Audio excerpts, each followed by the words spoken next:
Melin. The Master Mystery by Arthur B. Reeve and John W. Gray.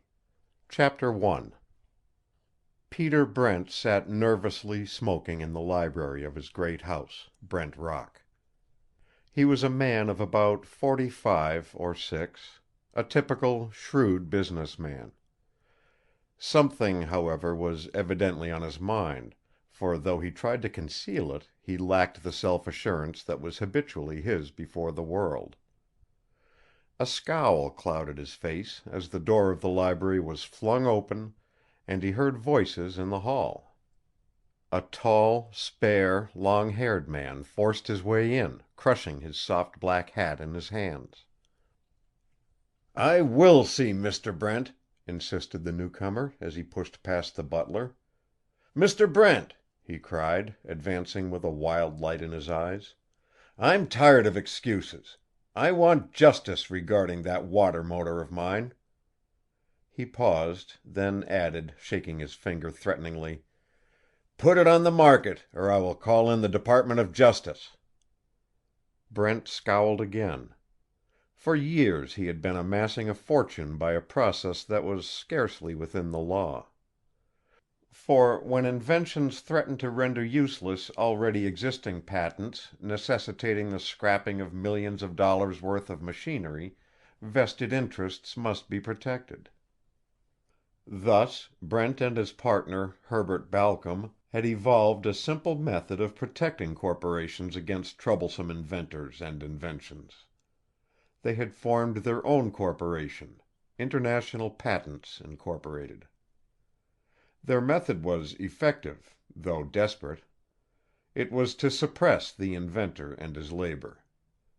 They bought the sole rights from the inventor, promising him glittering royalties. The joker was that the invention was suppressed.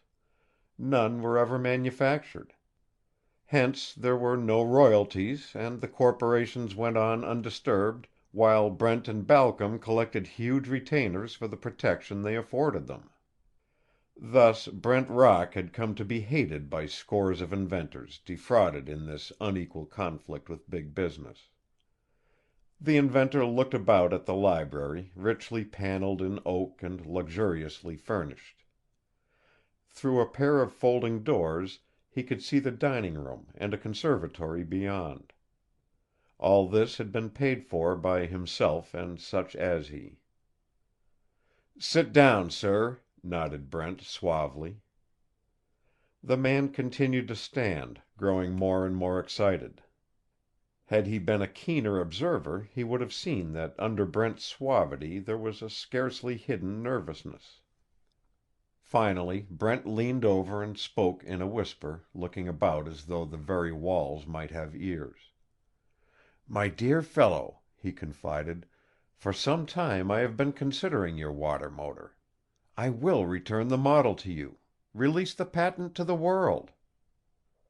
He drew back to watch the effect on the aged inventor. Could it be that Brent was lying? Or was it fear? Could it be that at last his seared conscience was troubling him?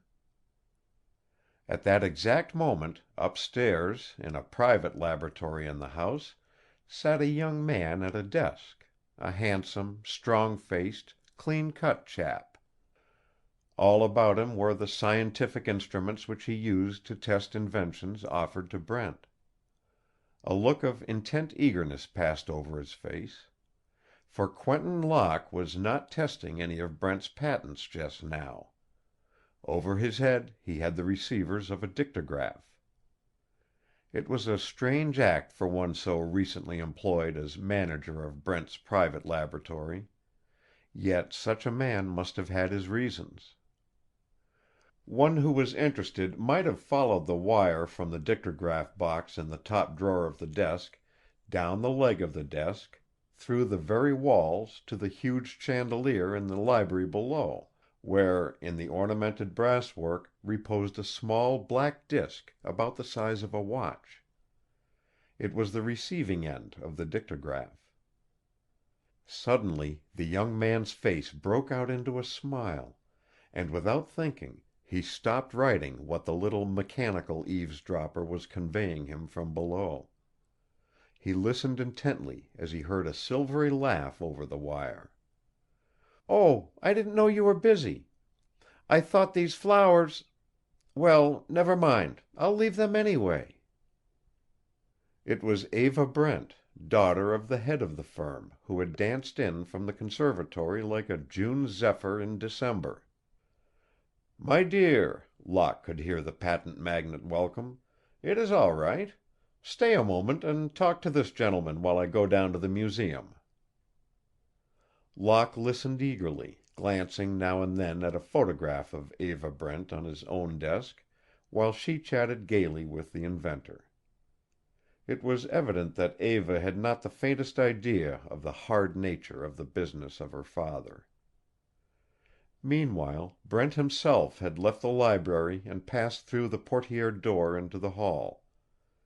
He did not turn up the grand staircase in the center of the wide hall, but hurried, preoccupied, to a door under the stairs that opened down to the cellar. He started to open it to pass down. As he did so, he did not hear a light footstep on the stairs as his secretary, Zita Dane, came down.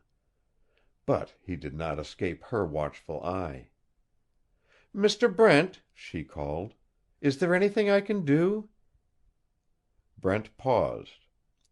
"Wait a moment for me in the library," he directed, as he turned again to enter the cellar.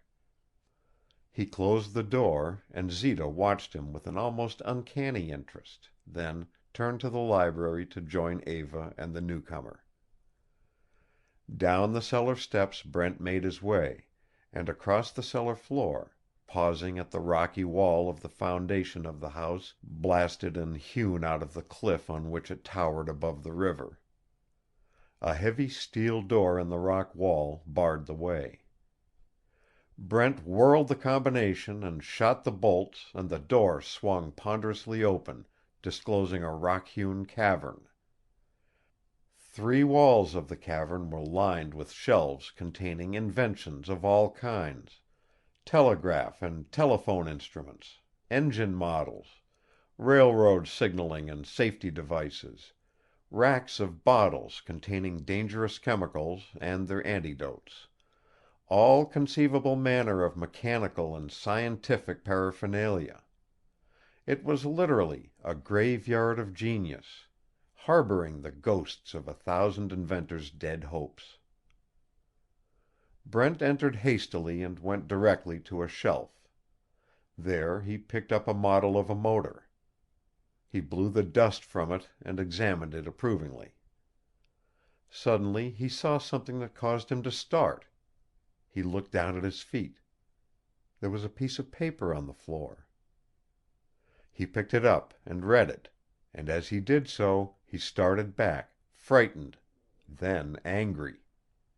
He looked about at the rock-hewn cavern walls, then read again: "Brent, this is my last warning. If you persist in your course you will be struck down by the Madagascar madness. Q." Under his breath Brent swore. Again he looked about the cavern, then turned hurriedly, picked up the motor, passed out the steel door, clanged it shut, and locked it. No sooner had Brent shut the door, however, than it seemed as if the very face of the outer rocky wall of the cavern began to move, to tilt, as if on hinges. If a human eye had been in the graveyard of genius at that instant, it would have sworn that it perceived in the inky blackness of the tilting rock a passage, and in the shadows of that passage a huge, weird, grotesque figure peering in. Then the tilting rock door closed again, as the figure disappeared down the rocky passage on the opposite side, a menace and a threat to the owner of Brent Rock, insecure even in his millions. End of chapter 1. Recording by Roger Melin.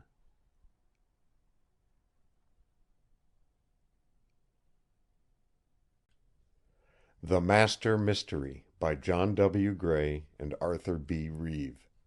Chapter 2. When Brent arrived back at the library he had quite recovered his poise, at least to the eyes of those in the library. Zita had joined Eva with the old inventor, Davis. As Brent entered, Davis uttered an exclamation of joy at the sight of his motor. For the moment Brent almost glowed. "Along with your invention," he beamed, as he handed the model to the old man, "I am going to release many others to the world." All this not only Locke was noting, but Zita, too, appeared to be an almost too interested listener. The others were chatting when Zita heard a noise in the hall and hurried out. She was just in time to see a rather hard-visaged man with cruel, penetrating eyes. It was Herbert Balcom, vice president of the company. Zita whispered to him a moment, and Balcom's hard face grew harder. "Go upstairs. Watch him," he ordered, passing down the hall. Balcom entered the library just as Davis was about to leave, hugging close to him his brain-child. Davis clutched it a bit closer at sight of the other partner. A glance would have been sufficient to show that Brent was secretly afraid of his partner, Balcom, and that Balcom dominated him. "Go to the gate with him, my dear," whispered Brent to his daughter, who was clinging to his arm, convinced of the goodness of her father, ignorant of the very basis on which the Brent and Balcom fortune rested. Balcom's mouth tightened as he came closer to Brent, menacing, the moment they were alone. "How long has this double-crossing been going on?" sneered Balcom, jerking his head toward the door through which Eva had just gone with the inventor, and shoving his face close to Brent's. "It's not double-crossing, Balcom," Brent attempted to conciliate. "But—" "No buts," interrupted Balcom, with deadly coldness. "Keep on, and you'll have the government down on us for violating the antitrust law. What's the matter? Have you lost your nerve?"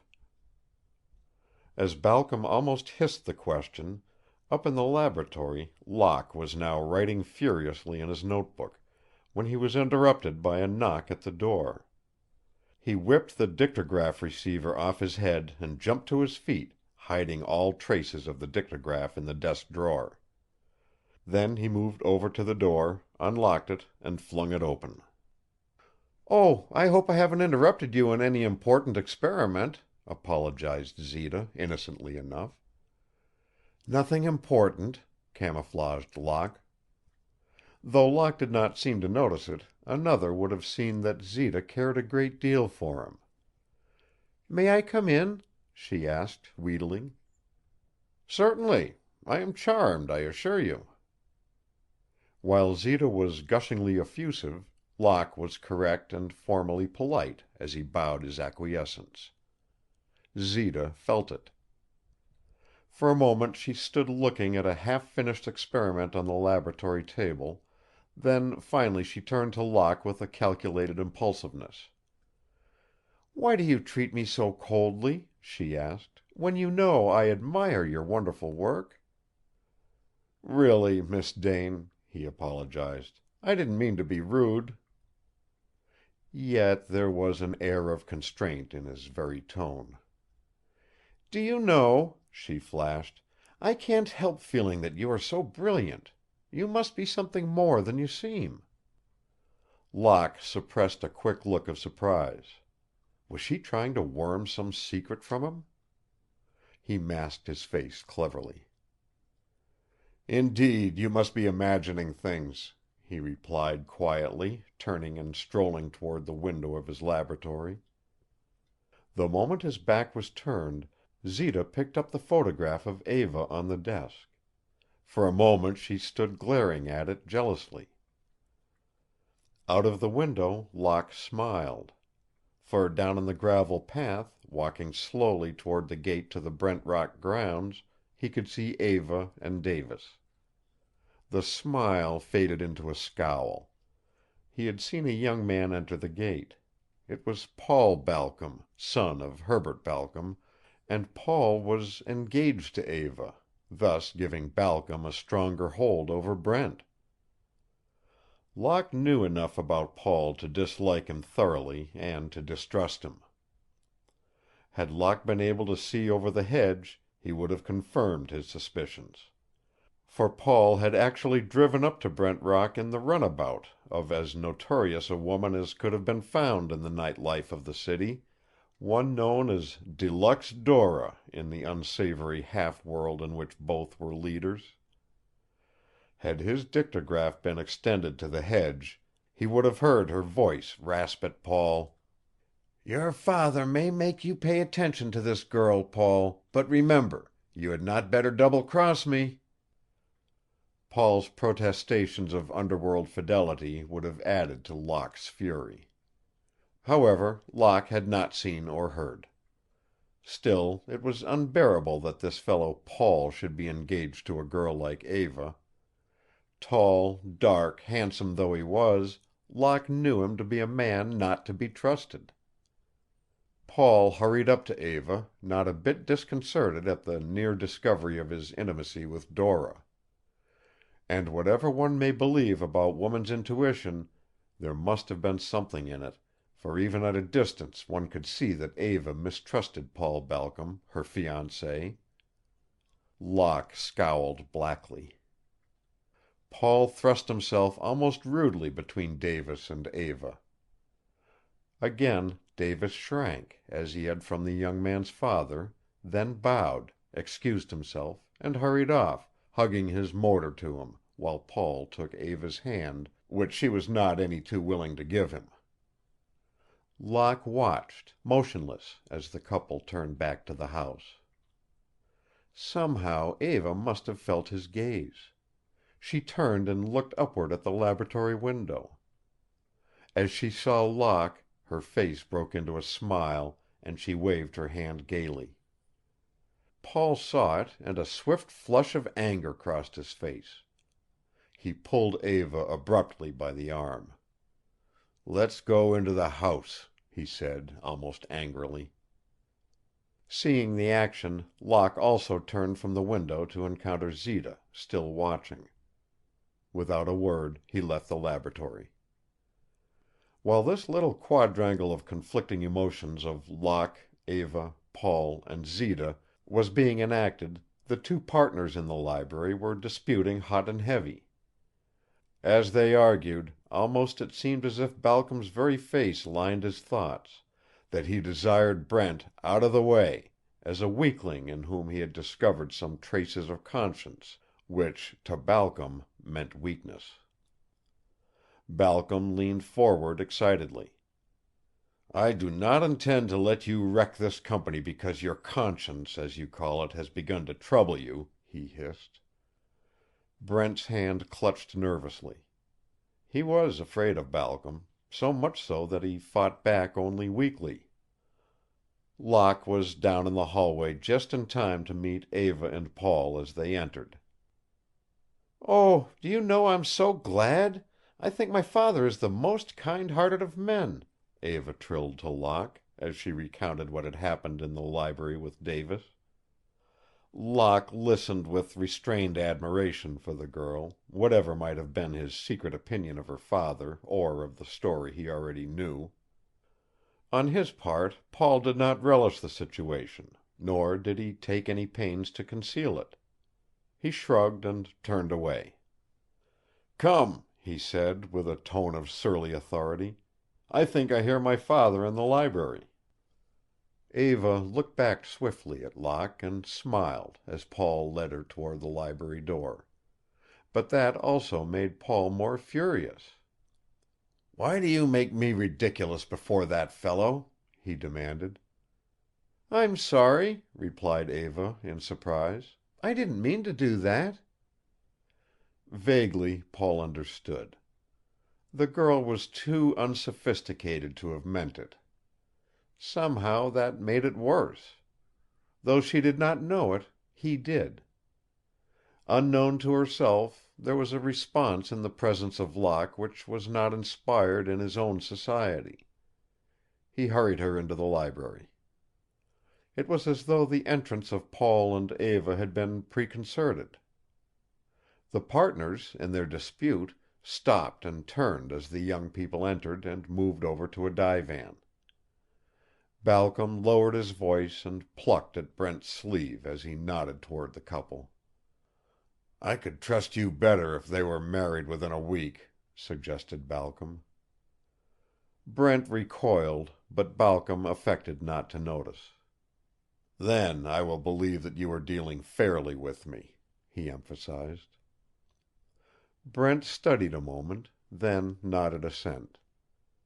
Balcom extended a cold, commanding hand, and the partners shook hands. Outside, Locke had paused, about to enter the library.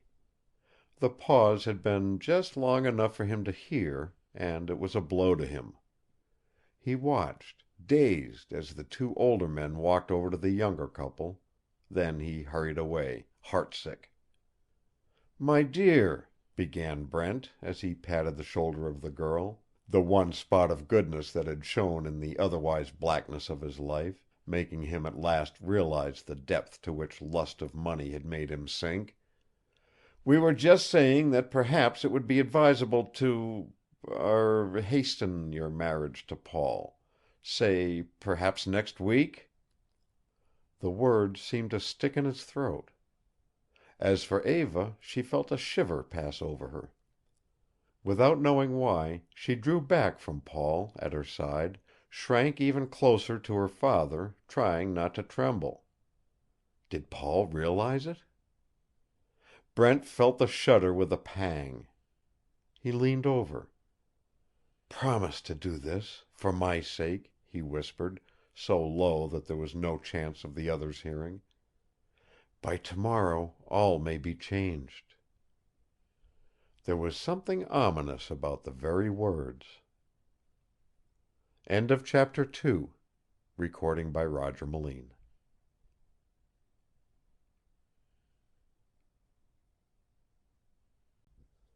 The Master Mystery by John W. Gray and Arthur B. Reeve. Chapter 3. Brent had no intention of keeping the promise which Balcom had extracted from him by a species of moral duress that afternoon. In fact, already he had gone too far in his plans for restitution, or was it self-preservation, to turn back. It was late in the night that he himself secretly admitted to the house a tall, dark-haired stranger who evidently called by appointment. "Well, Flint," he greeted in a hushed tone, "what was it you asked to see me about?" Flint replied not a word, but impressively tapped a bundle which he carried under his arm and began to undo the cord which bound it. Brent looked startled, then caught himself. He had known Flint for some time, an adventurer, more or less unscrupulous, who had been the foreign representative of International Patents. Flint took off his coat and threw it on a chair with an air of assurance that seemed to increase Brent's anxiety, then began again to untie the bulky package. "Just a moment, Flint," cautioned Brent, stopping him. With an air of uneasy secrecy, Brent hurried to the door that led from the dining room to the conservatory and bolted it securely. Then he made sure that the door to the library was bolted. As he did so, he did not see his secretary, Zita, watching in the hall, for the footsteps of Locke, approaching, had caught her quick ear and she had fled. "Locke," called Brent, hearing his laboratory manager, "under no circumstances allow me to be disturbed tonight." "Very well, sir," responded Locke. Just then the light step of Eva was heard on the stairs. "What's the matter, father?" she asked, still upset by the events of the afternoon. "Is there anything wrong?" "No, my dear, nothing," hastily replied Brent. "In the morning I shall have something to say to you. Now run along like a good girl." Dutifully Eva turned. Brent watched her out of sight. Then, with a keen look at Locke, he pulled out a paper from his pocket and handed it to the young scientist, who read: Brent, this is my last warning. If you persist in your course, you will be struck down by the Madagascar madness. Q. Locke looked up from the scrawl in alarmed perplexity. "What does this mean?" he queried. Brent merely shook his head cryptically. "Study this message. I shall have something very important to tell you in the morning." As Brent turned back into the library he paused a moment and looked after Locke, hesitating, as if he would call him back. Then he decided not to do so, turned, and carefully locked the door from the dining room into the hallway. Eva was waiting at the head of the stairs as Locke, perplexed by the strange actions of his employer, came up. "What is the trouble?" she repeated anxiously. "Please tell me. Is there anything wrong?" "No, nothing," reassured Locke, in spite of his own doubt. "Everything is all right." "I hope so." Eva lingered. "Good night." Locke bowed admiringly. But there was the same restraint in his look that had been shown in the afternoon. "Good night," he murmured slowly. Eva quite understood, and there was a smile of encouragement on her face as she turned away and flitted down the hall to her room. Outside, Zita had hurried from the house to the nearest public telephone booth and was frantically calling Balcom at his apartment. "Mr. Balcom," she repeated, breathlessly, as the junior partner answered. "Flint has returned. I have seen him." "The devil!" exclaimed Balcom, angrily, then checked himself before he said any more. "Keep me informed." Abruptly he hung up. It was scarcely a moment later that Paul Balcom entered the Balcom apartment, admitted by a turbaned black suggestive of the Orient. Paul was surly and had evidently been drinking, for he shoved the servant roughly out of the way as he strode toward his father. Apparently, outside, Paul had overheard and had gathered the drift of what Balcom had been saying. Or perhaps, from his own sources of information, he already knew. At any rate, as Balcom turned from the telephone, father and son faced each other angrily. "Brent's lying," exclaimed Paul. "That marriage to me must take place tomorrow." Talking angrily, sometimes in agreement, at others far apart, the two left the room. Back in the dining room by this time Brent had rejoined Flint and now watched him eagerly as he took the last wrappings from the package which he had carried so carefully. As the last wrapping was stripped from it, on the table before them lay a small steel model, perhaps 3 feet high, a weird-looking thing in the miniature shape of a man, designed along lines that only a cubist could have conceived, jointed, mobile, truly a contrivance at which to marvel. Brent gazed incredulously at the strange thing.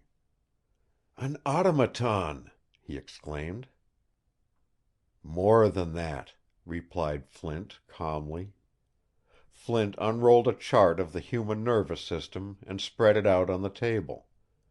Pointing to the brain, he leaned over tensely and whispered, "This model is merely a piece of mechanism, but the real automaton possesses a human brain which has been transplanted into it and made to guide it." For a moment Brent listened incredulously, then sat back in his chair and laughed skeptically. But even Flint recognized that there was a hollowness in the laughter. "Do you mean to tell me," demanded Brent, "that a human brain has been made to control a thing of no use except as a terrible engine of destruction?" "Not only possible," reiterated Flint, "but it is true."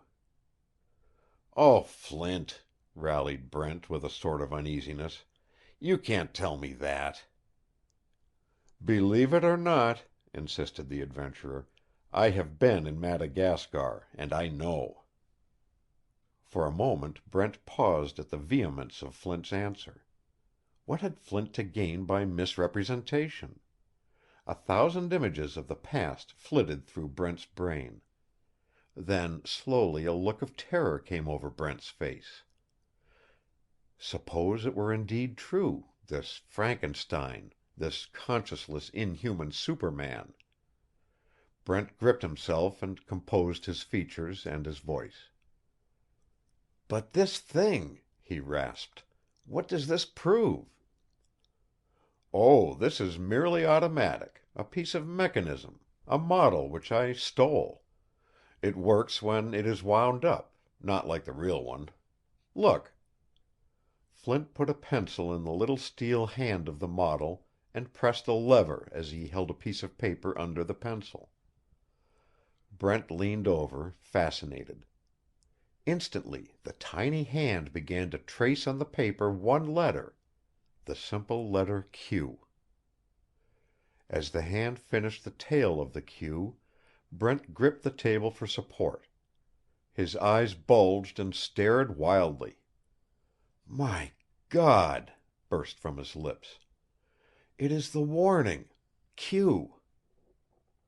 For minutes Brent strove to regain his composure. Nor was Flint less impressed than the man before him. What would have been the emotions of both if they had been able to penetrate with the eye through the rocky cliffs on which the stately mansion of Brent Rock stood would have been hard to say.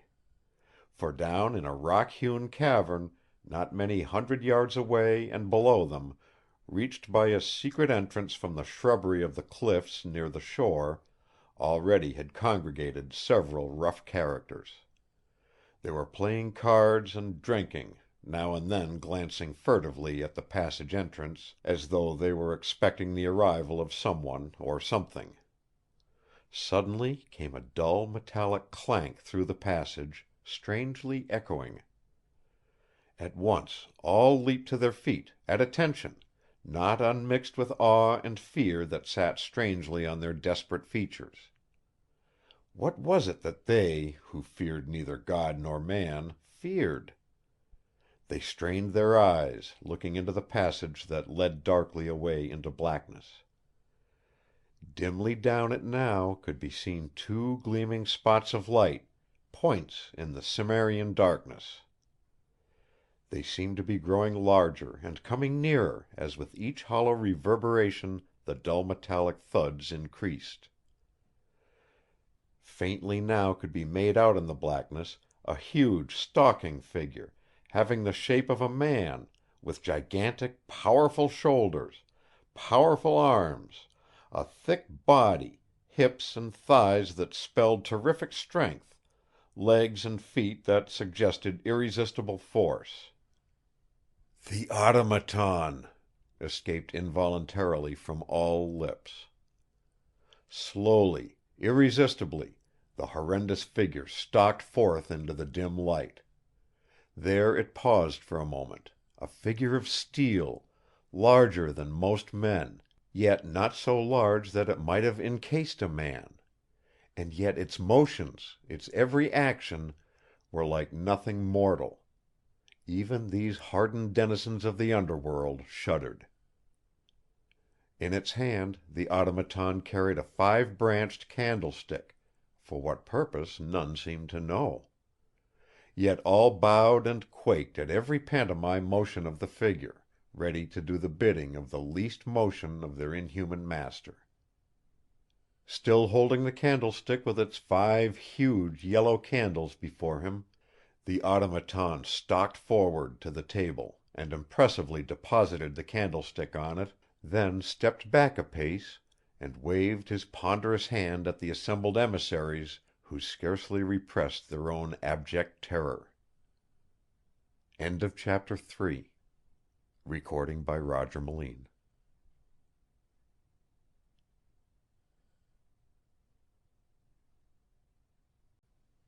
The Master Mystery by John W. Gray and Arthur B. Reeve. Chapter 4. At a motion from the automaton, a dark-skinned Madagascan stepped forward and lighted the 5 candles.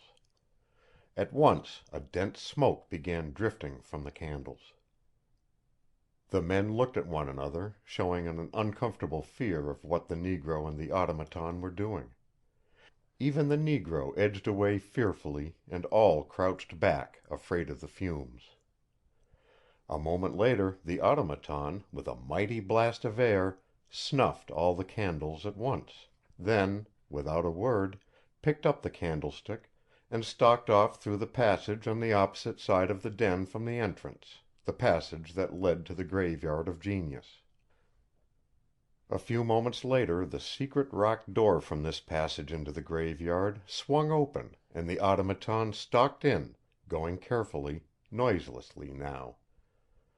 Across the floor he walked to the steel door, which he swung open, then on out into the cellar of Brent Rock, and up the steps to the door under the stairs that led to the hallway of the great house.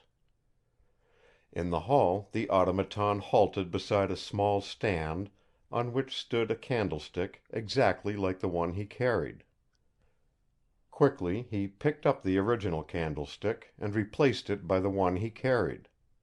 Then he set the original back of the portieres, and with a glance at the library door turned back to the cellar, closing the door noiselessly behind him.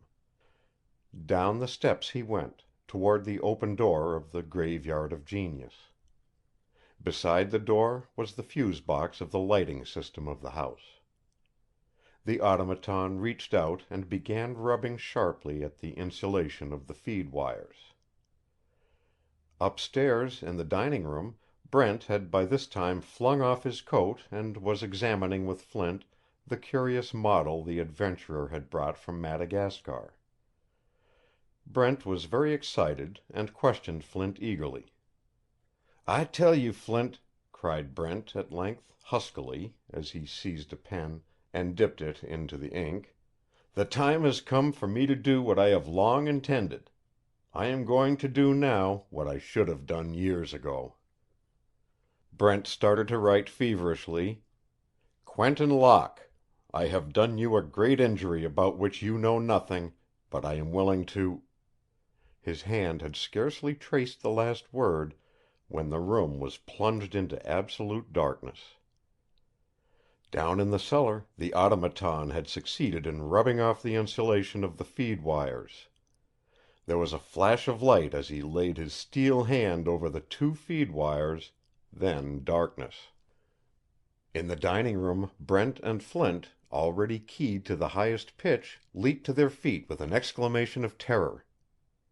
Late as it was, Locke was working in his laboratory on the 2nd floor of the house when the lights winked out. Surprised for the moment, he ran out into the hall.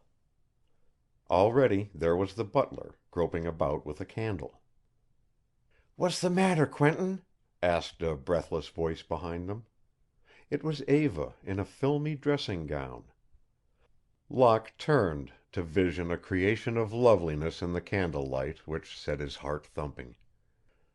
"Nothing," he reassured. "Just the lights short-circuited, that's all. I'll see." Just then the dining room door opened and Eva saw her father, disheveled and preoccupied, strive out and take the 5-branched candlestick from the hall table. Nervously he began to light the candles. They sputtered a bit and he turned quickly, still holding the candlestick, as the smoke drifted away from them all. "Fix the fuses in the cellar," he directed the butler. "Is anything really the matter, father?" implored Eva. "No, no, my child," he answered hastily. "Go back to bed. And, Locke, please don't let us be disturbed." He was about to say more, then decided not to do so, and turned back into the dining room. Again Brent carefully locked the door to the dining room and rejoined Flint. He had placed the candles on the table, but noticing in the half-light that the smoke from them was growing denser as they burned down. The smoke drifted over as the draught carried it. Flint coughed and moved a bit, his hand at his throat. Brent seized the pen again and was about to write, when the smoke from the candles drifted into his own face. He, too, coughed. Uneasy, Brent glanced over at Flint. Flint laughed, a bit hysterically. "What the devil's the matter?" demanded Brent, with lowered brows, a strange dryness in his throat. Flint was now leaning forward on his elbows and laughing foolishly, stupidly. It was a queer laugh, and struck terror into Brent as he himself coughed and clutched involuntarily at his throat. Brent stared at Flint. "What is it?" he repeated anxiously. "Have you suddenly gone mad, man?" But there was no reply. Instead, Flint laughed all the more madly. Brent was more than startled. If he could have seen himself in a glass, he would have seen that he was already wide-mouthed and disheveled. Suddenly the smoke again blew in his face. He coughed again. His head reeled. Then, in a flash, it all dawned on him. He shielded himself from the candles, but it was too late. "My God!" he exclaimed, starting up. "The Madagascar madness!" Brent looked about wildly. He rushed to Flint and shook him, but Flint only laughed. He turned and moved toward the candles, reaching out for them. But even as he did so, his hand faltered. He stopped and passed his hand across his tightening forehead. Slowly over his face came a stupid expression. He felt himself going, without power of restraining himself. His lips twitched and he swayed. Then he began to laugh uncontrollably. Flint rose and clapped him on the shoulder. Then both laughed foolishly, loudly. They were beyond help. It was the laughing madness. Outside, in the hall, Eva and Locke had been standing, talking for a moment, when suddenly, below, they heard a terrific noise in the cellar. Involuntarily, Eva's hand clutched Locke's arm. Locke drew a revolver and, in spite of Eva's fearsome caution, hastened down the cellar stairs. About in the blackness of the cellar, he groped until his foot touched something soft, a mass on the floor. He bent over. It was the butler, in a heap, unconscious, but still breathing. There was not a sound, not another being in the cellar. Together, Eva and Locke helped the now half-conscious man to his feet and pushed and pulled him up the stairs, as slowly he recovered his power of speech. "What was it? Tell us," urged Locke. I went down to fix the fuses, as the master ordered," muttered the butler, incoherently. "A huge figure, steel hand. It flung me across the floor. The last I remember." He passed his hand over his head as though recollection even was too horrible for description. Locke listened a bit doubtfully, then sent the butler on his way to bed, while Eva could scarcely restrain her fears. Over to the dining-room door Locke strode and listened. There was nothing but the sound of merriment inside, of uncontrollable laughter. Could it be that Brent and Flint were drinking? He dared not betray a fear to Eva. Instead, he knocked. At that moment he could hear the sound of some heavy body falling. Then more laughter as Brent in his hysteria struck the model of the automaton to the floor. With the model, unnoticed by Brent, now fluttered to the floor the letter he had been writing. But the madman paid no attention to that now as it sifted through the air and fluttered under the sideboard. "Mr. Brent," called Locke, "please open the door." Instead of an answer came a loud and insulting laugh, followed by an incoherent mouthing of words. Eva looked startled, blanched. It was so unlike her father. For the moment Locke was piqued. But he tried not to show it as he turned away from the door. "I am your father's employee," he said sadly, "and it is his privilege, I suppose, to laugh at me." He hesitated. "Oh, but Quentin, Mr. Locke, I'm I'm so sorry. Surely he could not have meant it." At the head of the stairs, Locke tried to smile. "Don't worry," he said, repressing his feelings.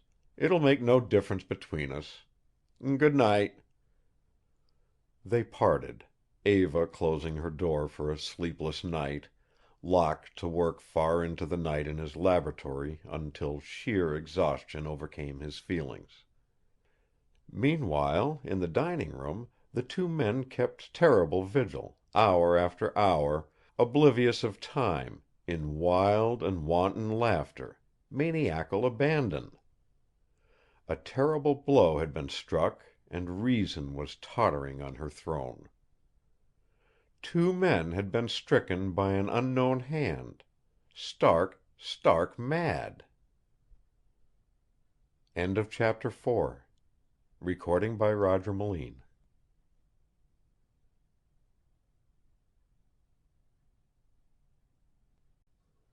The Master Mystery by John W. Gray and Arthur B. Reeve. Chapter 5. "Father, please, open the door." It was early the following morning that the butler with frightened face had called Eva Brent to tell her that her father and Flint had been locked in the dining room all night and were still laughing madly. Eva had hurried downstairs, encountering Zita as she ran. It was true. She could hear the voices inside. Nor could she get any answer from the two men. "Oh, Zita, please, can't something be done?" Eva implored. With a hasty word Zita hurried away, just as Herbert Balcom himself entered the house from the street. In utter surprise Balcom nodded at Zita as she poured forth the story of what had been discovered in the morning, then pushed past her in high excitement. "What's wrong?" he asked as he came upon the butler and Eva still knocking excitedly at the dining room door. Eva was almost in a panic as she answered, "Father and Mr. Flint have been in there laughing ever since last night." Balcom tried to comfort her, but somehow his sympathy sent a cold shudder through the poor girl. Meanwhile Zita had encountered Locke hurrying down at the sound of the commotion. To him she told the story, again hurt that his interest was solely for Eva, not in herself. Locke paused long enough to seize an umbrella from the rack, rip the cover off, and break out a rib, to which he tied a piece of string while he hurried to the group at the door. "Break down the door and call the police," ordered Balcom. The butler reached for a chair and was about to swing it over his head to break down the door. "Stop!" interrupted Locke. The young scientist knelt down, inserted the umbrella steel through the keyhole, and bent it by the string as he fished about with it on the other side to find the bolt. Meanwhile the butler telephoned frantically for the police. It was at this height of excitement that Paul Balcom entered. A moment's talk with Zita, and he too joined the group. Sympathetically he spoke to Eva, but Eva scarcely responded in the fashion of a girl to the man whom she was going to marry. Her attention was riveted on Locke, who was kneeling before the door. Paul saw it, and an ominous scowl crossed his face. Carefully Locke worked the umbrella steel and the string until he had caught the bolt. Then he shot the bolt back and rose to his feet. All watched him expectantly as he threw open the door. Such a sight as met their eyes one could scarcely picture. There were Brent and Flint at the table, laughing. Laughing. The candles had long since burned out. On the floor lay the automaton model. "Father!" cried Eva, running to him. But there was no look of recognition on Brent's face. "Don't you know me? Speak to me, father!" Instead, Brent merely patted her shoulder and laughed hollowly. Eva, on her knees by him, sobbed and smoothed his head by turns. Locke, bending over Flint, found him in much the same condition. Meanwhile, Balcom and Paul had picked up the model of the automaton and exchanged a quick glance. "This man Locke's actions are suspicious," exclaimed Balcom, hastily. "He was in the house last night." Outside they could hear the arrival of the detective summoned by the butler. "Go to Eva," nudged Balcom to Paul.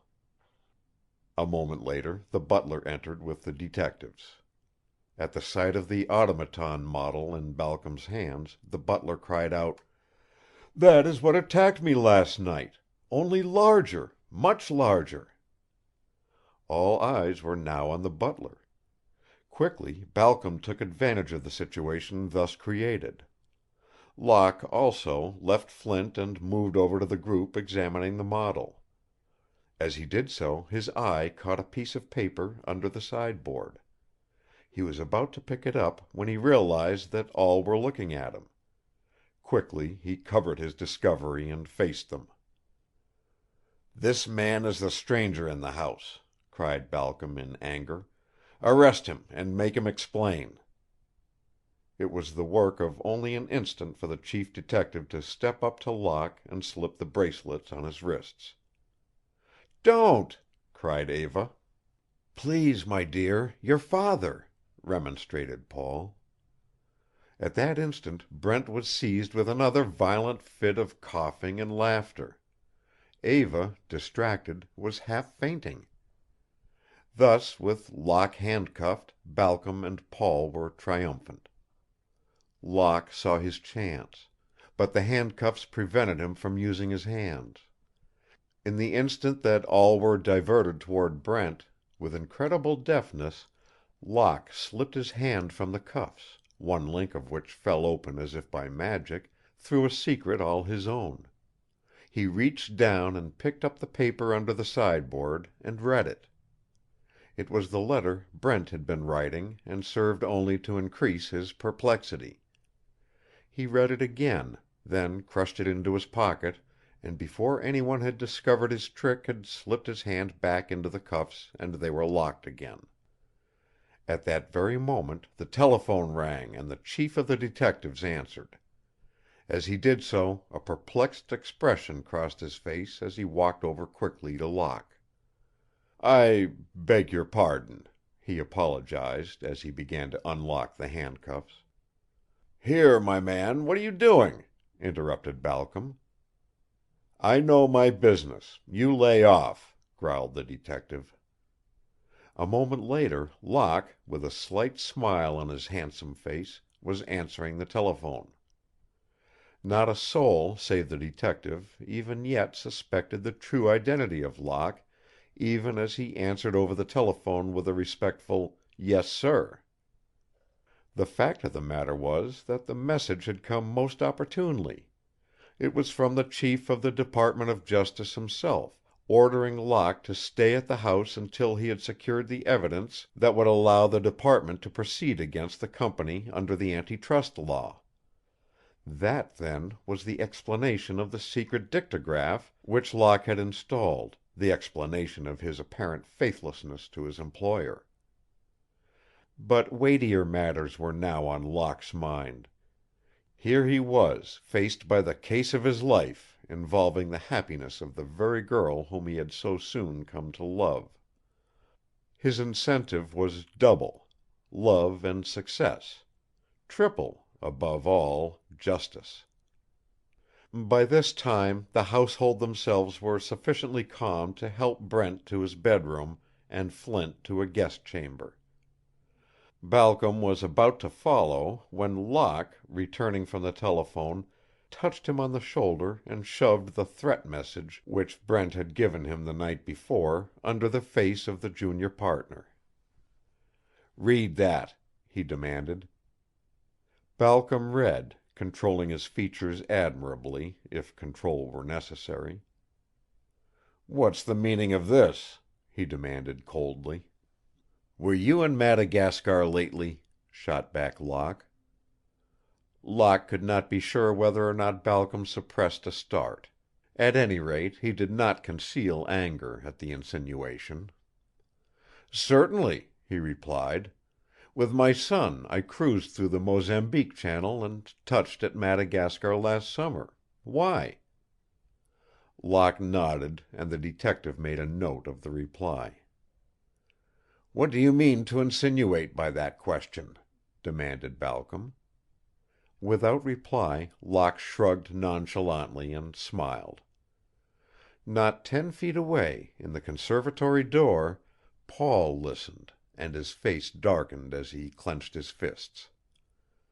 There was a murderous glare in Paul's eyes as Locke unconcernedly withdrew, whispering to the detective, who nodded deferentially to the young scientist who had been assigned by the Department of Justice, strangely, to the very case which now he realized in some unknown way must concern himself and the very mystery of his own identity.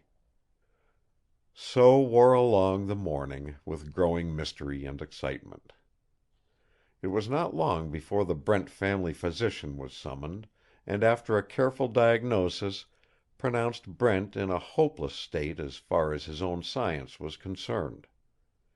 Eva was by this time more than frantic. The consolation of Paul seemed to add to her nervousness. She was almost distracted when she heard Balcom and the doctor discussing the case in low tones in her father's room. "Don't you think, Doctor," she overheard, "that he would be far better off in a sanitarium?" She shuddered as the doctor agreed with Balcom, and Balcom sought to persuade her that the course was best. Even the solicitations of Paul annoyed her. Paul was more than vexed at this new repulse from his bride-to-be. His anger knew no bounds as he caught sight of Locke, who had overheard and showed his doubt over the whole proposal for the care of Brent. He plucked at his father's sleeve and nodded toward Locke. Balcom needed no prompting from his crafty son. "I'll have you understand, Locke," he cried, his face growing apoplectic red, "that I am in charge here now. Your services are no longer required." "I quite understand," returned Locke, quietly. "We shall see."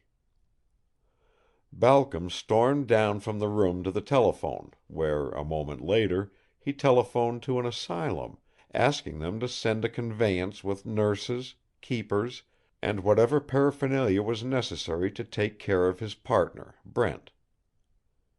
"Is he violent?" demanded the doctor over the telephone. "Yes. Bring a straitjacket," snapped back Balcom, "and the sooner he is under your care, the better." With that, Balcom stamped out of the house. In Brent's room, Paul was attempting still to ingratiate himself with Eva, who was growing more distant toward him with every moment. Finally, Paul could stand it no longer. He turned on his heel and faced Locke angrily in the hall. "You'll regret this, confound you," he ground out, as he swung out of the room rapidly in a high state of feeling. Unconcernedly, Locke turned on his heel. "Don't worry," he whispered to Eva. "I'll see that no harm comes to your father." For answer, her own heart too full for words, Eva pressed the hand of the young scientist. It was reward enough for Locke.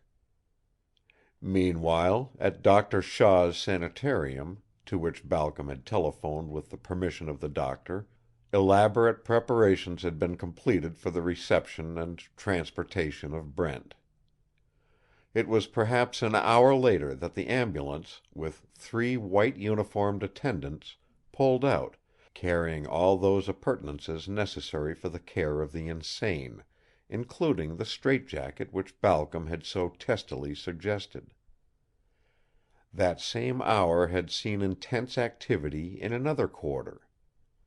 In the den of the automaton, the hard-visaged emissaries had been already roused by the entrance of the automaton. Hasty directions had been uttered by the metallic, phonographic voice of the monster, and already 4 of the most desperate of the characters had hurried through the entrance out on the cliffs. The automaton himself had turned toward the passage through the Graveyard of Genius to Brent Rock itself. Thus it happened that when the ambulance from Dr. Shaw's sanitarium came bowling along the road to Brent Rock as fast as its motor would permit, the driver was forced suddenly to put on the brakes to save himself from being wrecked by a huge log that lay squarely across the road. No sooner had the attendants jumped out to remove the log than 4 desperate men fell upon them from ambush, beat them, and left them trussed up and unconscious, while they donned the jackets and uniforms of Dr. Shaw's men, seized the ambulance, and swung off again at a fast clip in the direction of Brent Rock. Lulled into a false security, as her father slept now for a long time under an opiate, Eva was sitting beside him with loving care when she heard the noise below of the arrival of the car from Dr. Shaw's sanitarium. At once she was in wild alarm. Nor was Locke off his guard. While Zita tried to reassure Eva, Locke met the men. There were 4 of them, and as the first passed, Locke halted him. The parley gave another a chance to push past while Locke held 3 at bay. A moment later there was a scream from Eva, who had hurried from her father's room at the sound of the high voices. The emissary had seized her. It was a signal for the other 3, who leaped on Locke all at once. With almost superhuman strength, Locke seized one of them and flung him over his head for a fall down the whole flight of steps as he fought the other 2 single-handed. Even then the third came back to the attack, and Locke was forced to give back step by step down the stairs. Another scream from Eva. In the heat of the fray, Locke caught a glimpse of her battling on the landing above with the first emissary. It gave him redoubled strength. Flinging the 2 men off and eluding the third, he leaped to the chandelier in the hall and with a giant swing wrapped his legs about the fellow struggling with Eva. Literally throttling him, he pulled him backward over the balcony railing for a fall clear to the lower hall. At the moment when Locke was actually subduing all of his assailants, the door to the cellar suddenly opened, and the huge figure of the automaton strode out. With one blow of his steel fist, the monster struck Locke senseless, then turned and began ascending the grand staircase. Almost paralyzed with fear, Eva screamed again and fled through the nearest door, locking it. On strode the automaton, crashing down the door as if it had been a mere shell. Meanwhile the emissaries had seized Locke, still unconscious and unable to resist. Feverishly they began to bind him in the straitjacket which they had taken from the ambulance. Then they carried him and flung him roughly on the floor of the library. Still screaming, Eva fled to the next room, again bolting the door and piling furniture frantically to barricade it. Again the automaton rained blow after blow on the door. It splintered, and his powerful fist began breaking and overturning the barricade which the unfortunate girl had improvised. Wildly she looked about. Only a closet now offered refuge. The door was splintered through. She could see the terrible face of the monster. In the library, Locke, recovering by this time, began flopping and twisting, spurred by the muffled screams from above stairs, as he worked with miraculous dexterity to release himself from the straitjacket. End of chapter 5. Recording by Roger Melin.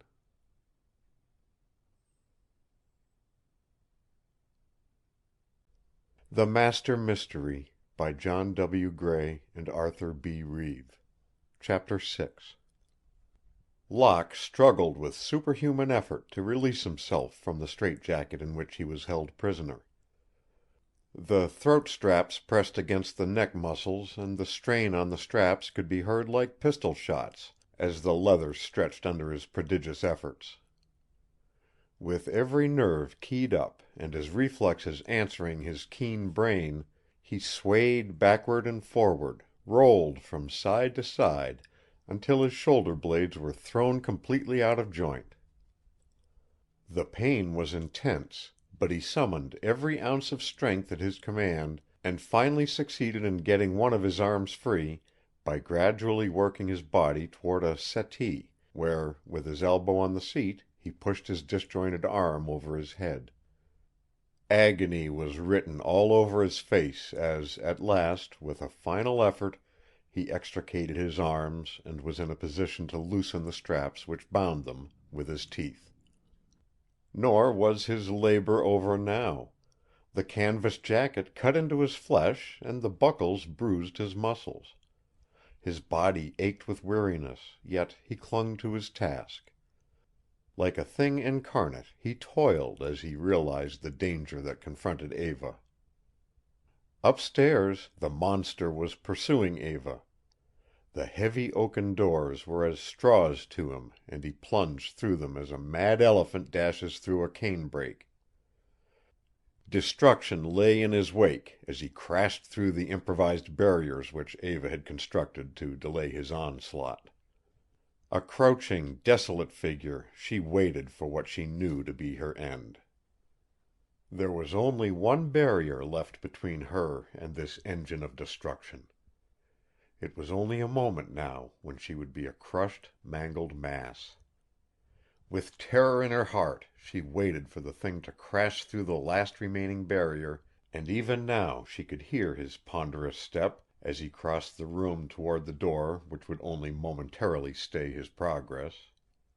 Her lips moved in prayer as she waited, and the dread moments seemed eons to her. Suddenly she heard a crash, and she could see the panels of sturdy oak in the door give way as though they were eggshells. The gigantic fist of the monster crashed through, and she could discern the dim outline of the enormous head and the glaring eyes of fire looking toward her. With a shrill shriek she raised her arms above her head and fell swooning to the floor just as a pistol shot rang out. Locke, disheveled and weak, had released himself from the straitjacket and with the speed of a panther had ascended the stairs. He saw the monster crashing through the last remaining barrier, and without hesitation he fired at the thing as he closed in. His one thought was to delay it or make it swerve in its course momentarily, with the hope that by some chance Eva might have time to escape. Could he only accomplish this, he thought his mission successful, regardless of the outcome as far as he himself was concerned. He pulled the trigger of his automatic again and again as he rushed forward. By some strange trick of fate the figure reeled for a second, and one of its arms dropped swinging to its side. The bullet had entered a joint. Had it in some way deranged the mechanism, causing the automaton to turn in its tracks and confront Locke as he charged forward? Or was some human being concealed in the armored creature and wounded? Eva, in her semi-conscious state, saw the mass of metal charge toward Locke and closed her eyes so as not to be a witness to his end. She waited, dumb and helpless with fright, and before her surged the meaning of this man's great sacrifice for her. In the brief interval she realized that men of his ilk were few. She realized that her interest in the young chemist was more than a passing fancy, and the truth was driven home to her in his hour of peril. She closed her eyes, and all before her went blank. As the automaton faced Locke, voices could be heard in the hall, and the gardener of Brent Rock, who had summoned aid, came to Locke's assistance. Armed with clubs and garden tools, the men charged the monster. Like a lion at bay, the thing turned from its task of destroying Locke to face its new enemies. En masse they attacked the automaton, but it shook them off, one by one, as a terrier would rats, and made its way toward the grand staircase. Some of the gardener's aides suffered broken bones, while others were left unconscious as a result of the conflict. Locke picked himself up and rushed to Eva's side. He took the prostrate form in his arms and looked down into her beautiful face. The room was in ruins, and Eva slowly opened her eyes and looked up at him. Her hand went out in a momentary caress, but as she fully recovered consciousness, she moved her hand away lest he really know. She looked up at him gratefully, and Locke, a little confused, took his arm from around her waist. With boyish bashfulness he hung his head and asked her if she was all right. The sound of his own voice amid the ruins brought back his composure. "We must see about Father. Perhaps something has happened to him," said Eva as she started toward the door. Locke looked after the girl, then followed her. Propped up in bed, Peter Brent presented a pitiable sight. His glassy stare and shrill laugh like a coyote baying at the moon sent cold chills down Eva's back as she entered the room. This man, at one time a power in the business world, was only a shell of his former self, and his inhuman laughter caused even Locke to shudder a little as he entered the room. Eva walked over to her father and put her hand to his brow, looking wistfully in his eyes for some sign of recognition. She kissed him on the forehead and called him, but he still stared blankly ahead of him, unconscious of even her presence. Locke felt the pulse of the patient and looked at the dilated pupils. "There must be some antidote for this Madagascar madness, and I shall move everything to find it," he said, as he looked at Eva with determination. She turned toward him eagerly as he spoke, and his words gave her a little cheer.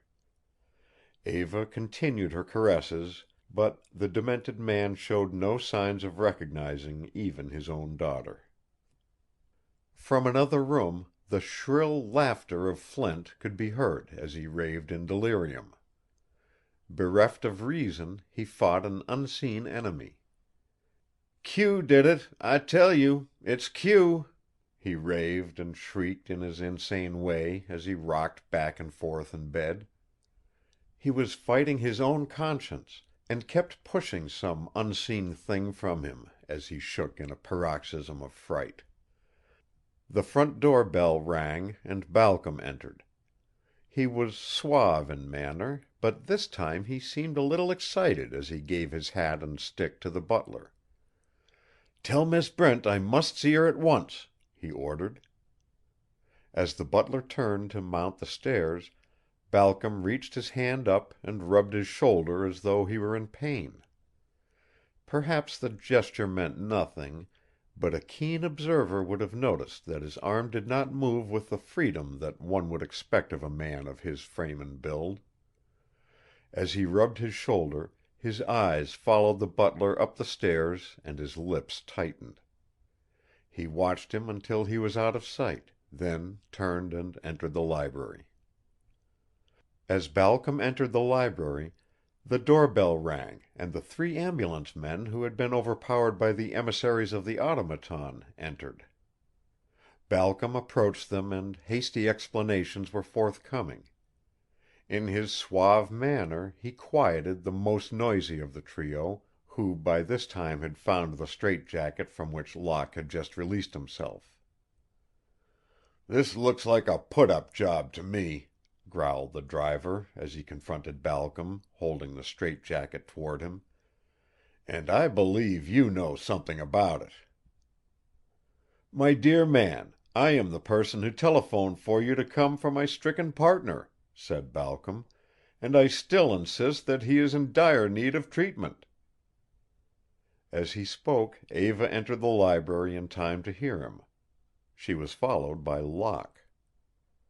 "My father shall not be taken from this house," she cried, in reply to Balcom's orders to the attendants. As she spoke, she turned toward Locke and looked at him for his acquiescence. He quietly nodded toward her in an assuring manner, and as he did so one might have noticed Balcom's face cloud up with evil purpose. He was thinking of this young whipper-snapper and his interference with his plans. As he stood meditating, he noticed that Locke was looking at him, so he turned toward the young chemist and his whole expression changed. A bland smile crept across his face as he spoke. "I was only suggesting that my partner be taken to an institution because I believed that he would receive better treatment there." He addressed Locke, but looked toward Eva as he did so. "Miss Brent should have trust in me. I have only her interest at heart." "It would be better for Mr. Brent to stay here," said Locke. "The treatment his daughter can give will be better than that of an outsider." As he spoke he sauntered away with an air of finality, while Balcom shrugged his shoulders and gave orders to the ambulance men to go. Locke walked toward the dining room, and there amid the candle drippings and the wreckage of the night before espied the miniature automaton. He picked it up and examined it minutely as Balcom strolled in. Balcom's quick gaze caught what Locke was looking at, and he approached the young chemist and suavely said: "It seems almost unbelievable, Mr. Locke, that a giant form like that could be endowed with a human brain." As he spoke he pointed toward the miniature automaton in Locke's hands. Locke turned and faced him, his jaw tightening with a snap. "Not unbelievable, but impossible, Mr. Balcom," he said. "I believe that there is someone in this thing that attacks us and calls himself Q." He eyed Balcom as he spoke, to see the effects of his words. But if Balcom knew anything, he cunningly concealed it. Locke walked to the table and closely examined the candles and other stuff strewn about. He was looking for some clue to what had caused the madness of Brent and Flint. The crumpled anatomy chart lay on the floor, and as Locke stooped to pick it up, Eva entered and came toward him. She shuddered slightly as she passed the miniature of the monster, and Balcom, with an air of satisfaction, noticed her fear. He turned and was about to go out, when the butler entered with the duplicate candlestick in his hands. "Mr. Locke, in cleaning the hall I found this behind the portières at the entrance to below stairs," he announced. "I was quite puzzled for a moment, for I knew the master had taken it into the dining room with him last evening." As he spoke he handed the candlestick to Locke, who quickly compared it with the one on the dining room table which contained the burnt candles. In appearance the candelabra were identical. Locke with great care examined every feature of them, looking for a clue. He took one of the whole candles from the candlestick which the butler had brought in, and scraped the wax from it with his penknife. He examined the particles carefully, then approached the candlestick which stood on the table the fatal night, and very carefully removed the wax from the stumps of candles which were still in the sockets. "The Madagascar madness came from that candlestick," he announced with assurance, as he pointed toward the one on the table. While he was so busily engaged, Balcom was eyeing him cunningly. He watched his every move and was most intent in seeing just how the young man would prove his contention. "Good morning, everyone," came the clear voice of Paul as he entered the room and crossed over to the side of his fiancée. He was particular to ignore Locke in his greeting, and as he approached Eva, he bent over her hand and kissed it. A close observer would have noticed that the girl rather drew her hand back from his caress. "I am so sorry about your father, Eva," whispered Paul. "I trust the ailment is but temporary." As he spoke, Eva thanked him mechanically for his solicitations, while Balcom glanced at his son in admiration. Locke, who was still engaged in looking at the candle drippings through his pocket magnifying glass, paid slight attention to Paul, but glanced up in time to see that there was a look of insincerity on his face. Could it be that this young scion of the Balcom fortune could in any way be connected with the automaton?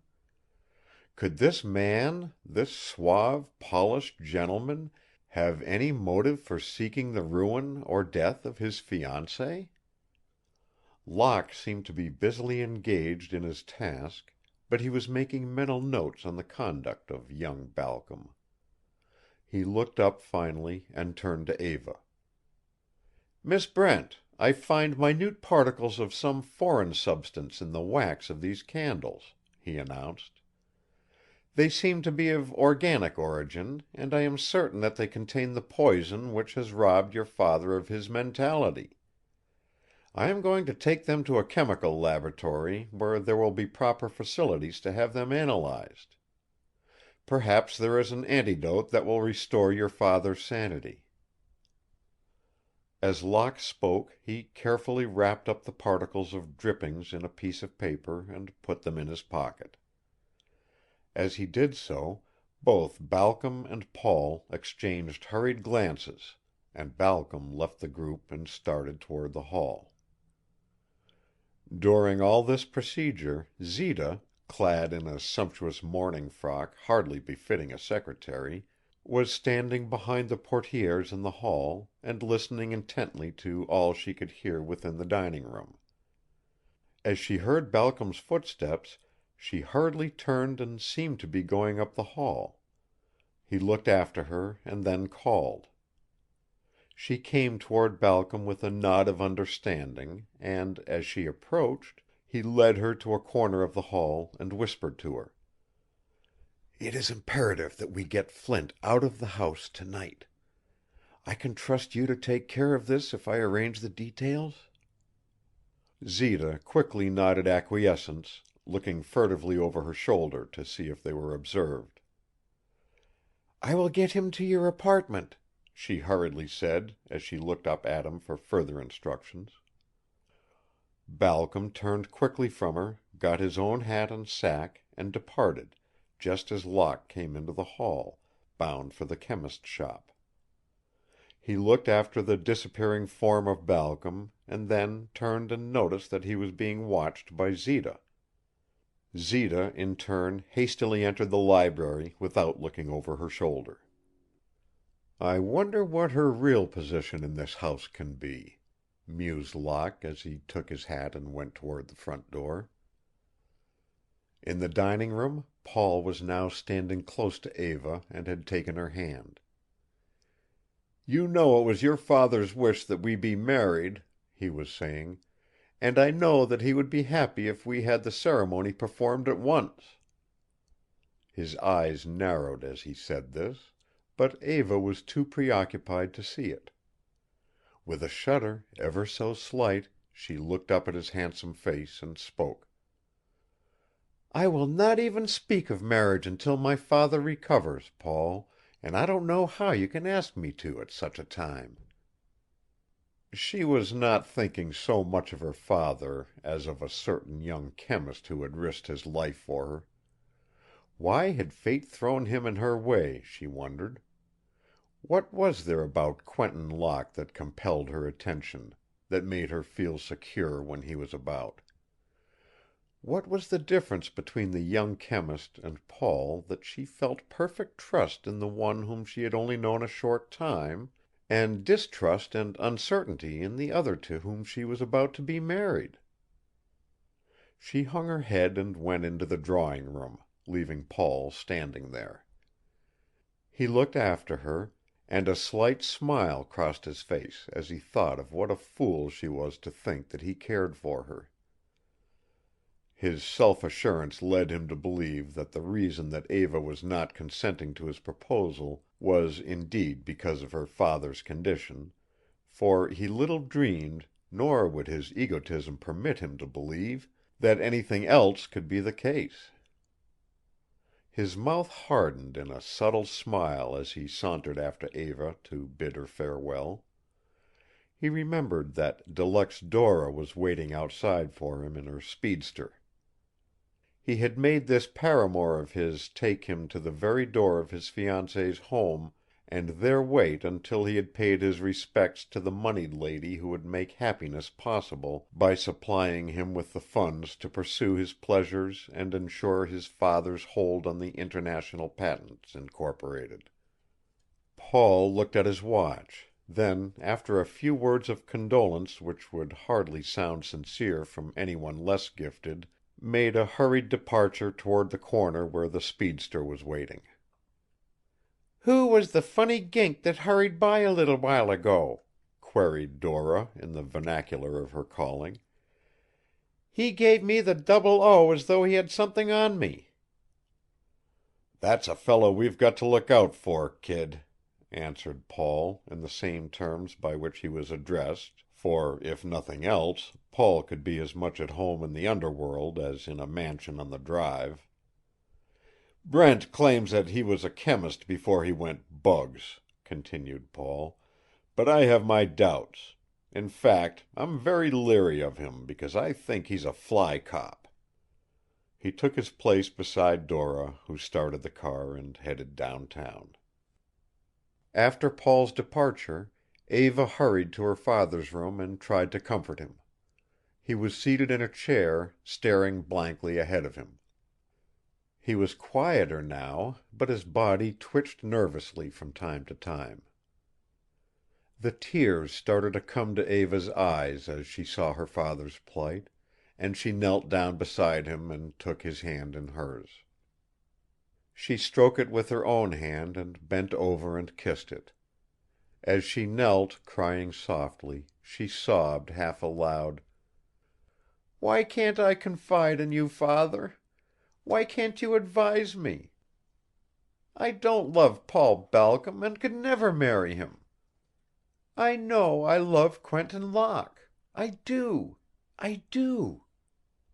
As she sobbed, she bent over his hand and pressed it to her lips. Peter Brent sat staring into space, staring like a graven image. End of chapter 6. Recording by Roger Melin.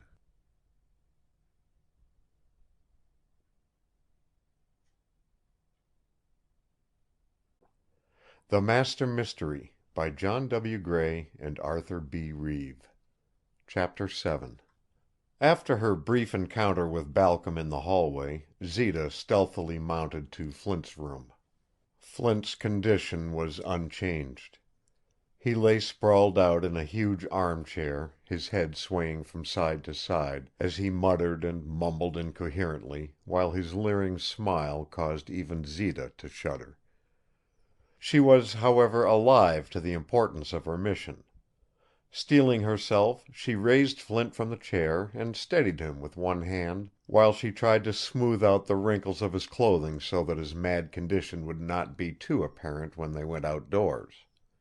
It was a hard task, but Zita soon accomplished it, and, half supporting, she led him through a door on the farther side of the room. They crept down a back stairway and so away from the house. At times Flint stumbled and almost fell, and once that insane laugh startled a passer-by, who started after them, then changed his mind and proceeded on his way. It was then that Zita's heart almost stopped beating. She realized that the situation would be unexplainable to a stranger, and she urged the insane Flint on faster. Renewed hope came to her with each step. She had almost relaxed her precautions when, suddenly, from a clump of bushes, several men leaped out. They seized Flint, who merely started babbling afresh. Zita, ignorant of what was really happening, struck out right and left in the hopeless encounter until one of the men with a grin seized her wrist in his powerful grasp and twisted it until she screamed with pain. Then she realized for the first time that she had fallen into the hands of the emissaries of the automaton. Had Balcom planned it, or had that mechanical monster taken advantage of what Balcom had ordered? In the meantime, the other thugs, with Flint between them, made off hurriedly. With a last push that almost threw Zita to the ground, the last of them dashed into the shrubbery, and for several moments Zita dazedly stood there as he crashed through the underbrush, making good the escape and capture. Then she turned and ran back to Brent Rock. Locke, in the meantime, had arrived at the laboratory of his old friend Hadwell, the chemist, where he was warmly welcomed. It was the usual dusty workshop of one devoted to one idea, science, with no touches of comfort.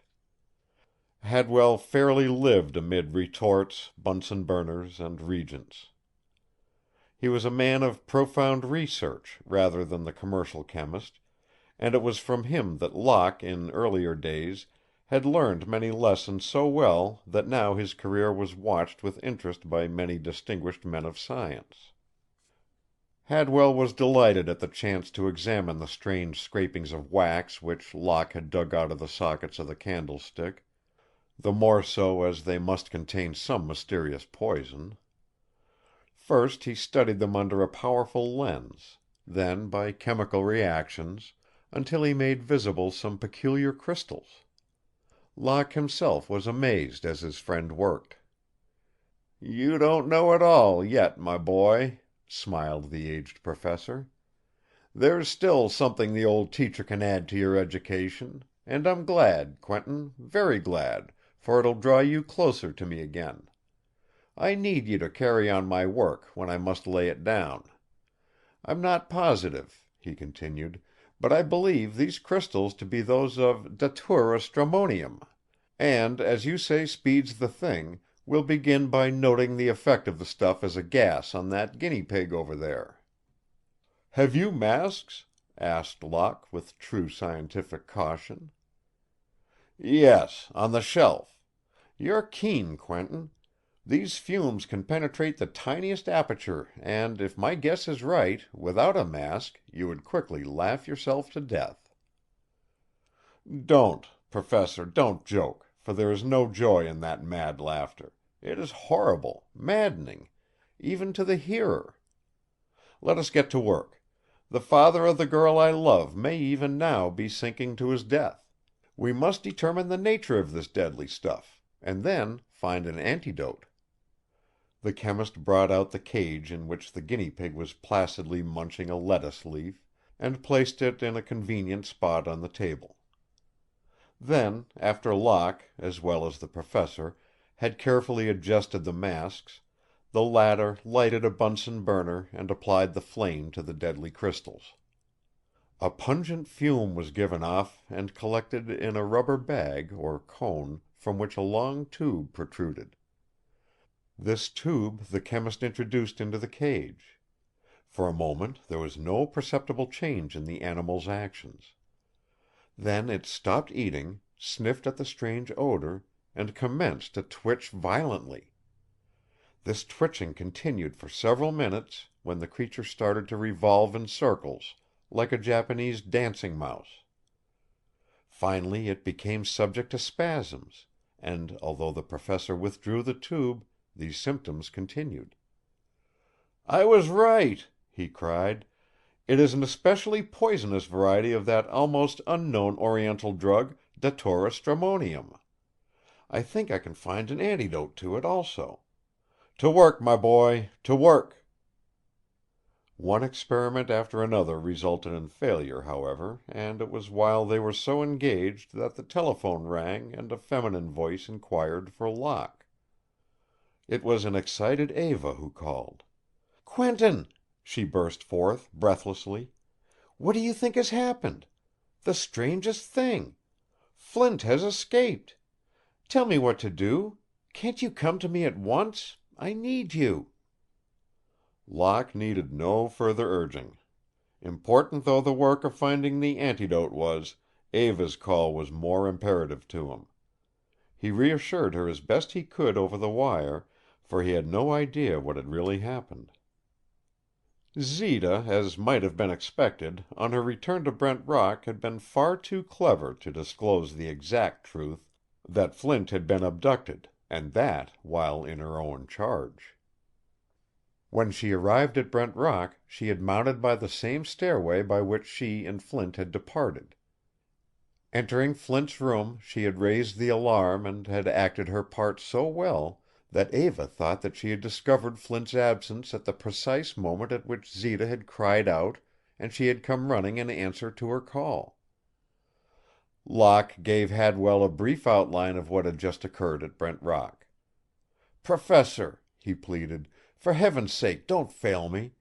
Try as you never tried before to find the antidote for this strange combination of poisons. Telephone me when you have it." Locke seized his hat, and Hadwell redoubled his efforts to fathom the toxic secret. At Brent Rock, in the meantime, everything was in confusion. Eva was almost distracted, and, to add to her discomfort, Paul took occasion to call. In the past few days, her distrust of him, for she could call it by no other name, had grown, and the furtive glances which he exchanged with Zita, little trouble-maker, were not reassuring. But when Eva's maid, motioning her aside, told her that she had been a witness to the departure of Zita and Flint, Eva's suspicions from a vague misgiving became a stern reality. She longed for Locke's return and protection from the very man to whom she was engaged. As Locke left the chemist, he noticed a light runabout across the street, half hidden in the shadows. But he failed to notice the evil face of De Luxe Dora peering at him from beneath the rim of a well-pulled-down hat. "Huh!" she muttered. "We'll get his number, and here's where I go after it." Locke hailed a passing taxicab, gave a hurried direction to the chauffeur, and jumped in. The taxi snorted, cut out open, and jumped forward as the driver clumsily shifted the worn gears. But out of the shadows there glided a low-hung runabout with a purling motor that without effort kept Locke's taxi just in sight without seeming to be following. At the time that the emissaries abducted Flint, he had been roughly handled and some of his clothing had been torn. But as he had been incapable of the slightest degree of real self-defense, the thugs had soon desisted beating him up, with the result that he had escaped bodily injury except for a few slight scratches. The emissaries of the automaton led him by devious winding paths down to the shore, and half walking, half running, pressing close to the high cliffs, they urged him forward. Soon they came to a cleft in the rock, and with one hand using a well-hooded electric torch to light the way, they dragged the poor unfortunate into the cave entrance to the den. This cave was a marvel of nature, hewn out of the solid rock by countless tides, its dome lost in the darkness. It gave an impression of immensity, while in many directions passageways gave off from what might be called a main chamber. Flint was roughly thrown on a rock, where, head in hands, he swayed backward and forward, now moaning, now chuckling, now laughing outright. The echo of that laugh resounded hollowly in the dismal place and must have notified the supreme master of this underground world that his domain had been invaded. A metallic clanging in the distance, as of struck anvils, a crunching as the smaller rocks broke in twain under the enormous weight of the iron monster, then far, far down the passageway 2 points of fire, the eyes of the thing, and with arms swinging like flails, from out the passageway there stalked the automaton. Even the emissaries, slaves to this monster through fear, and seeing it often, fell back in awe and consternation, so terrible was its menace. It strode over to Flint, and, pushing him backward, glared at him with burning eyes that seemed to search his soul. The monster then turned to one of the emissaries, and, with a sweeping gesture, gave a command.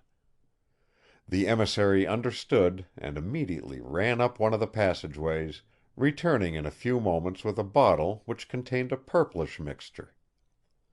At another sign from the automaton, the emissary took a drinking glass and poured out a portion of the purple fluid. Then he forced the draught between Flint's clenched teeth. A violent trembling shook Flint from head to foot, a shudder of so exhausting a nature that after the spasm Flint, weakened, reclined against the cold wall of the cave, his body in a clammy perspiration. But gradually there came a change in his dazed, mad eyes. The iris contracted and became more normal. Even the leaden hue of his face slowly passed away. The face muscles relaxed, and gradually the light of reason appeared in his eyes. In a questioning manner Flint gazed about him.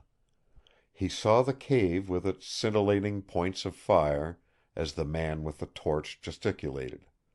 He saw the emissaries, and the realization that his position was perilous came to him. But it was only when he saw the towering form of the automaton that his blood froze with horror and he made a frantic effort to escape the very thing which he had feared existed in Madagascar and had attempted to betray to Brent on the fatal night.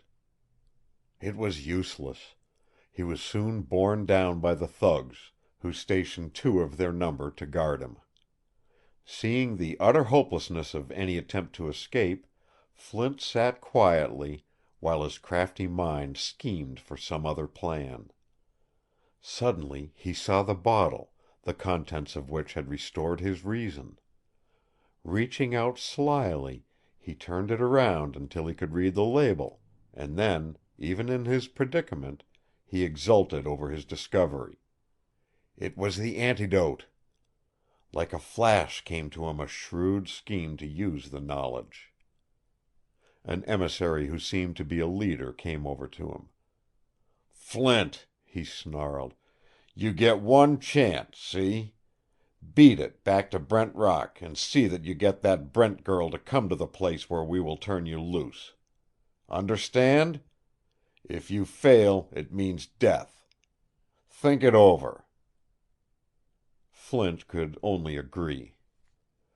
They bandaged his eyes and quickly led him back over the road by which they had come. End of chapter 7. Recording by Roger Melin.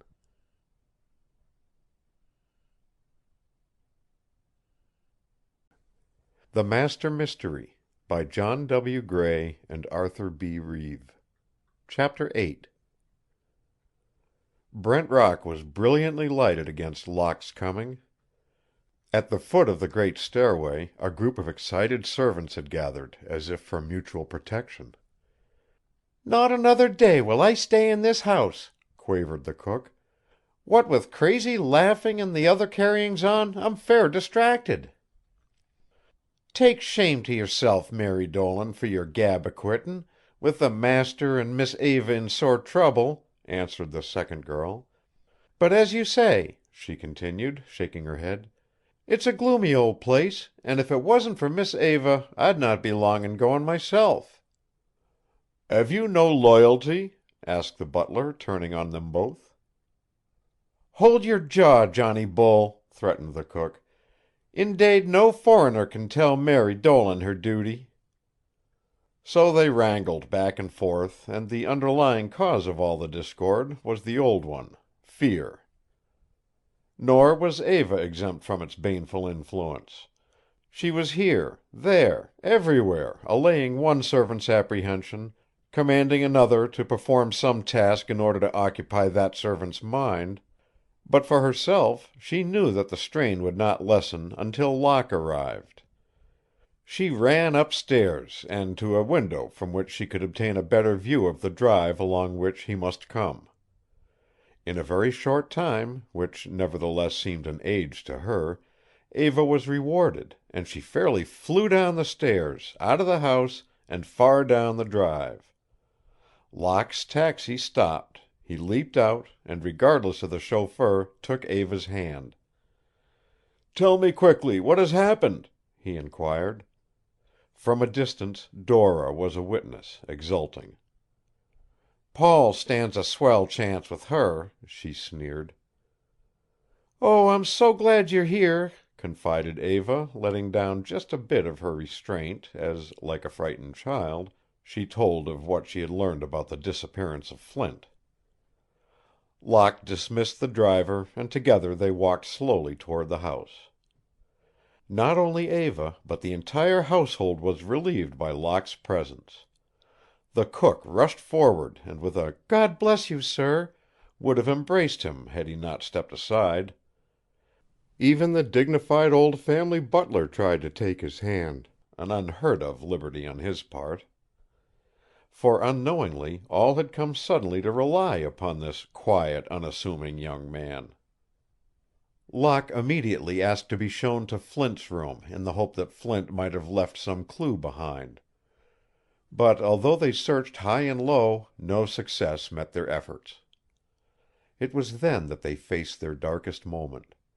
Feeling as they did that they were encircled by hidden enemies, the very air they breathed became a menace. Every attempt to find the thread that might unravel the dark mystery proved fatal. It was not to be wondered at that they despaired. Even the weird laughter of Eva's stricken father, echoing hollowly through the house, seemed to be mocking their efforts. The automaton's emissaries were anxious to do their job and return to the cave, for like rats they preferred the security best found underground. They did not lead Flint very far. At the edge of the Brent estate there was an Italian marble fountain decorated with bronze dolphins and water nymphs disporting themselves. It was at this fountain that the men halted Flint and, with a final warning, left him. For a few moments, such was his fear, Flint did not remove the bandage from his eyes, but moved groping around until his hand came in contact with the edge of the fountain. For a moment he stood quietly, listening for sounds of the emissaries.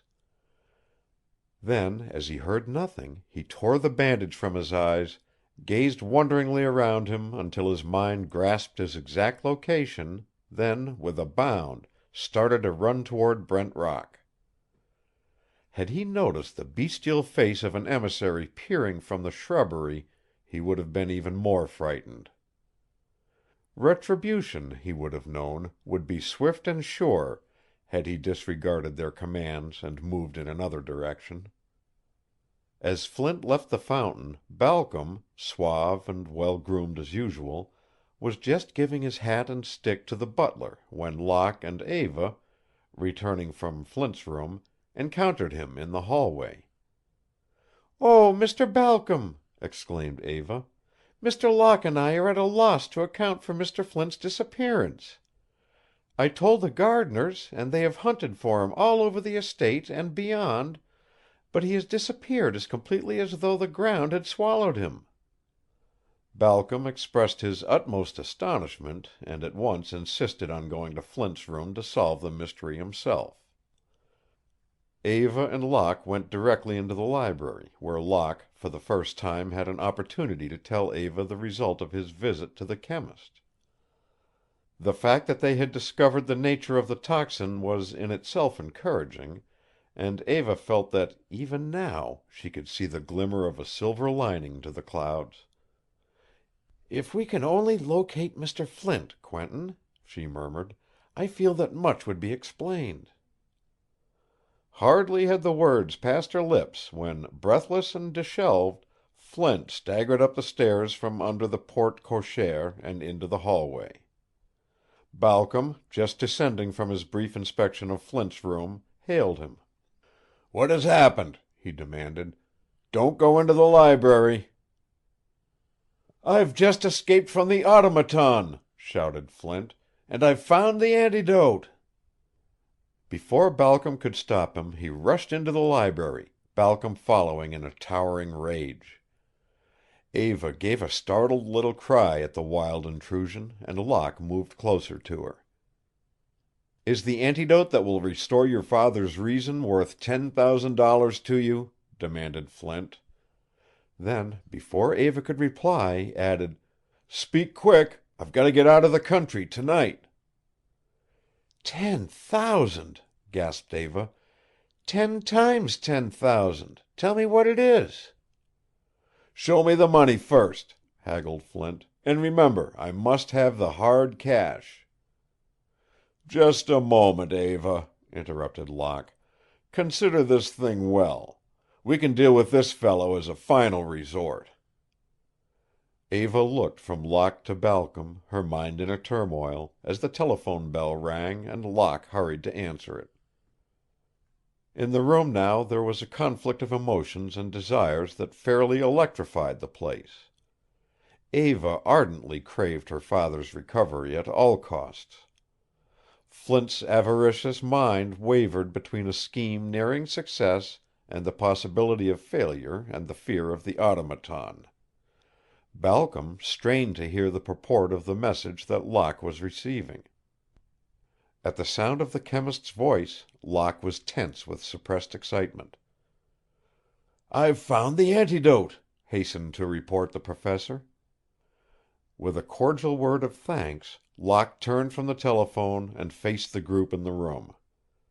As he made the announcement, Eva almost embraced him in the flood of relief at the thought of her father restored.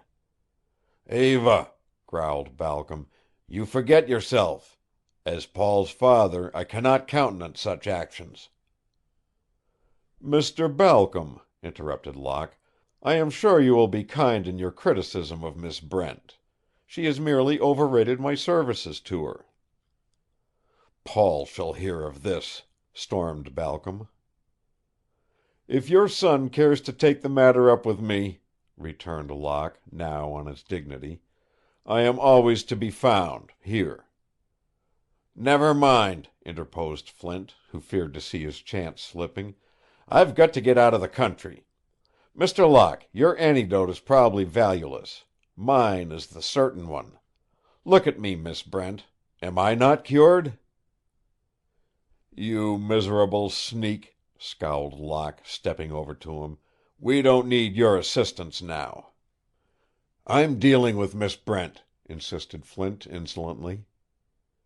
Eva, a bit nervous over Balcom's overbearing manner, interposed. "Mr. Locke," she said, with just a touch of dignity for effect on Balcom, "this is a matter of life and death, and I am not in favor of permitting a proven antidote to be taken out of the country by this man. I have every confidence in you, but just suppose that your chemist friend is mistaken." Flint immediately saw his advantage and pressed it home. "Are you going to let $10,000 stand in the way of your father's recovery?" he insinuated.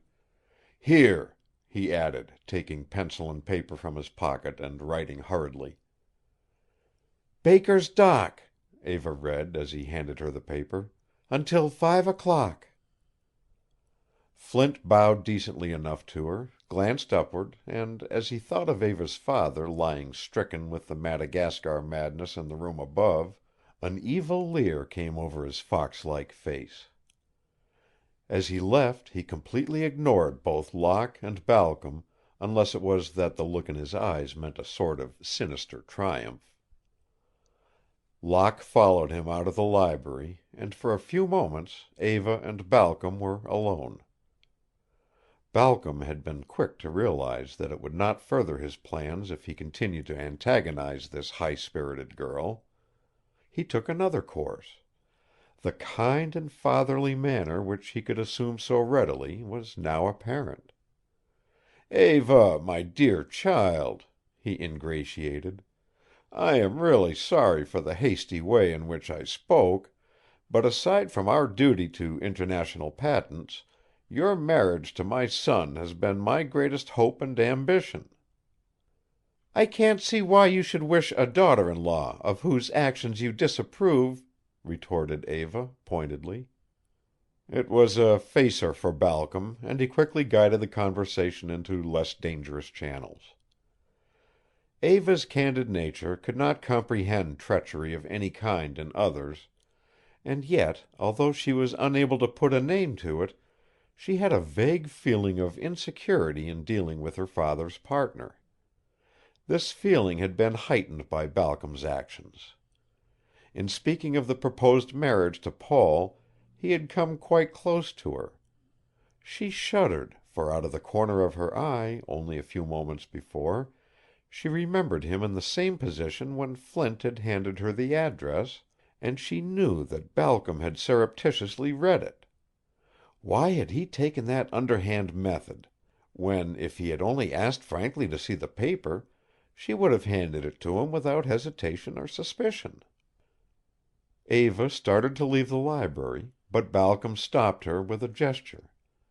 "My dear," he said, "your father is stricken with a deadly malady. His affairs are in your hands to protect his interests. I must urge that you marry Paul at the earliest possible moment." Eva scarcely knew what to say. "I can't," she blurted out, then tried to cover her confusion and made it worse. "Only as a last resort to save my father. Oh, good bye." And she almost ran from the room. End of chapter 8. Recording by Roger Melin.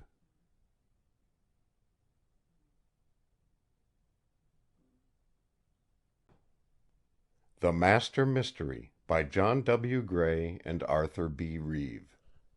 Chapter 9. Meanwhile, as Flint left Brent Rock, his fear of the automaton returned to him with redoubled force. He had been false to his mission, nor had he ever succeeded in his treachery. A few minutes he had been certain that Eva would come to Baker's dock at the time set, but now doubts began to assail him. With her obvious faith in Locke, she might decide on the chemist's antidote, and there was always a possibility that it might restore Brent, in which case Flint realized that his life would be forfeit to the automaton. Nor were his fears unfounded. He had barely passed the fountain where half an hour before he had been set free, when an emissary came out from behind a neighboring tree and took up his trail. Deluxe Dora also had waited only long enough to see Eva and Locke enter Brent Rock, when she turned her runabout around and drove rapidly back to Professor Hadwell's. She arrived there just in time to meet an automobile coming from the opposite direction and containing 3 emissaries of the automaton. In answer to an inquiry, Dora pointed out the chemist's house to them. They piled out and their leader knocked at the door, while Dora drove off. The chemist answered and the leader produced a vial, glibly lying as he handed it over. "The Williams Drug Company sent me to have this stuff analyzed," said the leader. "I'll wait." As the professor admitted him, he did not see the other 2 men pressed close to the wall on either side of the room. The moment the professor's back was turned, they slinked after their leader into the house. In a dark corner of the hallway they crouched as their leader went into the laboratory with the chemist. The professor sniffed at the vial, which contained nothing but pure water, and in surprise turned to the emissary for an explanation. But it was too late. The emissary dealt him a blow with a blunt instrument that stunned him, and as he reeled back and grasped at a table, the other thugs rushed from the hall and rained blow after blow on his venerable head and beat him to the floor. A convulsive shudder, a long drawn-out sigh, and he lay still. With barely a glance at him, the emissary set to work to smash all the paraphernalia of the place, sparing nothing in order to make sure that the antidote would be destroyed. Glass tubes, retorts, bottles, even furniture were smashed to bits in their orgy of ruin, and there, in the midst of the debris, his life's work finished, lay the old chemist, dead. Tiring of their own efforts, the murderers at last desisted. One of them went to the street door and peered out, but in a moment was back with the others. "Quick! That fellow Locke is coming!" He was right. Locke had immediately quit Brent Rock and had come directly to the chemist's in the hope of forestalling any further attempt by Flint to inveigle Eva into dealing with him. The door had been left ajar, and, although he thought it strange, Locke was without suspicion and entered the hallway. He called to his old friend, but the dead lips could not answer, and the emissaries would not. Greatly alarmed now, Locke strode to the laboratory. For a moment he stood as though petrified, as the horrid scene burst upon his vision. He ran to the chemist and knelt beside his battered body. With a rush the emissaries darted from their hiding place and were upon him. Although taken unawares, Locke was, in a measure, ready for them. One he grabbed in a clever jiu-jitsu hold and sent him hurtling through the air to crash in a heap in a far corner of the room. Leaping to his feet, he beat another to the floor. The third villain was of tougher fiber. Up and down the laboratory they battled, stumbling over broken furniture, now falling to the floor, where they rolled over and over, first one, then the other gaining the mastery, while the broken glass with which the floor was littered cut their clothing to ribbons and bit into their flesh. Locke was slowly gaining the upper hand when the thug whom he had thrown over his head recovered. The brute took the situation in at a glance, saw his pal in trouble, and sneaking treacherously behind Locke, dealt him a terrific blow with the butt of a revolver. Locke dropped to the floor as if pole-axed, and lay still. One of the thugs kicked him as he lay defenseless, and then, spying a row of coat-hooks in an inner hallway, with fiendish ingenuity directed the others who had joined him. They strung Locke up by his thumbs, so that he hung, half suspended, with his toes just off the floor. As one of them searched him, Locke was still unconscious. They found nothing but a few banknotes and the automatic revolver that Locke always carried. Slowly Locke regained his senses. The agony of his strained thumbs was almost unbearable, but he was not the man to give up. By this time 2 of the emissaries had gone, leaving one, who seated himself quite close to Locke, where he was examining the revolver. With the stoicism of an Indian, Locke manfully tried to evolve a plan by which he might escape.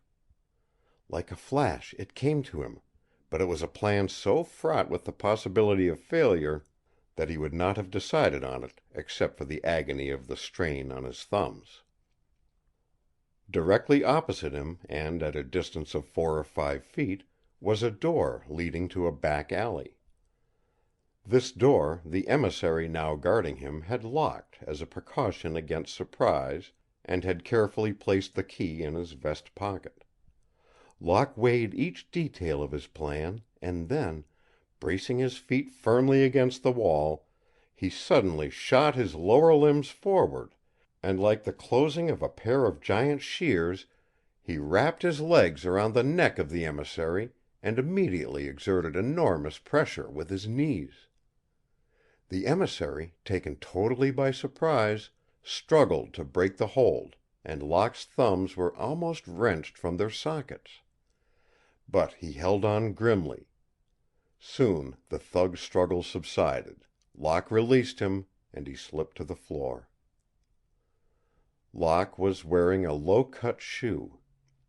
Strange that a man's life may hinge on such a slight detail, but this fact enabled him to work off his right shoe and his sock.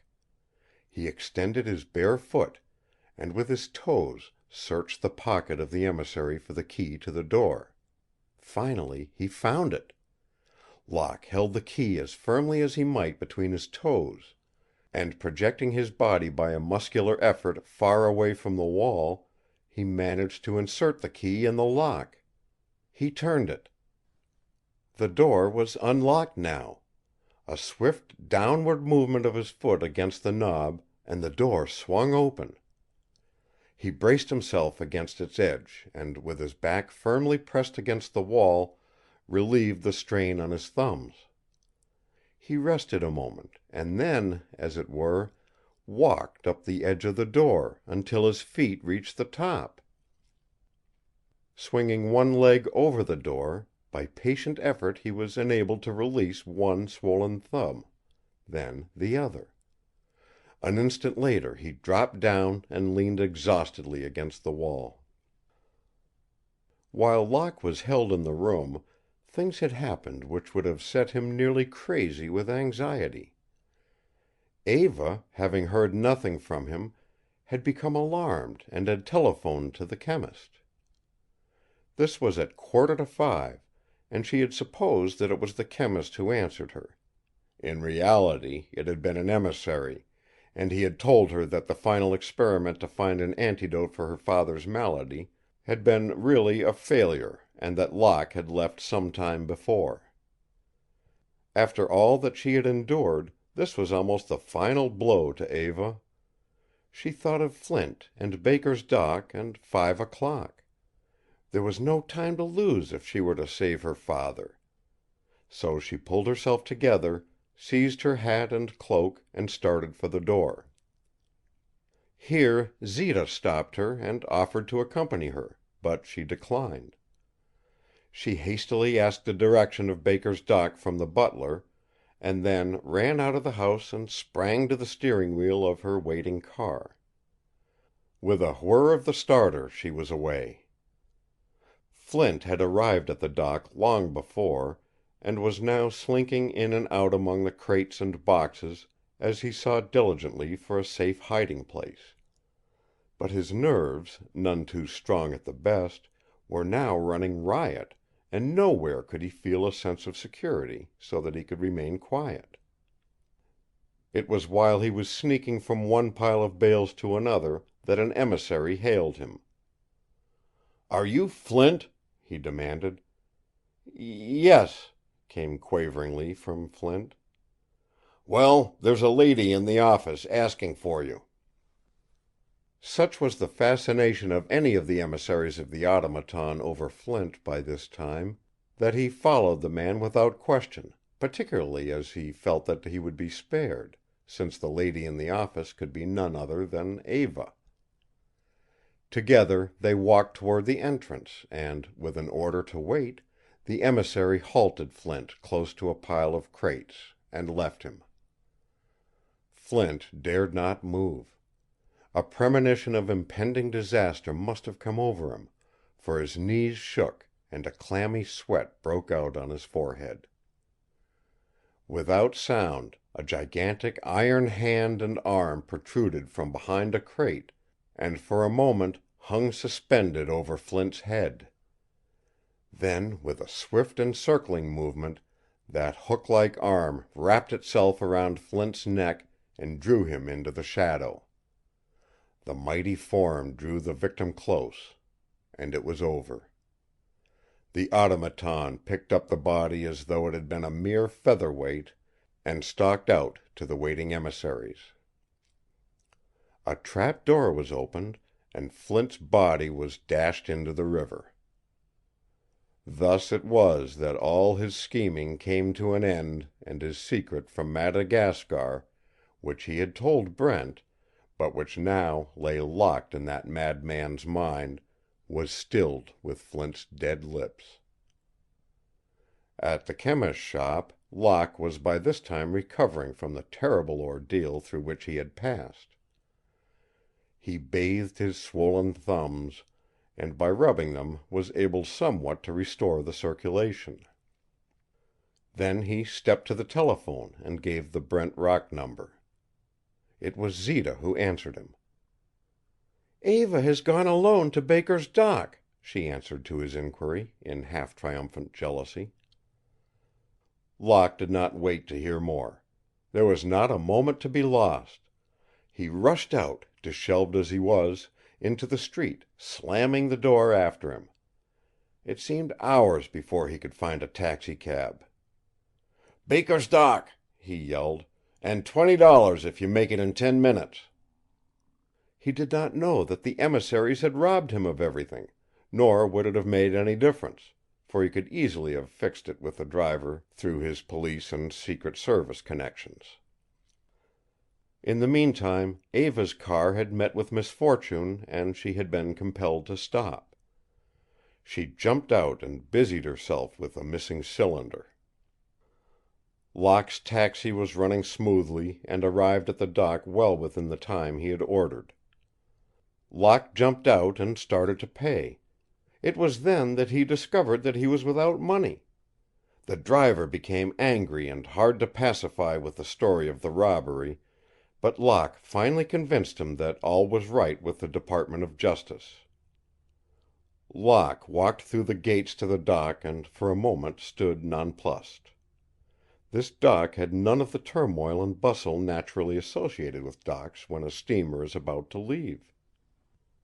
He cautiously proceeded between the piles of merchandise toward the end of the wharf. Of one thing he was now certain, and a prayer of relief came to his lips. He was there before Eva and able to guard her from any danger that might arise. His eyes were keen, but he failed to notice the emissaries who, from behind crates and bales, were watching his every move. Nor did he see that fiend of iron, the automaton, which, standing rigid, glared at him from behind an enormous packing case.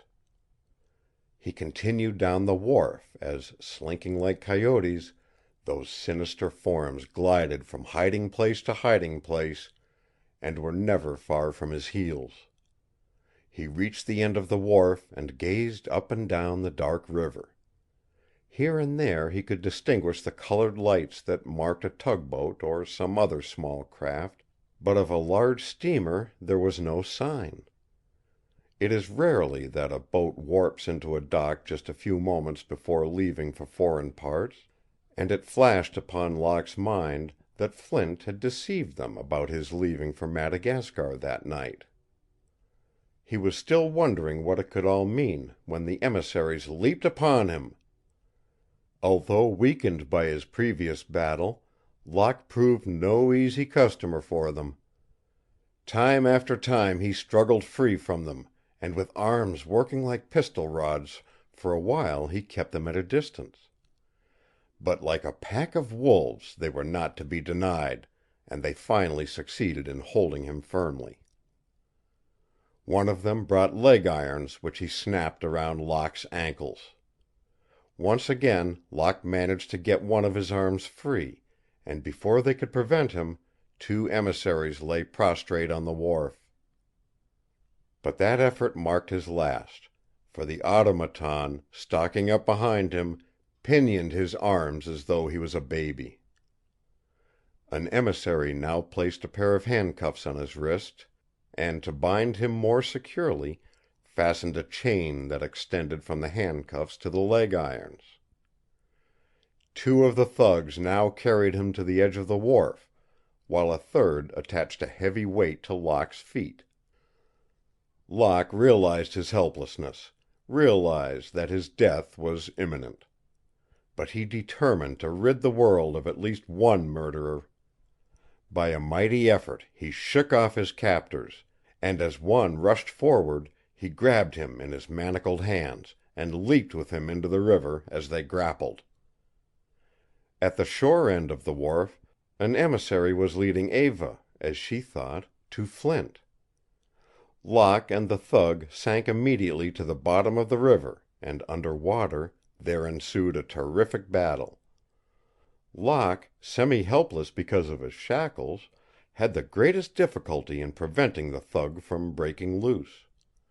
But he was determined that the fellow at least would pay for his crimes with his life. The thug's struggles gradually became more feeble. Air bubbles rose from his bestial lips, and he became limp in Locke's grasp. Locke released him, and, feet first, he floated upward, dead. Locke's lungs were almost bursting now as he struggled at his chains. His senses reeled. He thought of Eva, and redoubled his efforts. If he could only get rid of that great weight that was holding him down. A singing came to his ears. End of chapter 9. Recording by Roger Melin.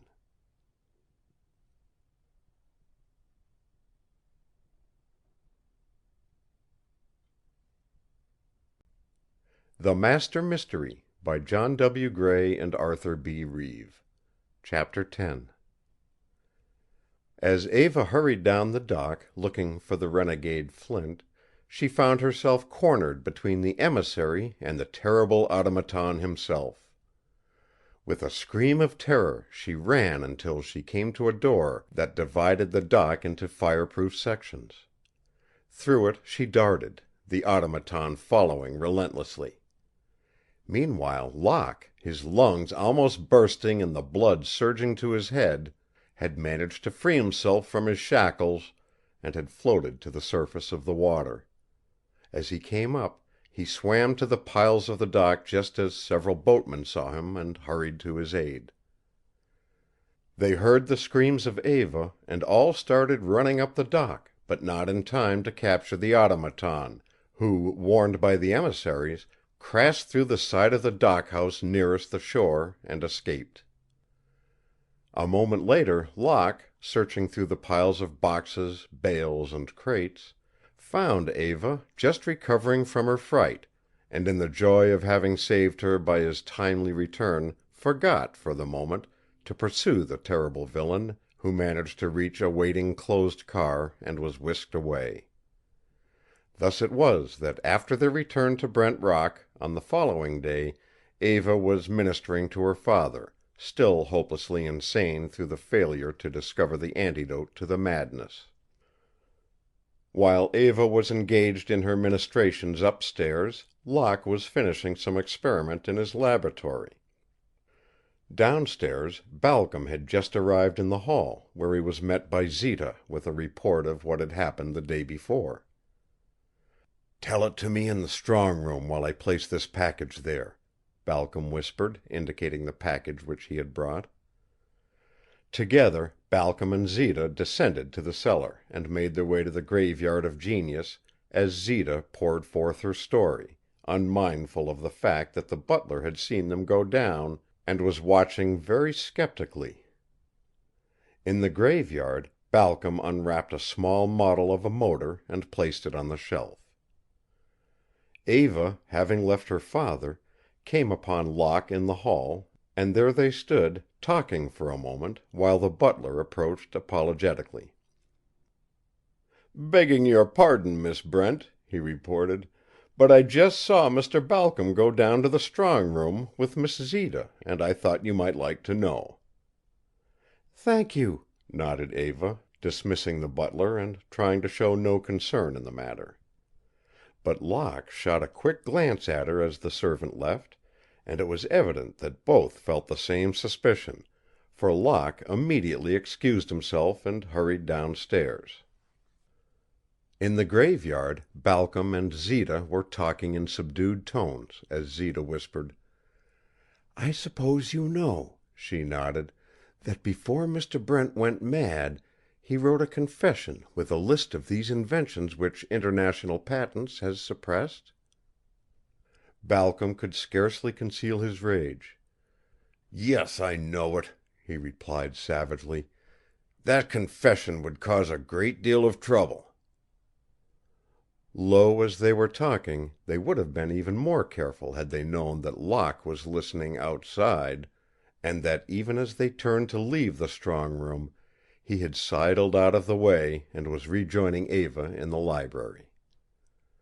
Locke had scarcely told Eva what he had heard when she moved over to the safe and would have tried to open it had he not stopped her. For he had heard the other two coming from the cellar, and even as it was, they were at the hall door. "My dear," remarked Balcom as he entered and went to Eva, "since your father is not likely to recover, I must ask you to transfer all the company papers from his private safe to the office of the company." Eva did not respond to the fatherly manner assumed by Balcom. Instead, she almost point-blank refused to do as he had requested. Just then, Locke, whom Balcom had almost ignored up to the present, heard the noise of someone coming through the conservatory. It was Paul Balcom, his coat on his arm, his sleeves rolled up, and a tennis racket in his hand, as he had come just from the courts. Paul glanced surlily at Locke, who bowed pleasantly to him, as well he might, considering their relative positions in Eva's real affections. Catching sight of his father with Eva, Paul paused a moment. It was just at that instant that Balcom had been saying to her, "Why don't you marry Paul, as you promised your father and me? That would settle all the difficulties." Paul had suspected the nature of the conversation, though he approached as if ignorant of it. Apparently catching the drift, he deftly urged her, but Eva tactfully changed the subject, greatly to Paul's chagrin and his father's ill-suppressed anger. The suspense of the situation was relieved for Eva by the nearer approach of Locke, who must have had some inkling of what was going on. Paul and his father exchanged glances as the young chemist and detective joined Eva, and it was evident that no love toward him was wasted by either. "Excuse me," she apologized, walking away with Locke, "but there is something very important that I must attend to for my father's interests." Locke and Eva walked to the safe, while Balcom and Paul watched like hawks. A moment later Eva was kneeling before the safe, after giving Locke a paper which contained the combination numbers to open the bolts. Locke glanced at it, then held it where Eva could read: "Combination of safe. Turn once left to 40. 3 right to 18. Once left to 40. As Locke held the paper and Eva's slender hand spun the combination lock, Balcom and Paul moved silently forward. Although Locke was holding the paper with the combinations for Eva, he heard them come up behind him and knew that they were watching. With a quiet smile to himself, he moved the paper over so that they could see it, nor were they slow to take advantage of the chance. Locke's mind was working fast, and he had a purpose in what seemed to be carelessness or even foolishness. A moment later Eva opened the safe, and from it she took a typewritten document of many pages. It read: "Board of Directors, International Patents, Inc., New York. Gentlemen, in view of the government's antitrust investigation, I have prepared this list of inventions we have suppressed. I think we should discuss at our annual meeting the advisability of surrendering our rights to these inventions, no matter what may happen to the corporations we have been protecting. Very truly yours, Peter Brent." Following this letter was a bulky paper, or rather set of papers, which detailed the inventions and their history, exposing some of the nefarious operations of the corporation. Balcom, as he read the top letter, showed great agitation. As Locke took the package from Eva, Balcom interrupted. "That's very dangerous," he said. "If it gets out, the corporations are ruined." Locke scarcely replied. Instead, he very ostentatiously replaced the document in the safe, refusing to entrust it either to Balcom or to Paul, who withdrew sullenly, leaving Eva alone with Locke in the library as Locke whirled the combination of the closed safe door. It was perhaps half an hour later in the secret den of the automaton in the rock-hewn foundation of Brent Rock that the emissaries were watching the arched and dark passage. Suddenly there was the warning clank, and the huge steel monster strode in. For some time he stood before the table, giving his instructions by means of mysterious, cryptic motions. Meantime, above in Brent Rock, Locke had been busy, for he had conceived an entirely new plan to capture the automaton. It was nothing short of an electric trap, and deadly in its simplicity. From the wall switch Locke had led wires carrying the house current.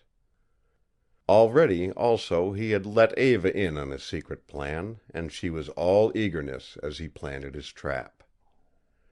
Before the safe now, Locke paused, and there for a moment twisted the combinations so that he could get his correct position. That done, he noted the place where he had been standing and removed a mat from the floor in front of the safe. At that place he set in on the floor a fairly large iron plate. To this iron plate he attached a wire, then replaced the rug, but in such a way that a part of the plate was exposed, though it would never be noticed. "If the automaton attempts to open the safe," he remarked to Eva as he worked, "he will complete the electric circuit, and it will hold him until we capture him." "How clever!" Eva exclaimed involuntarily. "Now for making my signaling connection to the laboratory," continued Locke. "Then I must get some of my men up here from the department." However, while Locke and Eva were busy arranging this electric trap, they did not notice that they were being watched by Zita, who had stolen into the conservatory and was eyeing them eagerly from the protection of the fronds of the palm. Zita, moreover, was greatly excited, as she gathered with her quick perception just what it was that they were doing. Nor did she wait to see the work finished, but stole out of the door and away hurriedly. Locke had finished his preparations, and as he and Eva were discussing the possibilities of which he had devised, he remarked, in answer to her eager inquiry about his suspicions, "I am sure we shall prove that there is a man inside that terrible machine that attacks us." "Then you don't think it is really an automaton?" asked Eva, with great respect for Locke's opinion, though it was sufficiently in evidence that she was not at all convinced that the monster was not really of steel and controlled by something that resembled a human brain. Locke was non-committal. "This trap will tell us," was all he would say. Zita, hurrying out from the conservatory, and wishing to waste not an instant in notifying Balcom, sought a nearby telephone pay station, and there in frantic haste she demanded Balcom's number. It was some moments before Central could make the connection, and then it was only to Zita's disappointment and growing fear. The Madagascan servant of Balcom answered in the absence of his master. "Is Mr. Balcom there?" asked Zita, adding, "Or Mr. Paul?" The black shook his head. "Neither Mr. Balcom nor Mr. Paul is at home," he replied. Zita was now thoroughly alarmed. Had she some connection with the automaton? Or was it her fear that either Balcom or Paul might know more than they would care to have the authorities know? Or was the automaton really an iron monster, after all? That and many other questions were surging through the minds of all who had encountered this unique mystery. End of Chapter 10. Recording by Roger Melin.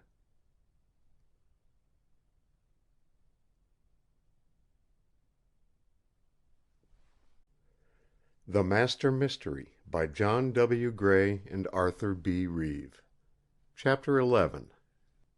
It was midnight when, far down in the rock-hewn cavern in which the automaton had his secret den, the steel monster and one of his men stalked out through the arched passage that led to the very cellar of the house above them.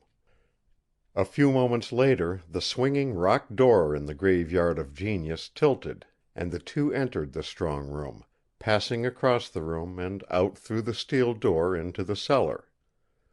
Up the cellar steps they proceeded until they reached the hall, then noiselessly they crossed into the library.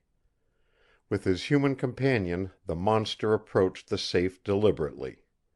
Just as deliberately the automaton reached out to turn the handle of the combination. There was a flash as the current passed through the arm of steel to the foot of steel resting on the plate Locke had set in the floor. A suppressed cry escaped from the henchman.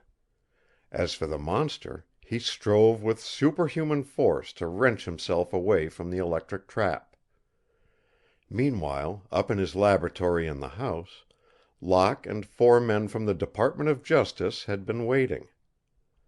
"The department expects us to get this evidence right," he had emphasized as he gave them their instructions.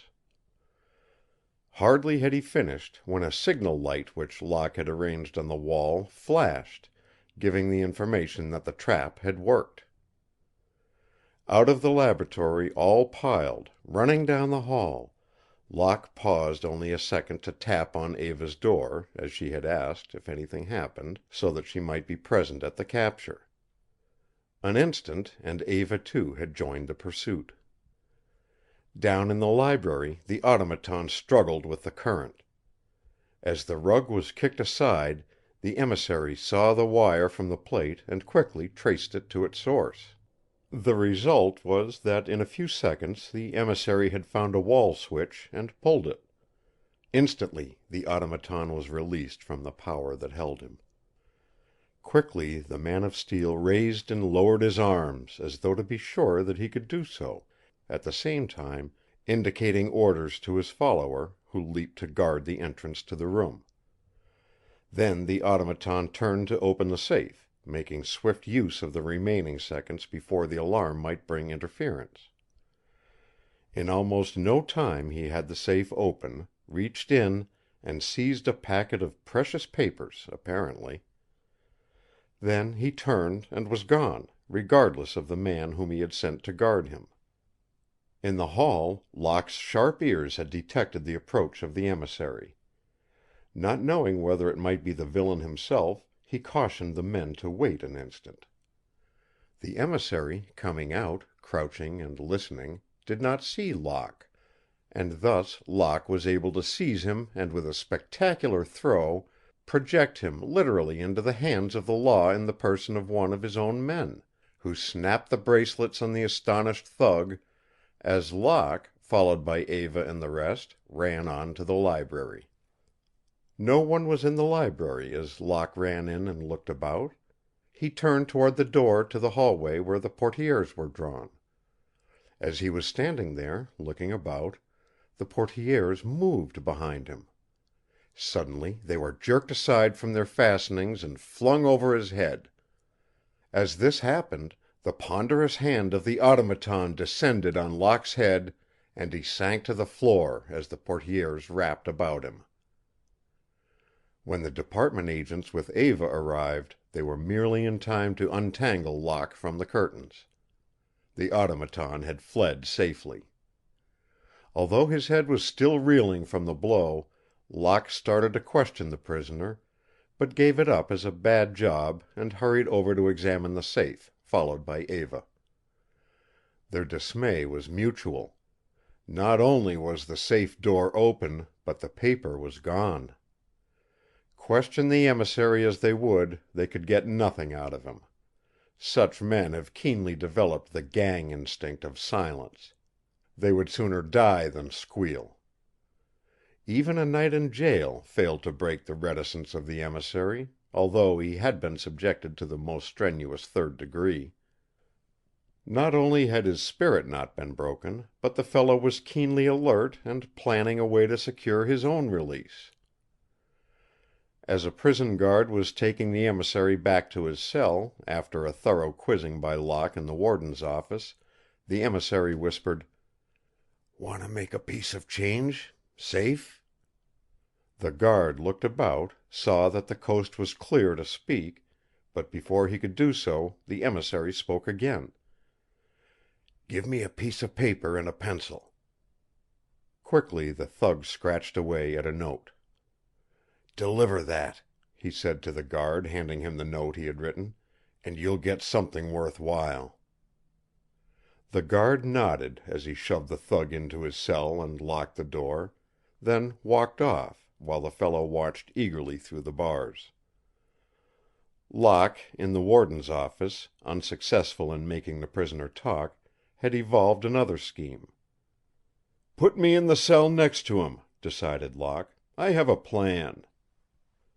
It was while the false guard was reading the address on the note that Locke and the warden entered the cell row. The guard hastily stuffed the message in his pocket as Locke and the warden passed up toward the empty next cell. Locke went through all the actions of one who was being thrown into a cell, and the emissary in his own cell listened without suspecting anything. Locke had arranged with the warden to leave the cell unlocked, but no sooner had the warden left than the guard, who had been observing, moved over and shot the bolts. Here, then, was a predicament. Locke could not give the alarm without putting the emissary in the next cell on guard.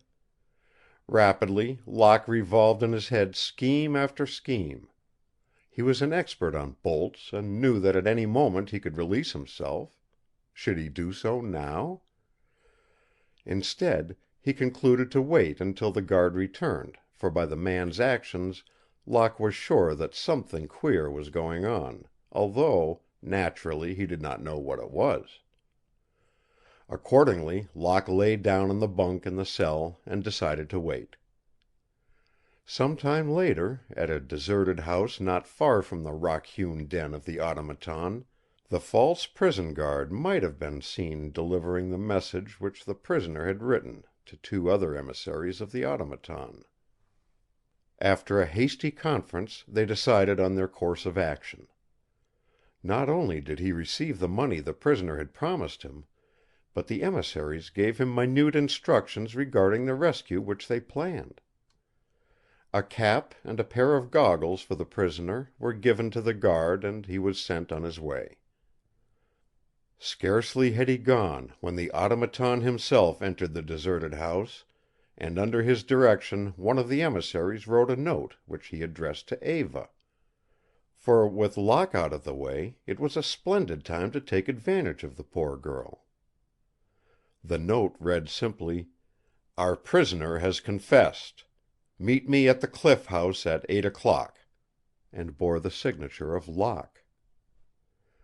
Thus, with their plans carefully laid, the automaton and his emissaries plotted, and soon a messenger was on his way to Eva with the faked message.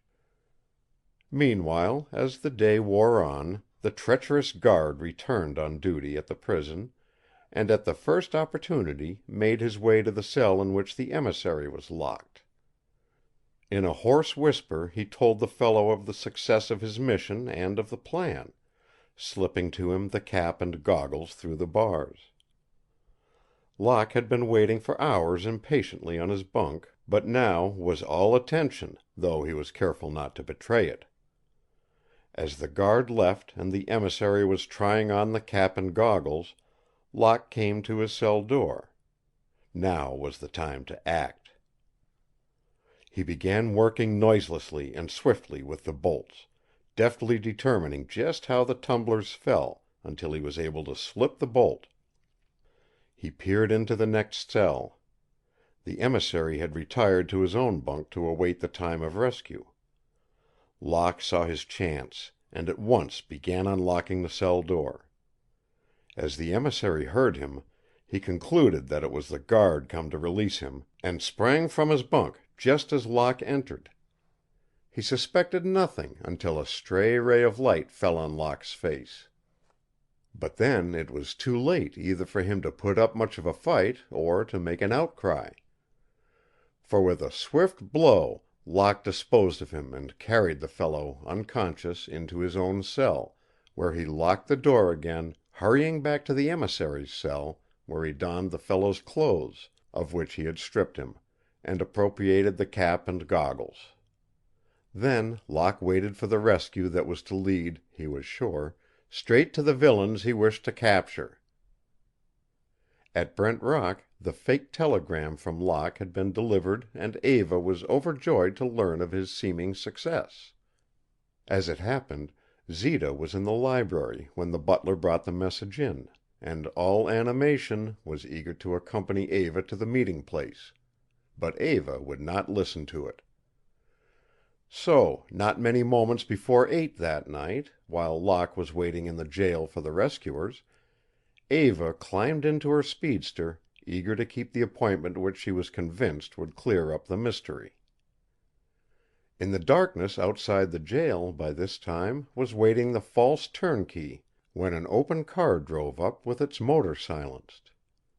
He had been expecting it, and so was ready when a heavily goggled man climbed out and signaled to him. In the back of the car was another man, also goggled, while the chauffeur, alone, had his face also well hidden by a cap over his eyes and his collar pulled up. Understanding perfectly, the guard hurried into the jail, making sure that the coast was clear, and down the cell row to the cell where Locke was waiting impatiently, now dressed and hunched up in a perfect imitation of the emissary. The turnkey opened the door and whispered to Locke, who nodded gruffly, and together they sneaked quietly out. With scarcely another word, outside, Locke leaped into the waiting car, and the four were off, leaving the false turnkey chuckling over his cleverness and ready to make a getaway. Locke glanced furtively from the driver to the other two passengers in the car as it sped along in the direction of the cliffs. So far, everything had gone fine.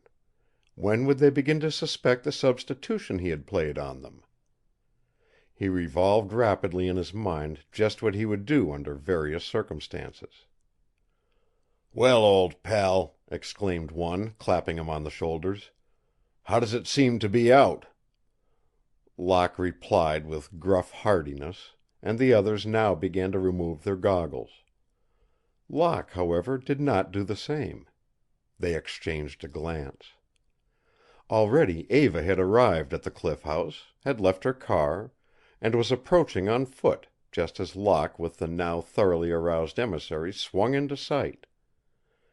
With a shout to the driver, the two men in the back of the car leaped at Locke at once, and as the car stopped, the chauffeur joined them.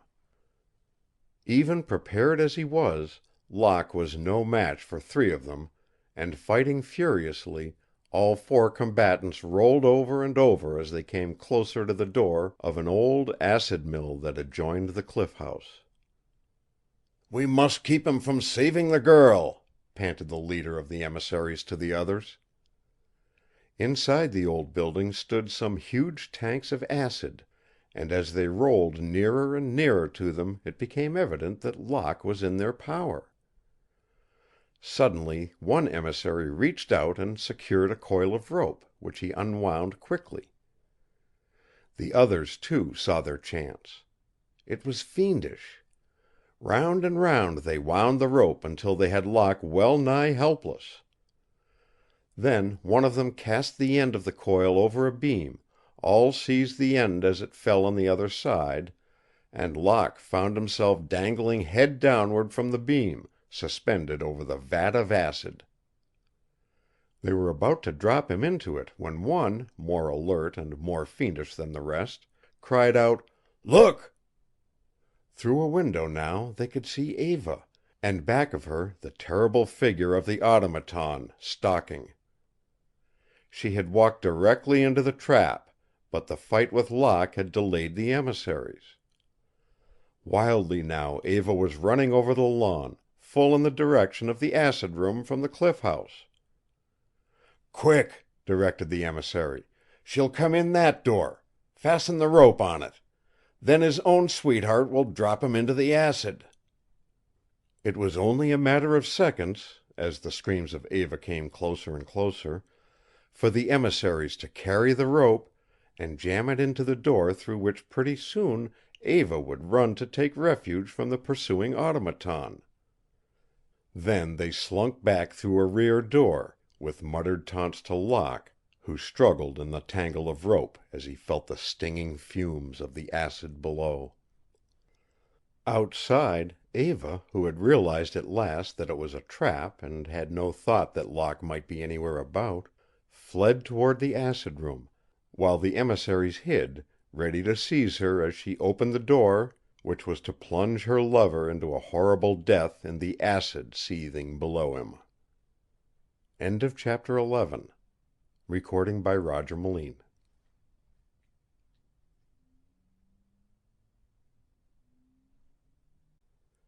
The Master Mystery by John W. Gray and Arthur B. Reeve. Chapter 12. Locke's case seemed at last hopeless. The cruel ropes bit into his flesh and increased his agony, while the acrid fumes from the seething acid were slowly stupefying that keen brain of his. Backward and forward like a huge pendulum his body swayed, and in an agony of suspense he watched the fatal rope. With writhing body he swayed far out, and then he saw just one chance. The emissaries had thrown the rope over a beam which was far above Locke, and it seemed an impossibility for him to reach it. For one less resourceful, or with a physique less perfectly developed, even to try would have been useless. But there was one chance in 1,000, and he grasped it eagerly. Alternately contracting and relaxing his muscles, Locke succeeded in swinging himself in an ever-widening arc. Nearer he swung, back, and again nearer. Could he make it? Back again, and a terrific effort. He was gaining. There came to him the sound of running feet. In his fear and agony he could have shrieked, but from his parched throat there issued no sound. Friend or foe, for him it meant the same fate. One touch on that knob and a torturing death by fire. With bursting muscles he redoubled his efforts. In a long sweep his body swayed out and up. Would he be in time? Those pattering feet, they were coming nearer and nearer. There were now but a few yards between them and that knob. A mighty swing, a monstrous heave, his fingers crooked talon-like, and he touched the rafter, clutched, and missed. Downward and backward, his mind now reeling in black despair. He had tried and failed. This was the end. The sound of footsteps had ceased. Well he knew that someone was at the door. He tried to pray, and then he crashed against the rafter. Mechanically he grasped at it and clung. The door flew open, and there stood Eva. All the horrors of imminent death, even the pain of sorely tried muscles, were momentarily forgotten in his relief at seeing her safe and having saved himself. But not yet was he free. The emissaries had been thorough in their work, but it was not many moments before the last knot was loose and he dropped to the floor. Locke peered stealthily about. To all appearances everything was clear. He placed his arm about Eva, and they started to steal out. Well they knew that with such enemies not for a moment would they dare relax their caution. For them every angle and nook was a temporary haven. Slowly they drew away from the dread spot, and soon came to a more populous locality, where the lights of honest shops and peaceful homes gave them a sense of greater security, and brought a feeling of unreality to the horrors through which they had passed. A taxi driver hailed them, and in a short time they were rolling along the cliff drive and had arrived at Brent Rock. It was the following day that the old butler handed Locke a letter addressed to International Patents, Incorporated, from the Diving and Salvage Company. Locke was about to read it when Eva entered and they read it together. "We are reliably informed," read the letter, "that the Underseas Corporation is trying to obtain possession of the self-liberating diving suit which you control in our interest. This must be prevented." Locke was immediately interested. At once it occurred to him that here was a patent which the company had suppressed which might prove of incalculable value. "This suit might be very valuable to the government," he exclaimed to Eva. "I am going to try it myself." "Please don't," pleaded Eva. "It isn't worth it. It's not worth the risk." Locke, however, realized that here was something of extreme importance, and as he visualized to Eva the helplessness of a deep-sea diver, his air line cut, struggling in vain to release himself and rise to the surface, he began to win her over. At the moment when Quentin and Eva were in the library, Zita was taking advantage and was ransacking Locke's laboratory, not with any definite purpose in mind, but searching in every nook for some clue which might tell her what he was about. The speed with which she worked was extraordinary. Yet before she moved an instrument, a retort, a book, its position was minutely studied, so that she could restore it to its former place without anyone suspecting that it had ever been moved. It was while she was thus occupied that her eye fell upon an instrument which aroused in her an excited interest. It was very like the headpiece used by operators of telephones, and she hastened to adjust it. In a moment it was as though she were in the library. She could hear Locke's earnest laugh, and in it Zita could detect an undercurrent of tenderness. Her lips compressed and her eyes hardened as she listened. Locke was speaking about a letter, and it seemed to be something important. Zita was all ears. But Locke's next words which she heard were his decision to test the diving suit, and as she listened she became tense, for this information she knew was important. The continued note of tenderness in Locke's voice more infuriated Zita. She removed the headpiece of the dictagraph, slammed it back into the desk drawer from which she had taken it, and hurried out. In the library, Locke, having persuaded Eva, left her and went down into the graveyard of genius, where he touched the secret spring, and the massive door flew open. He entered the gloomy place and went at once to the shelf upon which lay the self-liberating diving suit. He took the suit down and examined its every detail minutely. As he did so, he became more and more enthusiastic, and he could find no fault with any of its features. "It's entirely practical," he exclaimed to himself. "I'm going to try it today."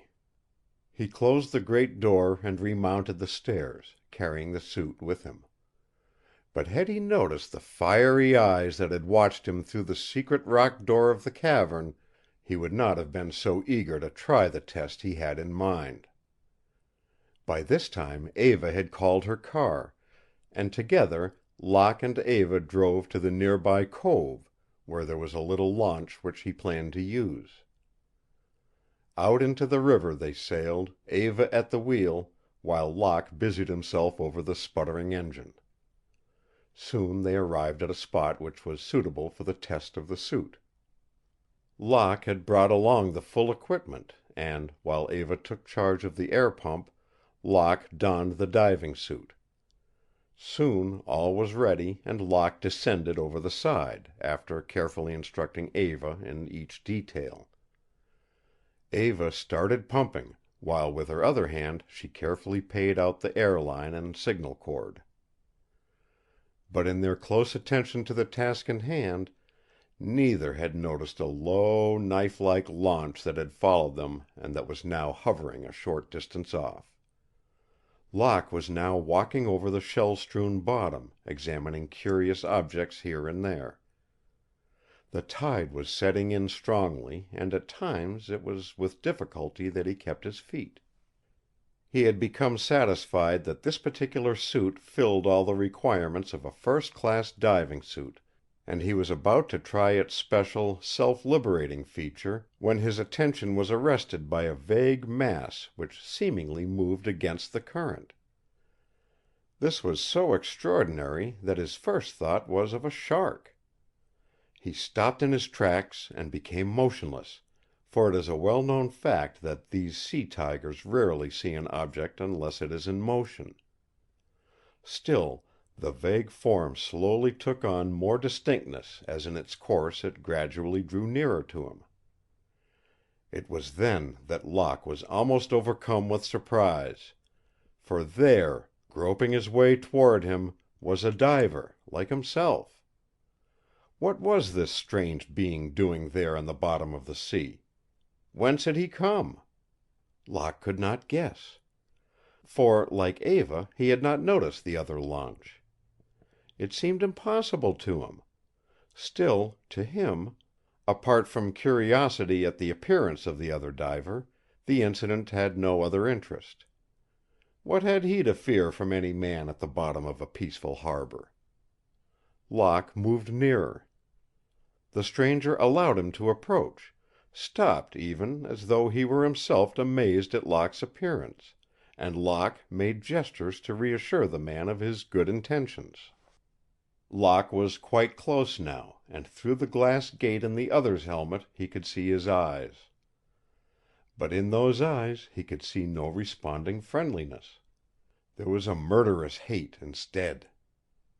He tried to step back and place himself in a position for defense, but he was too late. For with a movement amazingly rapid for one under water, the stranger leaped upon him, at the same time drawing a long knife. There, under the sea, commenced a battle royal. Locke was unarmed and so from the start was at a disadvantage. The stranger seemed not so anxious to stab him as to come to close quarters, and before Locke could prevent him he had done so. With his left hand he grabbed Locke's lines, while with the other, in which was the keen knife, he slashed murderously. Locke tried to break his grip, but the other was not to be denied. With one stroke he cut through both lines, pushing Locke backward and himself springing free at the same time. Immediately Locke's helmet filled with sea water, while the pressure became enormous. Locke tried to hold his breath, while his hands searched for the liberating knob. He gave it one twist. It worked perfectly. Locke's suit, including the helmet, simply opened and fell from him. Propelled as much by the pressure that the water exerted as by his own powerful strokes, Locke shot to the surface. The day was perfect and the bay was calm. For a few seconds Locke floated, drawing the air into his starving lungs. Then he raised himself and gazed about him. At first glance everything seemed the same except for the fact that, whereas before his own boat had been alone, there were now two. Then Locke heard an agonizing call for help, from Eva. After he had gone over the side of their launch, Eva was naturally very intent upon keeping him plentifully supplied with air. He had been down some time before, glancing about, she had spied the other launch. But at the time she had thought little of it. For her, all thought of danger was centered on the man who was now risking his life many fathoms beneath her from pure motives of patriotism. It was only some minutes later, when she heard the grating of another boat against the side of her own, that she realized that she herself stood in danger. But even at that moment her thoughts were of Quentin, who now, for the first time, was wholly dependent on her efforts alone. She looked up fearfully, and what she saw fairly congealed the blood in her veins. Directing a murderous emissary to board Eva's launch, in the cockpit of the other boat stood the automaton. Not for an instant did Eva cease her efforts at the pump. But she shrieked with terror again and again. Now, to add to that terror, the pressure on the air pump suddenly ceased. From the depths myriads of bubbles of air arose. Knife in hand, the emissary leaped aboard and came toward her. Automatically, frantically, she still turned the useless pump, while with her free arm she tried to ward off the poised knife. Again her shriek for help echoed across the water, and this time her call was answered. Had she gone mad? The voice that answered her was the voice of the man she loved. Her brain reeled, and she fell at the feet of the murderous thug. Other cries, then shouts, were now heard, for some fisher folk were putting out offshore to discover what all the tumult was about. The automaton made a hasty gesture to the emissary, who sprang back from his victim and leaped to his own launch, where, with his assistance, there was barely time to haul aboard the chief thug, who had been sent below to attack Locke. The launch cast off and with ever-increasing speed headed down the river. Locke was the first to arrive and climb over the side of the boat. Dripping though he was, he took Eva in his arms and bathed her face, while by this time other craft arrived, and friendly hands did all they could to care for them both. It was some minutes before Eva was restored, and all headed again to the shore, eager to help Locke. As he assisted Eva to land, and they waited for a carriage, Locke hastily offered a boatman a liberal reward for the discovery of the precious diving suit, for it had been his intention to present the patent to the government. Meanwhile, some strange things had happened. Paul and his father had quarreled over money, over De Luxe's Dora, over Paul's manner of life and his ill luck in winning Eva's affections. At the same time, Dora had become more insistent in her demands for money to meet her extravagances, and Paul conceived an idea of selling one of the patents to a rival company. Strange to say, it had been the self-liberating diving suit, and the rival company was the Underseas Company. All this took place some time after the disappearance of the automaton and his precious crew. Some hours later that evening a telephone message came for Locke from the boatman that the diving suit had been recovered and was being held by him. Locke replied that he would be down in an hour. But during that hour other strange things occurred. For no sooner had the boatman hung up his receiver than a pleasant voice hailed him and he left his house to investigate. It was Paul Balcom. It was in a clever, insinuating, affable manner that Paul approached the real object of his visit. His appeal was cleverly worded, cleverly presented. The sole object was to awaken the poor boatman's cupidity. The sum mentioned, no less a sum than $5,000, would mean luxury to the poor man. And all for what? Simply to call up a stranger, a Mr. Locke, to tell him that the boatman demanded more money since he had telephoned before, that the cash was to be placed by him in an old packing case from which a stationary engine had been removed that morning? It was just an exchange, that was all. "Sure, I'll do that," the boatman told Paul, and Paul, smiling craftily, gave him his hand to seal the bargain. The boatman went back to his quarters and again called Brent Rock, making his new demands. Locke was tremendously indignant, but he wanted the suit quickly to prevent its falling into unscrupulous hands. He agreed and immediately started for the dock. The boatman turned from his telephone and, picking up the suit, regarded it curiously. $5,000, he muttered. $5,000. And he shook his head wonderingly. He was standing near an open window and was commencing to fold the suit preparatory to taking it to the end of the dock, where lay the engine case, when, without the slightest warning, 3 emissaries of the automaton, who had appeared just a moment before on the dock, leaped through the window and felled him to the floor.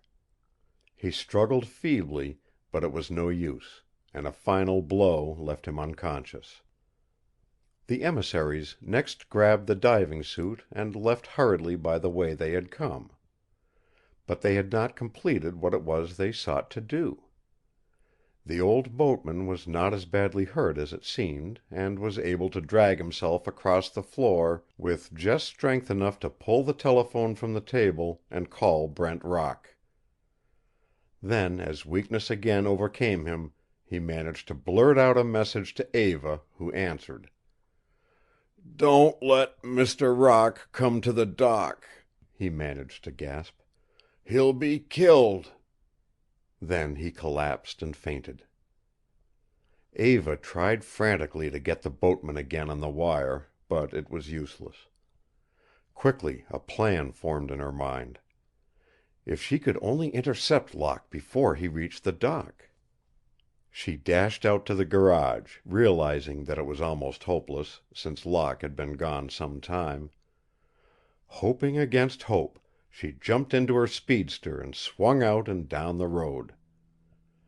The fact was that even as she sped along toward the cove, Locke was passing the arched gate of the dock.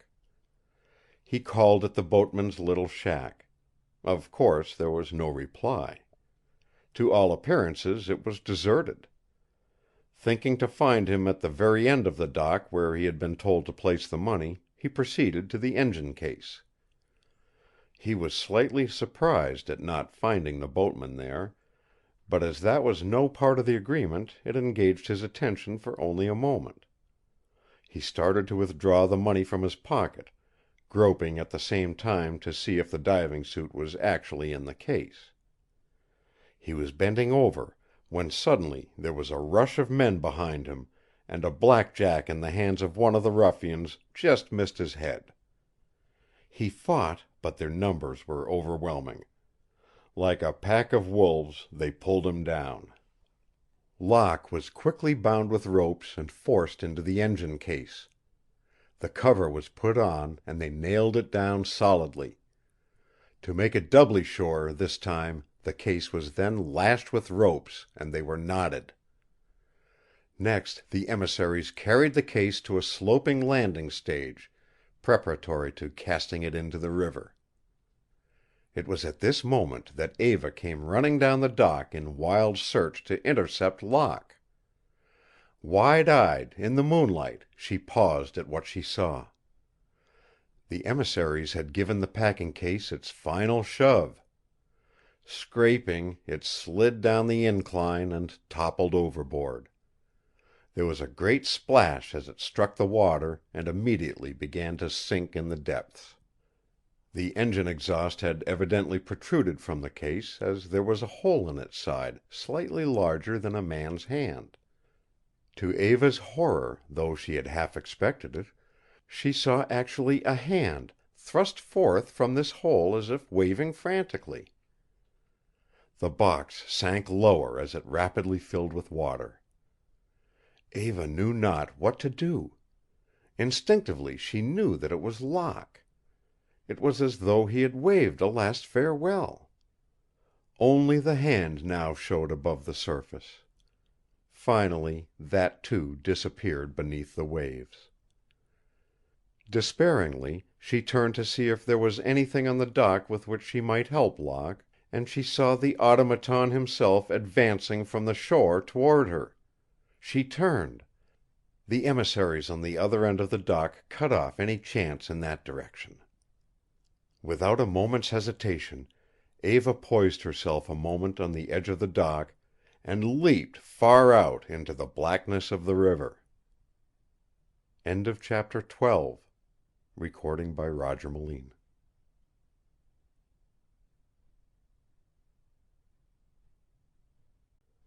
The Master Mystery by John W. Gray and Arthur B. Reeve.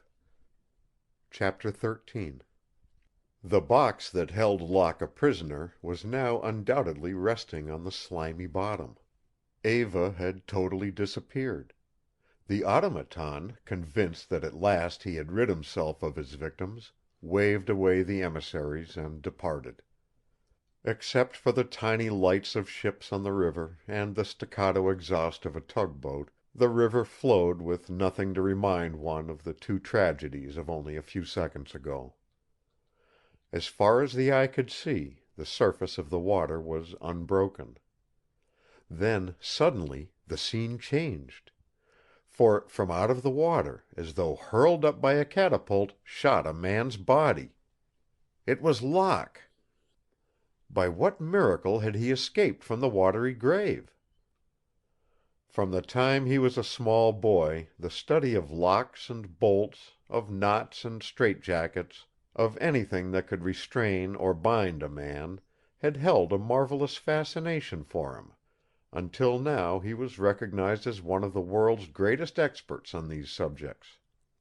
The great Locke concerns often sent for him to test new inventions, and invariably he could point to any flaw in the constructions of them that existed. As he came to manhood his knowledge had grown apace until to many he seemed a veritable sorcerer. It was by a trick known only to himself that he had been able to extricate himself from his desperate plight at the river's bottom.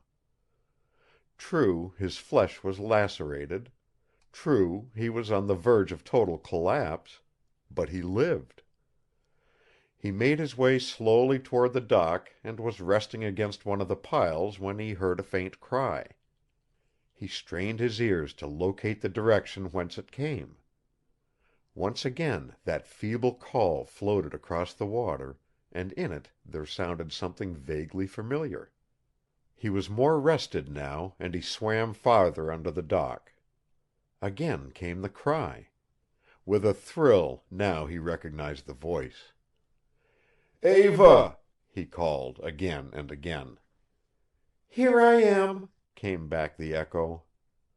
With a powerful stroke he breasted the current and in a moment he was supporting her half-fainting body.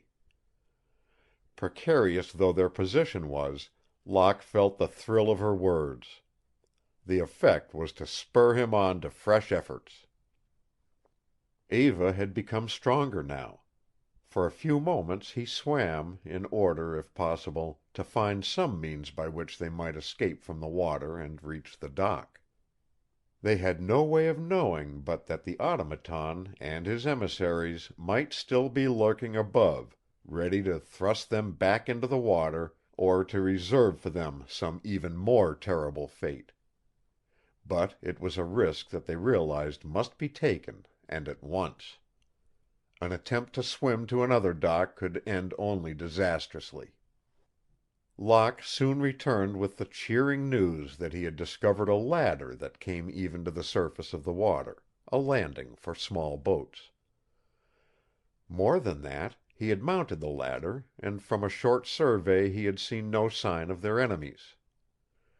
Carefully aiding Eva, Locke swam to this ladder and soon they stood upon the dock, safe. With great caution they moved toward the street and, without harm, finally passed beneath the arched gates again and were in the city street. Eva went at once to her father's room. His condition was one of great weakness. The laughing madness had abated in so far that the poor victim was so weak that the spasms could not maintain a very violent form. Eva practiced all those little kindnesses which are known only to women, and tears were in her eyes as she stroked his poor gray head. How terrible was it that after all they had attempted, all that they had suffered, they should still stand defeated in their aim to get the antidote that would cure her father's malady. However, the brave girl was not one to admit herself beaten, and even as she sat there she was planning new ways to discover who were her terrible adversaries and to bring defeat to them. At Brent Rock the next morning an aged inventor named Winters arrived before Locke was downstairs and was shown into the library to wait. Locke soon descended from the laboratory and went into the room to meet him. But Winters was so agitated that at first he could hardly speak. It was some moments before he gained control. "What can I do for you, sir?" inquired Locke, although he knew the man must be one wronged by the Patents Company.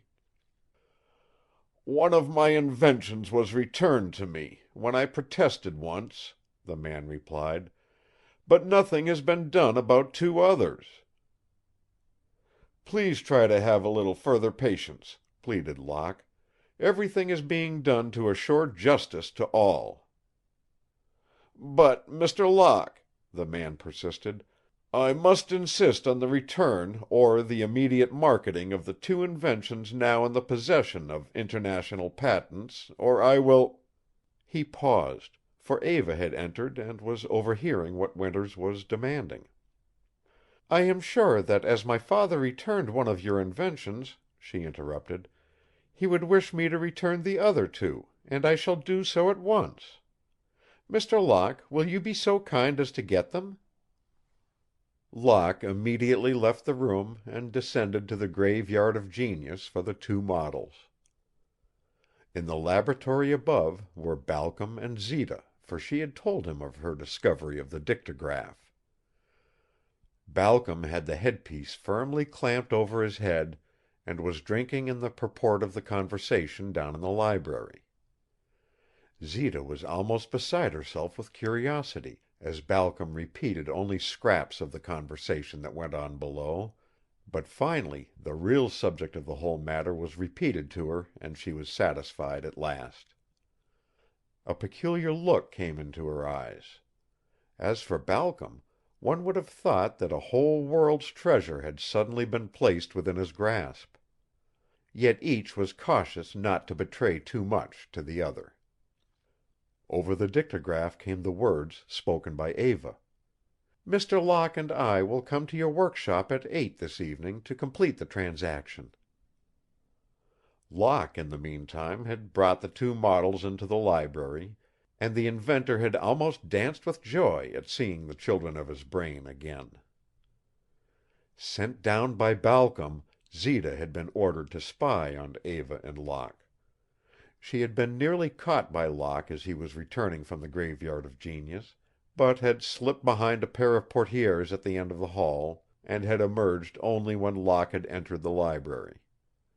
She had crept close to the door and was listening. She, too, now heard the inventor exact a promise from Eva and Locke not to fail to be at his workshop at 8 that night. Zita had but a second to glide backward from the door as the inventor came out into the hallway where she stood. He gazed at her in such a strange, fixed manner that an uncanny feeling came over her. Then he passed out, just as Balcom came down the stairs. "Why did that man look at me in such a strange manner?" she queried of Balcom. A moment Balcom considered her, as though undecided to speak, then made up his mind. "Because," he replied slowly, "he knows the secret of your birth, knows who you really are." Zita had no further chance to question Balcom, for at this instant Eva and Locke, still carrying the inventions, were leaving the library. Locke turned down again toward the stairway leading to the Graveyard of Genius, while Eva, nodding pleasantly to Zita and Balcom, mounted the stairs leading to her father's room. Zita turned questioningly again to Balcom. "Half of everything that girl possesses rightfully belongs to you," he whispered. Zita apparently did not understand. "What shall I do to obtain my rights?" she asked. "Do as I say," returned Balcom, as he left quickly. It was some hours later that in the dark corner of the Graveyard of Genius the huge rock slowly swung outward. There was a clanging and clanking of metal. Two fiery eyes gleamed through the aperture and out stalked the hideous monster, the automaton. With strange ominousness it went directly to the two models which Locke had returned, took them, turned and went back through the great gap in the wall from which it had come. Again, slowly, the huge rock swung back into place. Locke, with some sort of intuition, had deduced that young Paul Balcom, by his very absence, might have played a leading part in all the events in which both Eva and himself had been thwarted and almost killed. Accordingly, he determined to find and trail Paul. It was some time after the models had been stolen in his absence that, in a taxicab, Locke, having gone from place to place which he knew Paul frequented, at last caught sight of him leaving a dance hall of very ill repute. Paul was just stepping into a car which whisked him off rapidly, and Locke gave an order to his own driver to follow him. They wove in and out of various streets, and finally turned up the drive where, after a few minutes, Paul's car came to a stop before a palatial apartment house, and Paul alighted. Looking up and down the drive and seeing nothing to cause him suspicion, Paul entered the house. Locke carefully noted the address, then leaned back in his cab to await developments.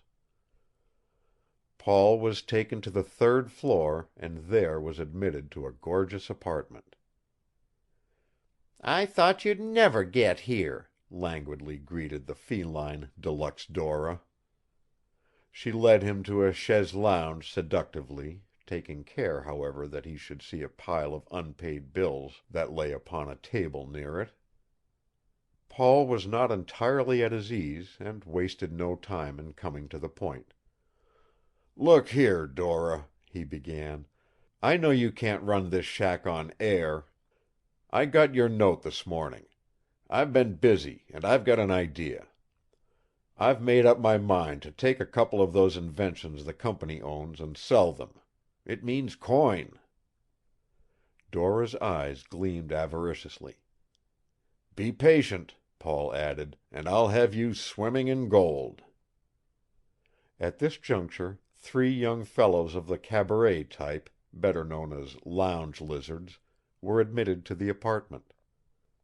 Paul cast a glance at Dora which clearly spelled jealousy and reproach. He knew the fellows. In fact, there were few denizens of the underworld whom he did not know. Concealing his vexation, he tried to greet them easily. The fellows returned the salutation hastily. "Say, Balcom," hastened one of them, "someone is on your tail shadowing you."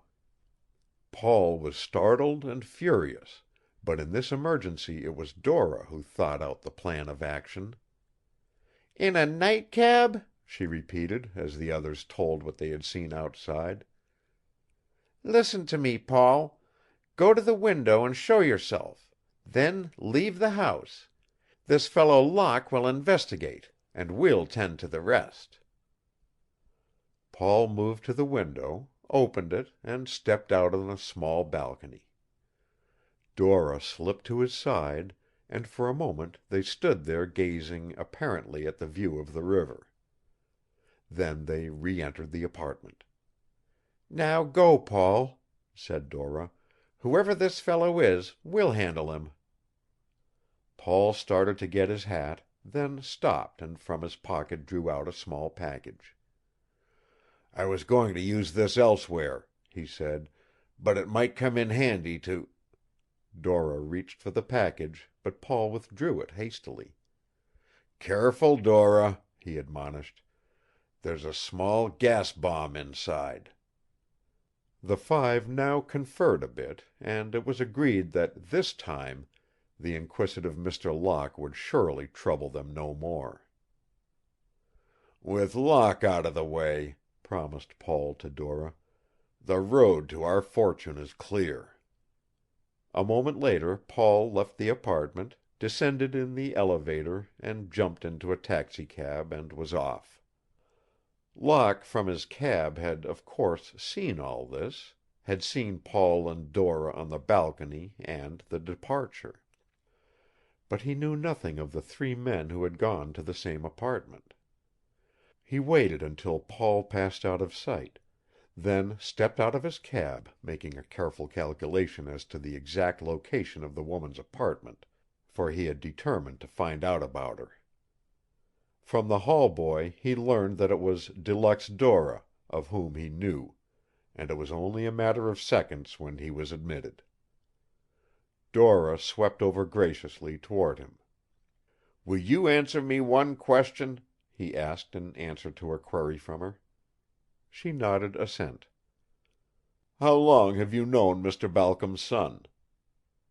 "He is an old friend," she replied. "I'm expecting him to return at any moment. Won't you be seated? Please excuse me just a moment." Before Locke could say a word she had left the room. Left alone himself, Locke took in all the details of the room, and again his eye wandered to a Louis XIV desk. Feeling certain that this woman was without doubt connected in some way with the plots, He felt justified in opening the desk to obtain evidence. He tiptoed over to it and tried to open it. It stuck at first, but after one or two silent, well-directed blows which he so well knew how to administer, the sliding panel stood unlocked. He glanced around. There was no one to be seen. He moved back the panel. There was a flash and a tiny puff of smoke. Locke coughed once, clutched at his throat, and lay gasping on the floor. Immediately the three men rushed out, carrying ropes and holding handkerchiefs to their nostrils. One ran to the window and threw it wide open, admitting gusts of air to clear away the fumes. The others began to bind Locke as De Luxe Dora appeared in the doorway and calmly directed operations. On the roof of the apartment, several moments later in the just gathering dusk, 5 figures might have been seen. 3 men and a woman were conferring, while at their feet was a man tightly bound and unconscious.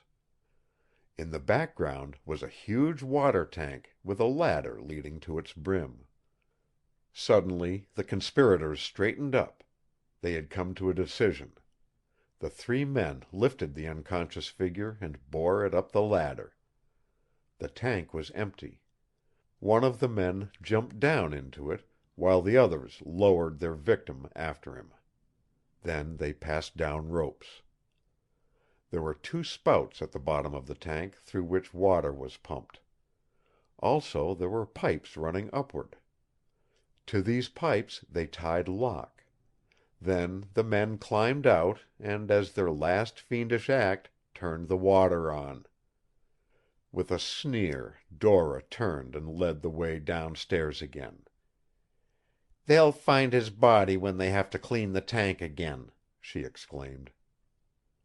At Brent Rock, during the absence of Locke, Eva had donned her street clothes, since it was nearing the hour of 8 when she and Locke were due to be at the inventors' workshop to render the restitution. She went downstairs and asked the butler about Locke, but the man replied that Mr. Locke had not yet returned.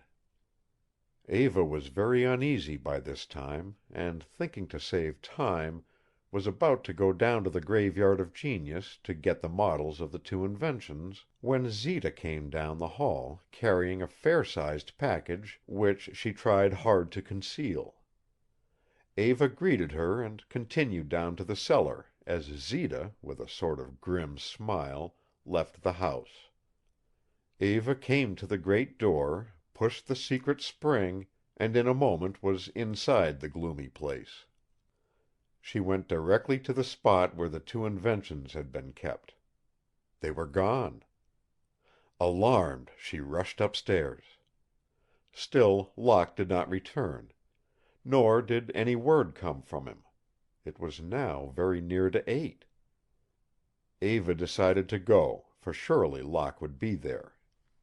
When Zita arrived at the inventors, in her hands was still the mysterious package. She carried it gingerly, then raised it to her ear. From within it there came a faint ticking sound. What was inside? She looked at her wrist watch.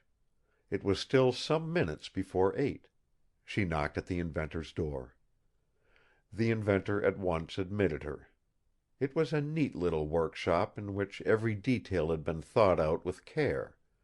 The home, one might say, of a methodical workman. The inventor manifested some surprise at seeing Zita, but politely asked her to enter and offered her a chair. Zita declined and plainly showed her nervousness. "Will you please give this package to Mr. Locke and Miss Brent when they come at 8?" she asked. Winters agreed and accepted the package, looking quizzically at her as he did so, just as he had earlier in the day. Zita, unable to control her curiosity, burst out with the question uppermost on her mind. "Why do you look at me in such a strange manner?" she queried. The inventor merely turned his gaze away and shrugged. "Mr. Balcom tells me you know the secret of my birth," pressed Zita. The inventor looked up quickly. "Who did Mr. Balcom say you were?" he asked. "He told me that I was Brent's daughter," replied Zita, keenly watching the aged face. "Balcom lied to you," hastened the inventor. Already there was a ponderous tread on the stairs, but Winters did not seem to notice it. "You are not Brent's daughter," he pursued more slowly. The door opened swiftly and an emissary stood framed there, a knife poised in his hand. Behind him stood the automaton. "You are—" At that instant the inventor caught sight of the intruders. With a look of horror in his eyes he threw out his hands to protect himself, but he was too late. The knife whizzed through the air and a second later pierced his throat. He fell to the floor, dead. At the moment when the emissary, followed by the automaton, entered, Zita, watching her chance, managed to escape from the room, stumbled, and almost half fell down the stairs.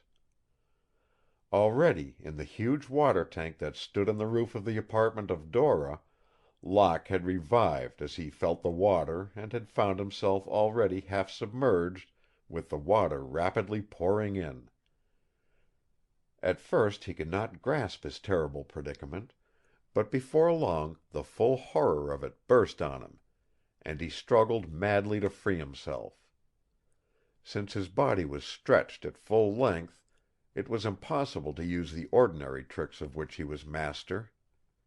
His arms were bound, and he well knew that to release one of them constituted his sole chance of escape. He contracted his muscles and, inch by inch, he worked his right arm free. By this time the water had risen until he was fairly beneath its surface. Could he last long enough to free himself? He worked frantically. Finally, with his lungs almost bursting, he managed to free the other arm, then the rope that bound his neck. To release his feet was, to him, child's play, and he stood up. But the water had risen almost to the top of the tank before he was able to grasp its brim and draw himself out. Once on the roof, there was only one thought in his mind. It was nearing 8 o'clock, and if Eva kept the appointment at the inventors', he knew his adversaries well enough to be sure that they would take advantage of his absence. He dashed down the stairs and out of the building. Dora and her evil band could wait. He must reach the inventor's shop. As the seconds sped, so increased his premonition that all would not be well there. It was at the moment that Zita came flying downstairs that Locke burst into the hallway to the inventors'. Zita saw him. Above, she knew was the terrible automaton and his bloodthirsty emissary. More horrible yet, she had her fears of the package that had been given her by Balcom to deliver. "You must not go up there!" she cried impulsively, flinging her arms about Locke's neck. Locke tried to remove her arms as he questioned her. But Zita either would not or could not tell more. Instead, she merely clung to him. Thus it was that Eva, determined at keeping her appointment with the inventor at all costs, entered the hallway at just this unpropitious moment. To her it looked as if Locke and Zita were very familiar. Could it be that Quentin was such a cad? She could not deny the evidence of her eyes. Indignantly she brushed past them and rushed up the stairs. Locke called after her, but she refused to heed him. He flung off the arms of Zita and dashed after her. But Eva was too quick for him. She opened the door to the inventors and went in, slamming it behind her. The lock snapped. In an instant Eva saw what she had fled into. There was the automaton, near him the emissary, with the knife, and on the floor their victim in a pool of blood. She shrieked and tried to escape, but the lock had snapped. Besides, the emissary, now directed by the monster, blocked her retreat. Outside, Locke pounded on the door, but could not open it. It was of stout oak and would take some moments to break down. The emissary circled in one direction. Eva turned, and there was the automaton advancing on her from the other side of the room.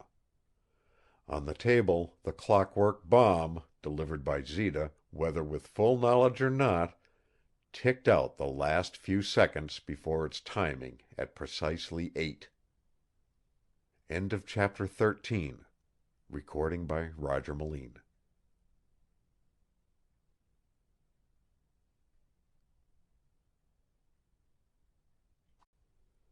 The Master Mystery by John W. Gray and Arthur B. Reeve. Chapter 14. Eva flattened herself against the door at her back. She could feel and hear Locke pounding on the other side. She thought that she would die of sheer terror. The automaton raised his mighty fist, and Eva instinctively ducked under the monster's arm. There was an inner room. Could she reach it in time? Would the door be unlocked? At most, she could only try. The emissary tried to catch her, but she proved too quick for him. She reached the door. It opened, and she flew into the room, slamming and bolting it behind her. Now she could hear the thunderous blows of the automaton raining against the door. One huge fist of the monster crashed through the panel. Eva crouched down in a far corner and closed her eyes. At that instant the time bomb exploded, and the house was rocked to its foundations. Everything was demolished. One entire side of the house was blown out. The door leading to the workshop, which, a moment before, Locke had been vainly striving to open, crashed full upon him and felled him, half-stunned, to the floor. The force of the explosion had dazed Eva. As for the automaton and the emissary, they had both been blown through a gaping aperture in the wall to land in the garden beneath. Only Zita, in the lower hallway, was totally untouched by the catastrophe. Locke, dazed, crawled from under the door and made his way into the demolished room in search of Eva, a cold fear gripping his heart. How could any living thing have lived after such an occurrence? But in another instant he saw her, as she half swooned and staggered into the room. "Quentin!" she gasped. He caught her in his arms. But the next moment she remembered what she had witnessed in the hallway below, and she drew herself away from him. "Go to the girl you really love," she scorned. "The girl I really love?" repeated Locke. Then there ran through his mind what had happened as though it had been ages ago. He protested and tried to explain. But protestations and explanations only made matters worse, as usual. Had she not with her own eyes seen Locke in Zita's arms?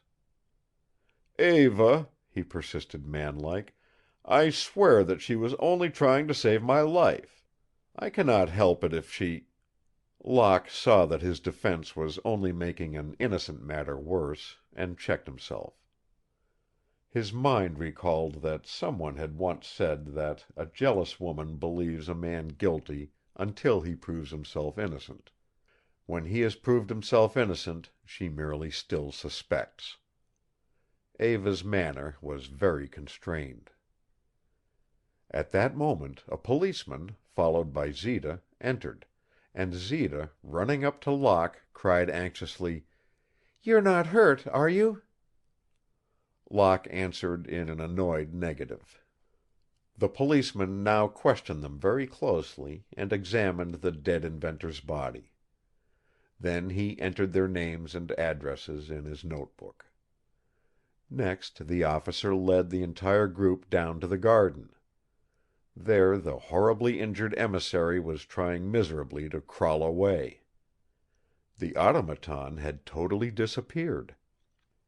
Eva immediately ordered that the injured man be taken to Brent Rock in her car. Then she turned sharply to Zita. "How did you come to be here?" she demanded. Zita was startled and confused. It lasted only a minute. Then, her mind made up, she replied defiantly: "I came here to discover the secret of my birth. I have been told that I am Mr. Brent's daughter." Eva was stricken dumb with astonishment at this startling claim, but Locke laughed outright. "What nonsense!" he scoffed. "Eva, don't listen to it." Zita glared at him and, with a haughty nod to Eva, swept out of the garden. Eva was still frightfully indignant with Locke, and insisted on going home alone. However, they arrived at Brent Rock at about the same time. The emissary had been placed on a lounge in the library, and a doctor was called. The case was quite hopeless, and they merely hoped to obtain a confession before he passed away. When Eva arrived, she went directly to her father's room, but as he was receiving every attention from a trained nurse, and she could do nothing further to aid him, she returned to the library. Locke, too, after changing his clothes, still wet from the water tank on the top of the apartment, also went to the library.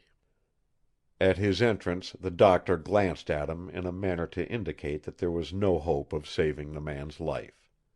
Locke went over to examine him. He was struck by the sly rascality of the professional criminal, but he thought little of it at the time.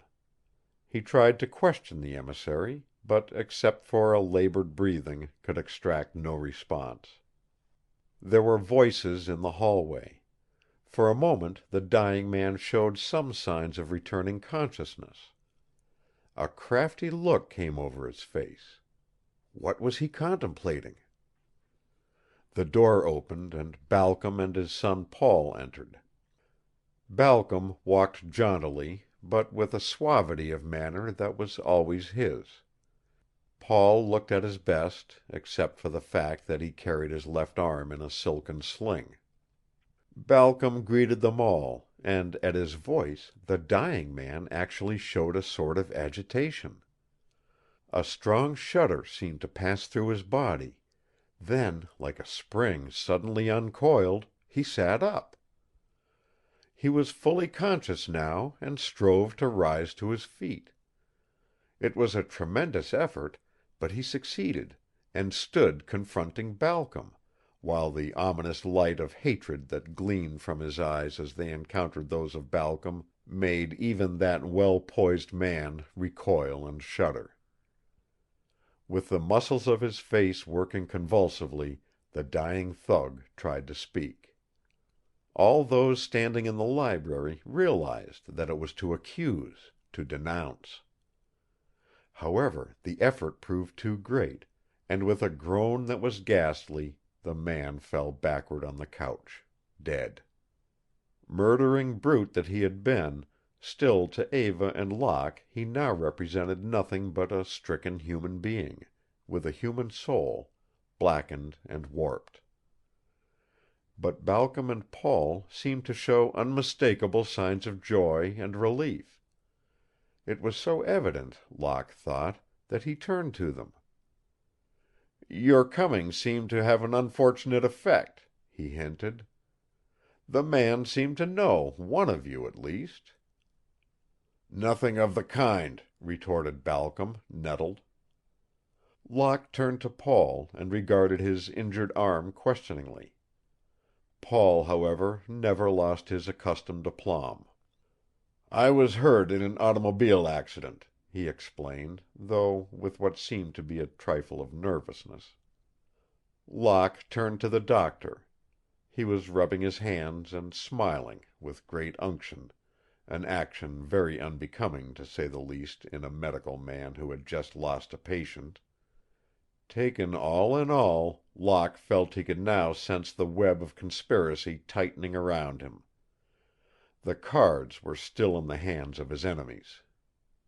he determined to incur any risk, to leave no stone unturned in order to bring the criminal to justice, whoever he might be. One thing encouraged him. The event seemed to have mollified Eva. He made an almost imperceptible signal to Eva, who left the room to dress for the street.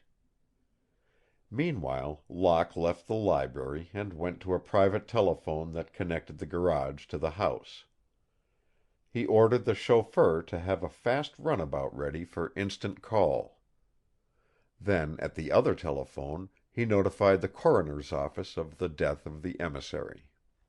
By this time, Balcom, Paul, and the doctor came out of the library, the doctor in high good humor, for had he not received a huge fee? He left in his car. Balcom and Paul, however, were slower in going, and paced the hallway in earnest conversation. Once they came to a dead halt close to the stairway leading down to the graveyard of genius. They listened intently.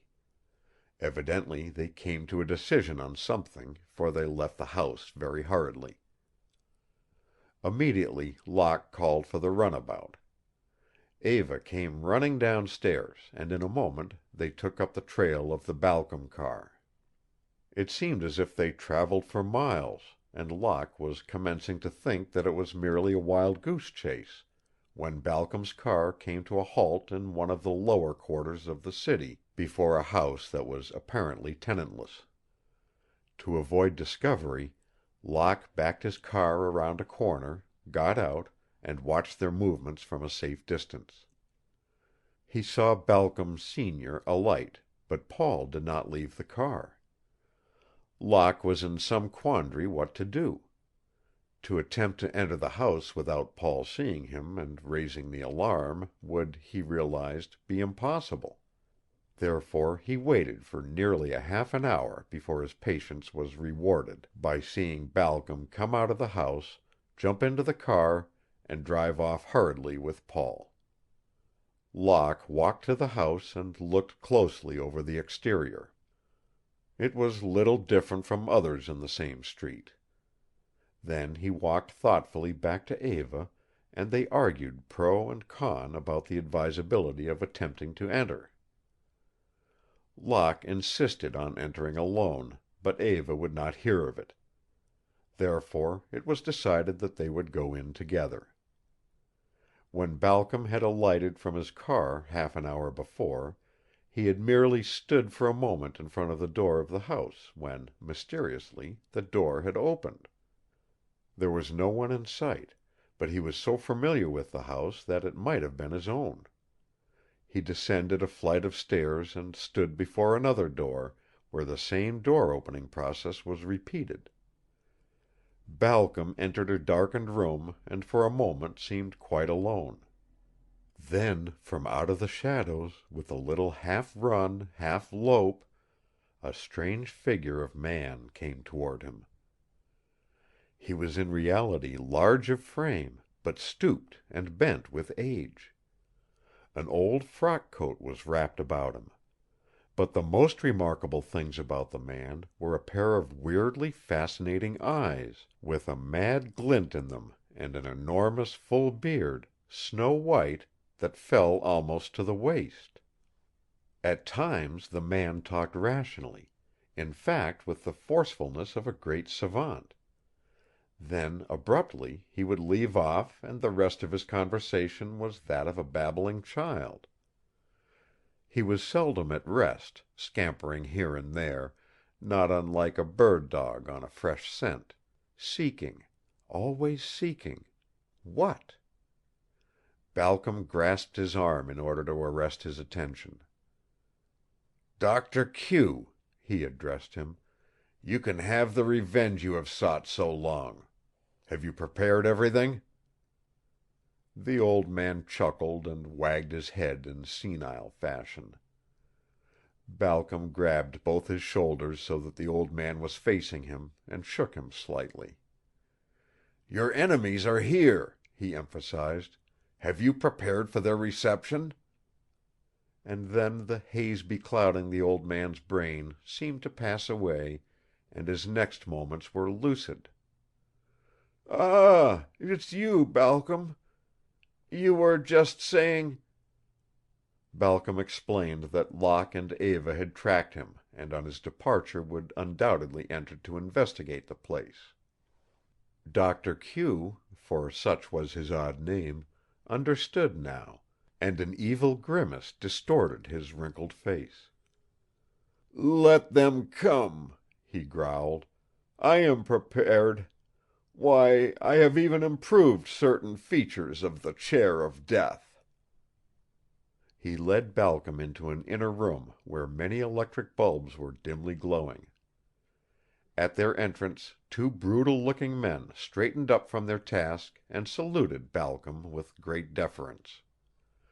Then they resumed their tasks as electricians. "Want to see your work, sir?" one of the pair asked. Stepping around a partition that separated the knife switch from the room in which stood the electric chair, Balcom watched. The chair was of practically the same construction as the chairs used in prisons for the supreme penalty, with electrodes to connect at the head, arms, and legs of the man to be electrocuted. "Stand back, sir," called one of the men as he shot the switch home. Instantly a snapping sound was heard as the current surged through, and the crackling sound such as the now familiar wireless makes as the long sparks leap from pole to pole. It was force. A satisfied look came into Balcom's eyes, and he warmly congratulated the mad inventor who followed him to the door and watched him as he mounted the stairs to depart with his son. Soon after the departure, Doctor Q went to a strange-looking instrument that seemed to have many of the characteristics of the periscope. He pulled a lever, a panel opened, and immediately the space directly in front of his street door was revealed to him. He stood there, watching intently, much as a spider watches for a fly. Soon Locke and Eva showed in the panel above. He next pressed a button and saw the 2 enter. Then he went to a huge divan on the other side of the room and whipped off a covering that was concealing some gigantic thing beneath. It was the automaton, prostrate, at full length, without motion. At least it seemed so. The madman glanced around, and then glided into an inner room from the larger one. He was just in time, for a moment later Locke and Eva entered. They, too, glanced around fearfully. They saw the dread form of the automaton, and although it did not move, Locke would have admitted he was ready to beat a retreat. It was uncanny, weird. In the dim light the monster seemed to assume gigantic proportions. But he lay so still that their jangling nerves became quieted. They even approached him, Locke with automatic in hand in case the iron terror were shamming. But there was no sign of life, or whatever it was that animated this thing. Locke, handing his gun to Eva, determined to investigate further. He went to the inner door and listened. But he could hear no sound. He turned the knob and entered. He was amazed at what he saw. But as there was apparently no living thing about, he took courage and entered farther. He took note of the switches, saw the deadly chair, and was about to test the apparatus to see if it could be possible that a practical electric chair existed in the heart of a peaceful city, when he heard Eva shriek in heart-rending terror. He rushed madly back to where he had left her. But as he passed through the door, someone dealt him a blow on the head, and as though pole-axed, he dropped to the floor. After Locke had left her to go into the inner room, Eva's fears revived, and she wished to follow him. But she was ashamed to have him think her a coward. She forced herself to remain rooted to the spot. Her eyes had followed Locke through the doorway, and her ears were strained to hear the faintest sound from the other room. In her anxiety about Locke's safety, she even forgot the automaton, and in turning the better to watch the doorway, she drew nearer to the divan upon which the monster lay. It was this action that had brought her into peril. Slowly one of the monster's arms commenced to move, and before Eva could spring away she was enfolded in his deadly embrace. It was that made her shriek madly, wildly, in utter terror. Then she saw Locke running through the door to her, saw him struck from behind, and she fainted. The automaton, evidently thinking Eva dead, let her limp body slip to the floor. For a moment it towered over her, as though contemplating whether to trample on her or not. At this juncture an emissary distracted its attention, and the terror left her lying there without further injury.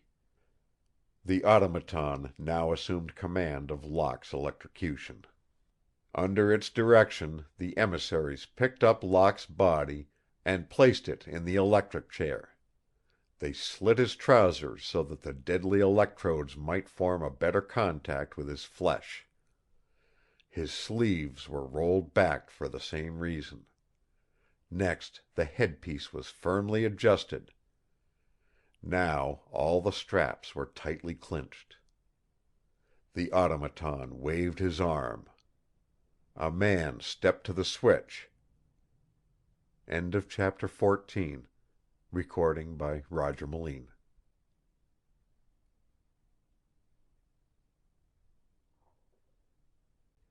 The Master Mystery by John W. Gray and Arthur B. Reeve. Chapter 15. There was a moan from the front room. Eva was recovering from her faint. The automaton indicated to the emissary at the switch to do nothing until he had found out what was going on. Locke had, meanwhile, recovered consciousness and realized his awful position. Here was a situation which on its face seemed unescapable. Yet Locke would not give in. Straining every effort, he tried to extricate himself before the deadly current could sever the thread of life. Seconds seemed ages. Still he tried. With a mighty effort he strained every muscle of his gigantic chest, and the very straps that held him groaned from the force of his muscular exertion. Even now the death man was at the switch, and it was barely a question of seconds or heartbeats between him and death. With a quick twist of his giant shoulder, he threw his whole weight against the chest strap, and it parted. Lurching forward, he freed his head and neck from the cruel straps, which snapped and parted. The death man paused for a fraction of a second to see what caused the commotion in the chair. To that pause Locke owed his life. With a final supreme effort he threw himself on the floor just as the knife switch swung into position and the wicked blue flame of death leaped across the head electrodes. Once freed, he catapulted himself across the room and with a vicious uppercut sent the emissary sprawling unconscious to the floor. Without a thought of himself he rushed into the next room where Eva now stood in panic, glued to the spot, in fear of the Frankenstein monster that would crush her in its grasp. With murderous mien the thing crossed the room slowly until only the table stood between her and destruction. Like a wild animal, Locke hurled himself into the room and with a master stroke of quick wit flung the heavy oaken table over at the monster. Then he seized Eva, and before the monster could turn in its tracks, half dragged, half carried her from the room. In the hall further difficulty confronted Locke, for the place was well guarded. Several henchmen darted forth from dark corners of the murky place and would have intercepted him. As the first approached, Locke, with a quick jiu-jitsu thrust, hurled him for a fall that would have broken the back of a less hardy man. The next one was just turning the top of the stairs, and Locke, quick to take advantage of the situation, adopted the only means of escape. He seized the man bodily about the waist, and, lifting him over his head, threw him upon his other oncoming foe. The result was that the two were flung down the stairs. "Run!" he cried to Eva in a voice that was a command. Without waiting he picked her up and carried her over the sprawling mass of legs and arms to safety below. Once outside he felt a little embarrassed at having the beautiful girl in his arms, and he half murmured an apology as he placed her feet gently on the ground. Life at Brent Rock was far from monotonous. Like a great game of checkers, the various members of the establishment were being moved about, guided by some strange hand, it seemed. Now one, then another seemed to gain the advantage, and as each strove for control of the vast fortune, the battle of wits surged back and forth. Balcom was playing a game, it was plain. But to what extent? Sometimes it seemed as though Zita was his aide and would stop at nothing to succeed. Again it was that Zita played the game alone, still fostering her secret but hopeless love for Locke. Again it seemed as if Paul were playing the game, either alone or with someone else. Just now it was apparent that Balcom and Zita, for their own ends, whatever might be the identity of the automaton, planned a coup for themselves. During one of Locke's absences, Zita had secured access to his laboratory, and while looking around had discovered the dictograph hidden in the desk drawer. Often Balcom and Zita, either together or alone, had taken advantage of the discovery. It was at a time when both were using the mechanical eavesdropper on Locke and Eva in the library that Locke suddenly decided to return to the laboratory without saying anything about it. Zita's quick ear heard him down the hall. "Quick!" she warned. "Someone is coming." She sprang toward the closet door, which stood ajar, and in an instant Balcom was with her. The two were concealed in the closet as the laboratory door opened and Locke entered. Locke walked to his tables of test tubes and picked up one containing mercury. What prompted this action he did not know. Perhaps it was his fascination for the elusive metal. Perhaps it was some subconscious feeling. At any rate, he held it aloft and gazed at it in the light. As he did so, a strange thing happened. Reflected in its surface on the glass, yet distorted like a convex mirror, he could see the door of the closet open just a crack, and the evil faces of Balcom and Zita peer out. He did not move, nor did he in any way betray what he saw, but nonchalantly set the tube of precious metal down and pretended to seek something from the table. He turned slowly and retraced his steps to the library below, where he entered, holding his fingers to his lips in warning to Eva not to speak. He walked quickly over to a writing desk, took a pencil, and began to write. "Balcom and Zita are listening on the dictograph. Pretend to quarrel with me." Eva read in amazement as he wrote. Quickly she comprehended. Then they walked silently until they were almost under the chandelier which held the transmitter of the dictograph. "I have something I want to say to you, Mr. Locke," began Eva, with a wink and a smile at him. "And it grieves me to say it." "What is it?" asked Locke with distinct anxiety, winking back. "I am afraid I shall have to dispense with your services," continued Eva, as she reached out her hand and gave Locke's a little squeeze. Upstairs, Balcom and Zita listened intently, their heads close together, so that each could catch every word. Balcom was nodding with satisfaction. Each looked at the other as though they could hardly believe their ears.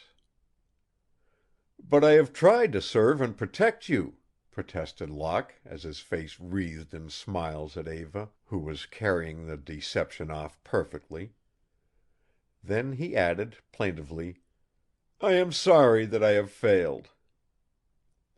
"Your protection has led me into danger," returned Eva, in her best voice to denote anger. "And your seeming interest is out of place. And besides, Mr. Locke, Paul Balcom does not like your being here. You know he is the man I am to marry." As she said this, Eva looked roguishly at him. Locke's face clouded a little, although he knew it was only in a joke. "But, Miss Brent," he continued to protest, "I had hoped—" "Not another word, Mr. Locke," interrupted Eva, as she edged very close to him and gazed into his eyes. "Please leave this house at once. I hate you!" And, not suiting the action to the word, she reached out and gave his hand a squeeze that told more than words what her true thoughts in the matter were. Locke leaned over and was on the point of kissing her when she held up her hand and pointed to the receiver above in the chandelier as if it really had eyes as well as ears. He looked up and was forced to check a laugh lest it be heard by the listeners above. In the laboratory, Balcom had heard enough. He turned to Zita and with a hurried command told her to go downstairs. "Keep an eye on him and tell me where he goes," was the parting instruction of Balcom as the two separated on the stairs at the very time that Paul blustered in the front door. "Morning, Governor," nodded Paul as he gave his hat to the butler. "A very good morning, Paul," emphasized Balcom, quite unctuously, as he went on to tell his son of the supposed quarrel between Eva and Locke which he had overheard. A light of triumph came into Paul's eyes. Eva's happiness, even her life, meant nothing to him. She was merely a means to his own evil ends, and he now felt sure that he held her in his grasp. Besides, in so far as such a selfish nature can care for another human being, Paul cared for de Luxe Dora. There was a satisfaction for him in her tigerish, unscrupulous nature that a good woman could never inspire. And now, as he eagerly listened to his father, he visualized new motor cars, a yacht, rivers of champagne, a life of mad gaiety with his favorite pals, men and women. Locke, in the library, was laughing quietly with Eva over the success of the ruse. But there was, notwithstanding, an undercurrent of seriousness running through their thoughts. For, although they had scored against their adversaries in misleading them as to their intentions, both realized that Balcom was a tremendously clever man, astute and wise beyond the average in the ways of the world, and that the slightest lack of caution, the smallest flaw in the acting of the parts they had elected to play, would inevitably lose for them the advantage they had gained. They went into the most minute details of the plans they had formulated, and they realized that in order to keep the wool pulled over Balcom's and Paul's eyes, it was necessary that they separate, at least apparently, for a few days. Locke gave out that he was to seek evidence in the lower quarters of the city, while Eva was to play the game at home. It was to Eva that the more difficult role fell.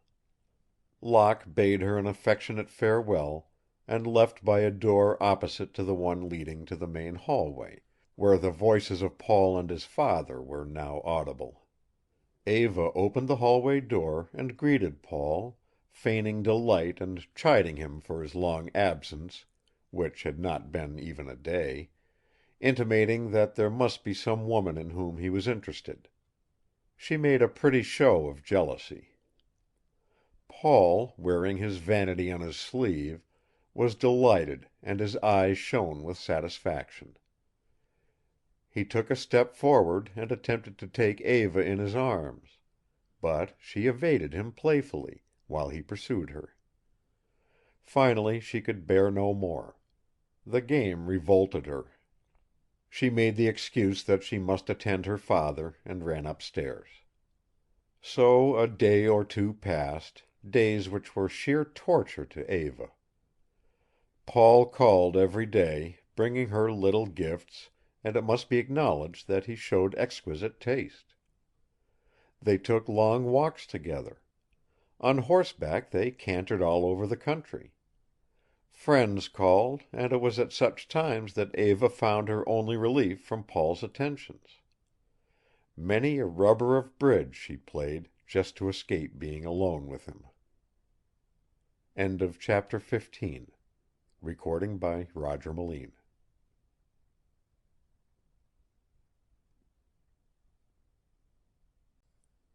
The Master Mystery by John W. Gray and Arthur B. Reeve. Chapter 16. At last, late one afternoon, the faithful old butler announced to Eva privately that Locke was on the wire and wished to speak to her. Eva almost ran to the telephone, and her hand shook with sheer joy as she took the receiver. "Yes, everything is moving along even more rapidly than I expected," replied Locke to her eager inquiry. "Whenever Paul leaves Brent Rock, he goes directly to a miserable café, and there I see him with a number of people of the underworld. He seems to have a great deal of influence over them. I'm sifting all the clues, and as soon as I unmask him I will send for you." Eva gave him a brief outline of how she had fared in his absence and an account of her father's condition, which was now very bad. Everything the doctor had done seemed to be without effect. Locke assured her that he hoped soon to lay hands on the antidote that would restore Brent to health and sanity, and begged Eva to be brave in the meantime. When the conversation was over, Eva felt certain that no one had overheard what she and Quentin had said. But she was mistaken, as she was to learn at her cost. For far down in the bowels of the earth, in the den of the automaton, an emissary had tapped in on the telephone wire and had heard every word. Downtown, among the haunts of Paul, on the west side, was the Black Tom Café. Every attempt had been made to make the place bizarre.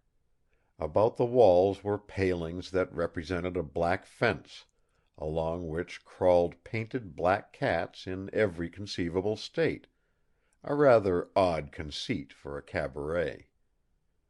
Although the sun had not yet set, the electric lights were already agleam. On a raised platform, 3 weary-eyed musicians were pounding and thumping out the latest Broadway hit. There were not half a dozen people in the place, and these were obviously denizens of this quarter of the town. They were listless and weary, mere shells of human beings. And yet it was such as these that the slumming parties at night romantically dubbed bohemians. They showed scant interest as De Luxe Dora, unaccompanied for once, swept into the place. Dora was gorgeously and flashily dressed and fairly scintillated with jewels. She seated herself not far from the door and ordered a cocktail. Then she whistled a bar of music suggestively to the piano player, who immediately caught it, and the orchestra, with a show of animation, strummed out her suggestion. She sent over drinks for them and was rewarded with more song hits. Jauntily now Paul came in. A couple of men roused themselves and slouched over to him. They held a whispered conversation, and Paul was insistent on some point. He evidently had his way, for the men slunk back to their places and, sprawling out, were in a moment as listless as before. Paul nodded to Dora in greeting, but she turned her back. He gave a low whistle of astonishment and went over to her. "Say, Dora, why the grouch?" he asked. For a moment she disdained to answer and glared at him witheringly. Then she blurted out, "You're throwing me down for that baby face with the money." Paul gave a short laugh and shrugged his shoulders. "Don't be silly," he laughed. "She'll be our meal ticket." He sat down, and over a couple more cocktails he had Dora quite mollified.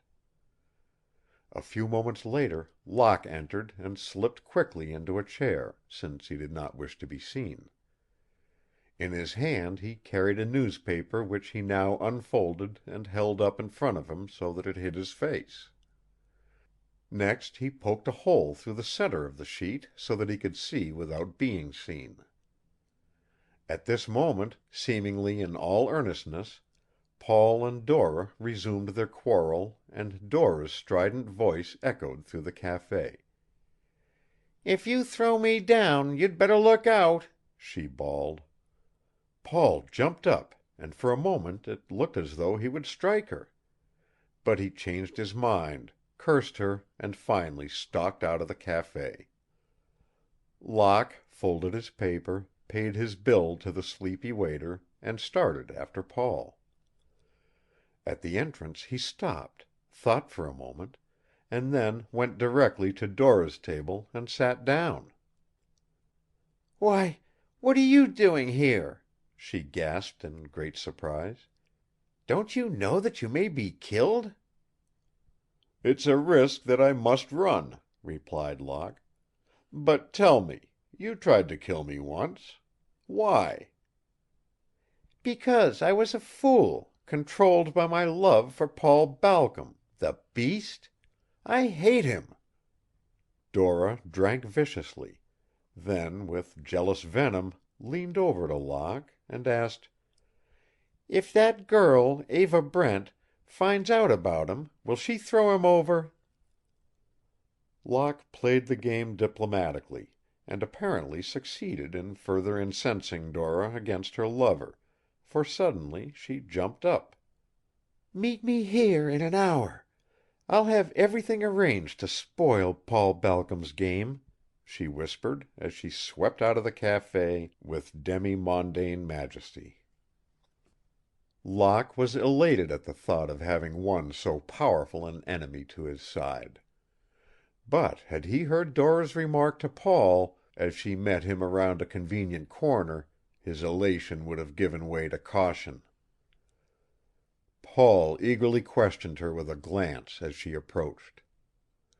"Well, he fell for it," she announced toughly, then added, "just as you fell for his dictograph game with the girl." There was just a bit of jealousy yet in the tone of Dora. She was not yet convinced of her complete triumph over Eva. At the same time Locke left the café and entered a telephone booth, from which he called up Eva. "Come to the Black Tom immediately," he said. "Dora is now on our side and will learn the truth, she promises." Eva at once started to get ready so that she would arrive at the time Locke had fixed, while he loitered in the neighborhood, waiting until the hour agreed upon with Dora was almost gone. Dora was already waiting for him outside the place when he returned to the Black Tom.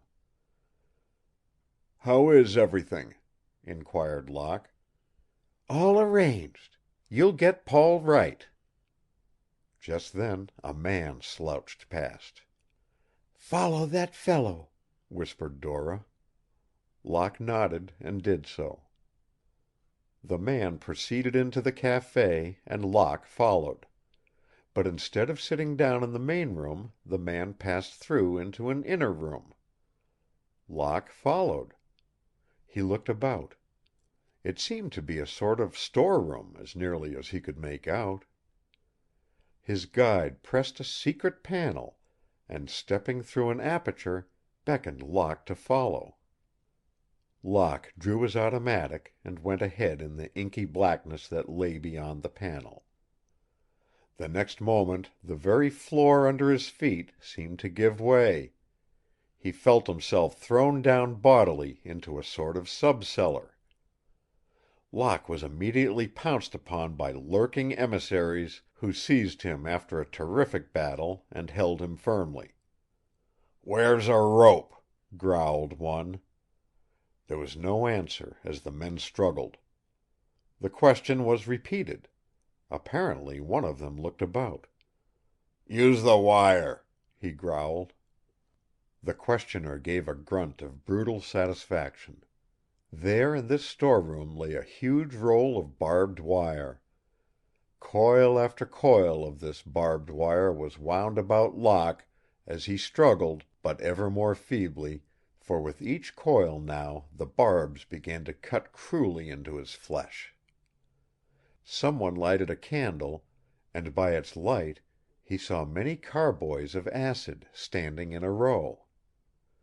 Directly behind them, so that there could be no doubt of the horrible fate in store for him, stood the automaton. Already at the entrance to the Black Tom Café, Eva's speedy runabout came to a stop. Dora was at the curb to meet her and was all winning smiles. Instinctively Eva shrank from this overdressed woman. But it had been Locke's desire that she come to this place, and she decided to follow the woman. For would it not lead to the unmasking of Paul, whom she hated? Once or twice on the descent into the café Eva hesitated, but was gently urged on by Dora. Eva was utterly disgusted by the flotsam and jetsam in human guise that she found sprawling at the tables, but she decided to brave the place. "Wait a moment, and I'll get Mr. Locke," smiled Dora. For a moment, the better to blot out the distasteful scene, Eva closed her eyes. When she opened them again, it was to look into the ferocious, bestial face of the giant emissary, who, with fingers clutched like the talons of some foul bird, was reaching toward her to grasp her by the throat. In the noisome cellar Locke lay as though fascinated by the dread form that confronted him as well as by its more dreadful purpose. The automaton drew back its massive foot and deliberately kicked over one after another of the carboys. A pungent odor at once permeated the cellar air as the acid ate into the floor. Its purpose accomplished, the automaton stalked toward Locke and stood towering above him. Would it crush out Locke's life under its ponderous heel? Or would it leave him to a death more horrible? Like writhing serpents, the rivulets of seething, burning acid crept closer, closer. End of chapter 16. Recording by Roger Melin.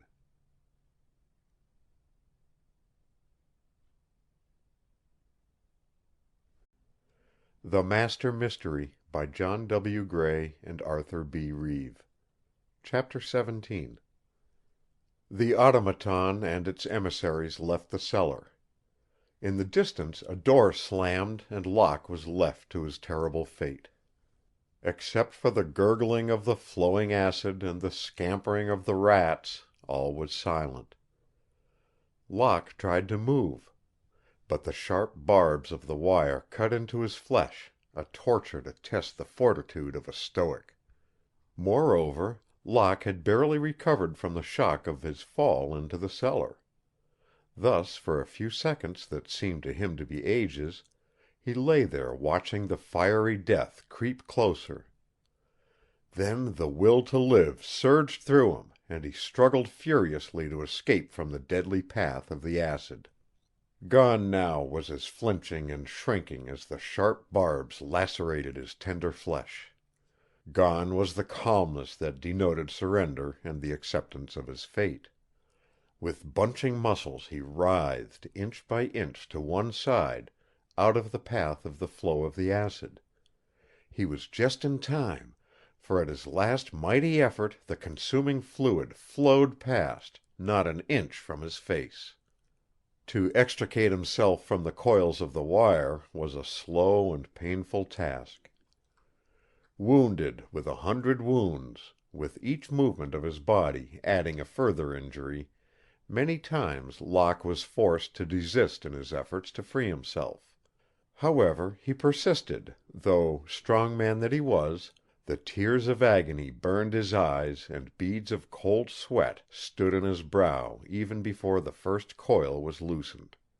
He could not, even to save his own life, have persisted in this self-inflicted torture, had it not been for the thought of Eva hurrying to this dreadful den. That thought almost drove him mad and spurred him to furious effort. It was well that it did, for at this very moment the beastly emissary in the café above was closing in on her. Locke gave a final heave and tugged at the last strands of the wire that held him prisoner. His clothes ripped to tatters and his flesh torn and lacerated, he at last stood free. Without an instant's pause he collected packing cases and even barrels. He stacked them one upon the other, pyramiding them under the trap door through which he had fallen into the cellar. Then he climbed upon them, leaped, and tried to grasp the edge of the floor above him, but fell short and came tumbling down amid the boxes and barrels, only to start stacking them up all over again. Finally he managed to grasp the edge of the floor with one hand and draw himself up. For a few moments he lay panting on the floor, then groped for the panel through which he had entered not half an hour before. It was locked, but a shrewd kick above the lock opened it to him, and he rushed through the storeroom and out into the now brilliantly lighted café. He was barely in time. The emissary already had Eva in his grasp and was choking her into unconsciousness. The foul habitués of the resort, far from aiding the poor girl, seemed for the first time that day to be showing interest and to be thoroughly enjoying the brutal sight. With a shout, Locke charged. His right swing landed just behind the emissary's ear, and the man dropped, pulling Eva down with him. But Locke had her up and behind him in a second. 3 other emissaries appeared as though by magic and attacked him on all sides. Locke's automatic had been lost when he fell into the cellar. Consequently, he grabbed up one of the café chairs, which he wielded like a club. One emissary had worked around until he was at one side of Locke and almost behind him, a blackjack raised in his hand. But Eva warned Locke in time. Whirling about, he made a full swing with the chair and caught the emissary full in the face with it. The man went down and stayed down. "Run, quick as you can," panted Locke to Eva. "Get the car started." She was reluctant to leave him, and Locke saw that delay was dangerous. He hurled what remained of the chair into the faces of the last 2 emissaries, then turned and rushed up the steps, carrying Eva along with him. A whir of the starter, the throbbing of the engine as the gas in the cylinders ignited, and they were streaking toward Brent Rock, safe. In a still fashionable but older part of the town, the elder Balcom had his quarters. They were spacious and furnished in Oriental style, with many a suggestion of the Indian Ocean. Balcom was evidently annoyed, and seriously so. He was striding up and down the apartment, scowling and puffing furiously at a black cigar. In his hand was a letter, and from time to time he halted and glanced at it, then fell back to his quick walking again, while a sinister light came into his eyes. Yet the contents of the note were hardly such as would have seemed likely to cause a man of honest purpose any agitation. Mr. Herbert Balcom, International Patents, Inc. Dear Sir, a special meeting of the Executive Board of International Patents, Inc. will be called at Brent Rock this afternoon to determine the future policies of this company. Signed, Eva Brent. Balcom had read the notice for the 10th time when a negro servant entered and announced that his son Paul wished to see him. "Show him in, then," growled Balcom to the servant. Paul entered. He was evidently somewhat chagrined and crestfallen. Nor did his father's next words tend to cheer him up. "I suppose you'll acknowledge that you've made a miserable mess of it," accused the older man. "When will you stop mixing women with business?" Paul was silent. Indeed, there was nothing that he could say. "And now look at this note," pursued Balcom in a growling rage. "It brings things to a head. What can we do?" He thrust the note at Paul, who read it. Balcom himself reread it, crumpled it in anger, tore it, and threw the pieces in violence on the floor. This time it was to be Paul who was to formulate a plan. It was of such a dark and criminal nature that even Herbert Balcom, hardened as he was himself, was for the moment appalled at his son's temerity. But as he listened to Paul's words, they fascinated him, and he leaned forward the better to take in the scheme. As Paul and his father planned, it seemed that here was power unlimited, wealth beyond all counting, and without the possibility of discovery. For, like most men of his caliber, the approbation of the community was dear to Balcom. "Good, Paul," approved Balcom. "Go to it at once." Paul looked keenly at his father. "Haven't you anything to add?" "No, I have nothing to advise. The scheme is perfect, and as you conceived it, you can also execute it. The best of luck to you, my boy." A few moments later Paul went out, his dark face beaming at being reinstated in his father's good graces. He was full of his plan. Down in one of the city's worst sections and near the river front there stood an old ramshackle building. Why it had not been condemned by the building inspectors was a mystery. But it stood in all its squalid ugliness.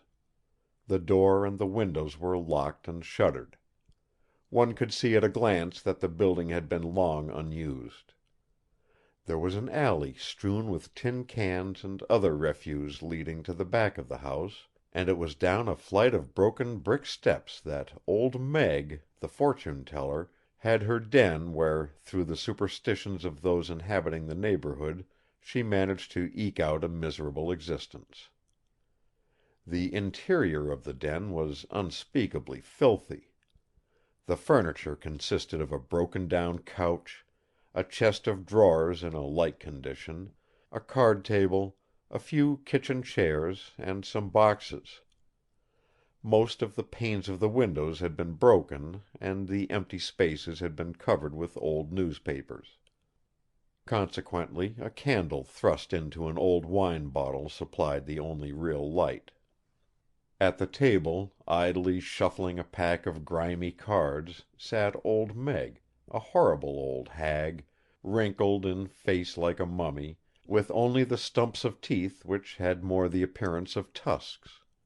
Her unkempt hair was matted and ugly wisps of it hung down over her bleary eyes. For clothes she wore an old-fashioned, faded gingham wrapper and around her shoulders a dirty, torn shawl. On her feet was a pair of man's shoes, many sizes too large, which had evidently been cast away as useless by some former owner, himself squalid. These she managed to keep on by tying the tops with wrapping cord. A more unlovely human being it would have been hard to find in all the great city. There she sat, crooning a ballad to herself in a high, cracked voice. It sounded like an incantation. A step sounded in the alley and Old Meg looked up and listened intently. The sound came nearer. She got up and retreated into a dark corner, for she knew the neighborhood well, and many a time some thug, brutal with drink, had entered her den and wrung her last few pennies from her. But it was no inhabitant of this quarter of the town who entered this time. It was Paul Balcom. The hag grinned in a horrible way at him, for it was not unusual for people of his kind to visit her and it always meant money. With her apron she dusted off the chair that stood at the table and begged him to be seated.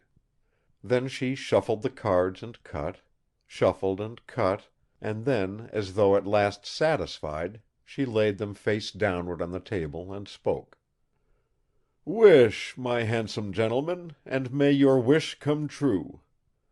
"Go ahead with the hocus-pocus," growled Paul. Mother Meg picked up one card after another, and her cracked voice was evidently following a set formula. "If the Queen of Spades comes between the King of Clubs and the Queen of Hearts—" Paul listened with a strained intentness as the hag sing-songed on and on. Then a look of satisfaction came into his eyes, and he smiled happily. Next his look changed to a nasty look of determination, and he abruptly got up, tossing a banknote on the table, which old Meg grabbed with avidity, calling down heaven's blessings on the handsome gentleman until Paul, running upstairs, could hear no more. Paul returned immediately to his father's apartment, where Balcom was impatiently waiting for him. He described minutely old Meg, her eagerness for money, and the squalid quarters in which she lived. The elder Balcom seemed satisfied, and they left the apartment together. "Paul," directed Balcom, "get out to Brent Rock as soon as you can, while I make arrangements with this old Meg." Balcom stepped into his own car, while Paul hailed a taxicab, and a few minutes later Balcom alighted before the house of old Meg. He walked down the alley and descended into the den. As before, Meg was in hiding in a dark corner until she could ascertain just who her visitor might be. Seeing Balcom, she came out and curtsied and scraped as she had for Paul. Balcom announced the object of his visit immediately, and while he was speaking, he fingered a roll of bills which he had taken from his pocket, the better to arouse the old hag's avariciousness. It had the desired effect, and her eyes fairly gleamed with the craving of possession. "Do as I tell you, Meg," directed Balcom, "and I'll make you rich. Do you understand? Rich," he emphasized, rolling out the last word silkily on his tongue. Old Meg's last scruples, had she ever had even one, fell before this temptation, and she became almost the slave of Balcom. Balcom now gave a command, and the old hag sidled to the door of an inner room. "Jimmy! Jimmy!" she called. "Come here to me." In a moment a boy slunk into the room. He was sharp-faced, pinched for food, and in tatters, as disreputable looking as the hag herself. Meg whispered something to him, and, as though galvanized by an electric current, the boy shot upstairs. He was soon back again with two brutal-looking men who looked suspiciously at Balcom, and then shuffled into a corner, where they conferred eagerly with old Meg. At first it was plain to be seen that they were refusing to do her bidding, but Meg made a movement as though she were counting money. After that it was equally plain that they agreed. Meg sidled over to Balcom, and he unwrapped a few bills of large denomination and handed them to her. She immediately hid them in her dress, with many a furtive look toward her accomplices. Balcom's eyes followed those of the old hag, and, realizing that his whole conspiracy might fail unless the men were assured of further reward on the completion of their task, he approached them smoothly. "Of course," he insinuated, "you understand that if you three follow instructions to the letter, I'll double that amount." Then he left the place, brushing his coat with his handkerchief as he did so. "Brent Rock," he said to his chauffeur, curtly, as he stepped into his car. Chapter 17. Recording by Roger Melin.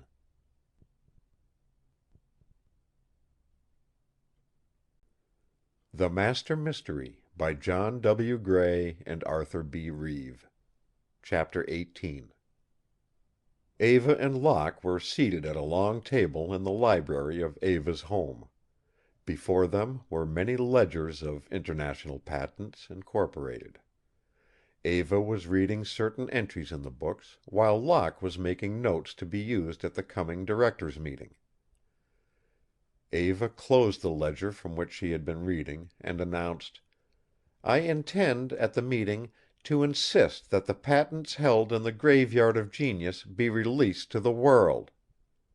"It is the only honorable thing to do," agreed Locke. "You will undoubtedly meet with violent opposition from Balcom and some few who owe their fortunes to him, but in the end you will win." "If we could only have found the antidote," sighed Eva, "and my father could only be again in control of things." "All we can do is to act as we think he would have acted if he were in control," soothed Locke. "May I speak to you a moment, Mr. Locke?" interrupted a voice. It was Zita, who had entered noiselessly and now stood well within the room. How long had she been there? How much had she overheard? Both Eva and Quentin exchanged worried glances. Locke rose and went over to Zita, who spoke to him in a whispered undertone. The matter was so trivial that it hardly warranted her intrusion. Locke was puzzled. But he was a man, and therefore did not understand. For, as Zita continued, there was a world of longing in her eyes. She even went so far as to finger the lapel of his coat. Eva understood only too well, and her face crimsoned. She bit her lips, and in vexation at Zita her finger-nails pressed into her palms. Paul's entrance at this moment was a distinct relief, much as she despised the man. "What's all the fuss about?" he inquired. Paul had a gaiety of manner that he could slip on like a coat, and it was this quality that made him dangerous. He was popular and attractive. Paul took Eva's hand and managed to hold it just the fraction of a second longer than was necessary to convey friendship. Then Eva withdrew her hand, but not before Locke saw it and scowled. It was not long before the elder Balcom also arrived. "Good afternoon, my children," he greeted, jovially. "I'm just a bit ahead of time, I imagine. But why you children don't leave dry matters of business to us older heads I'm blessed if I know."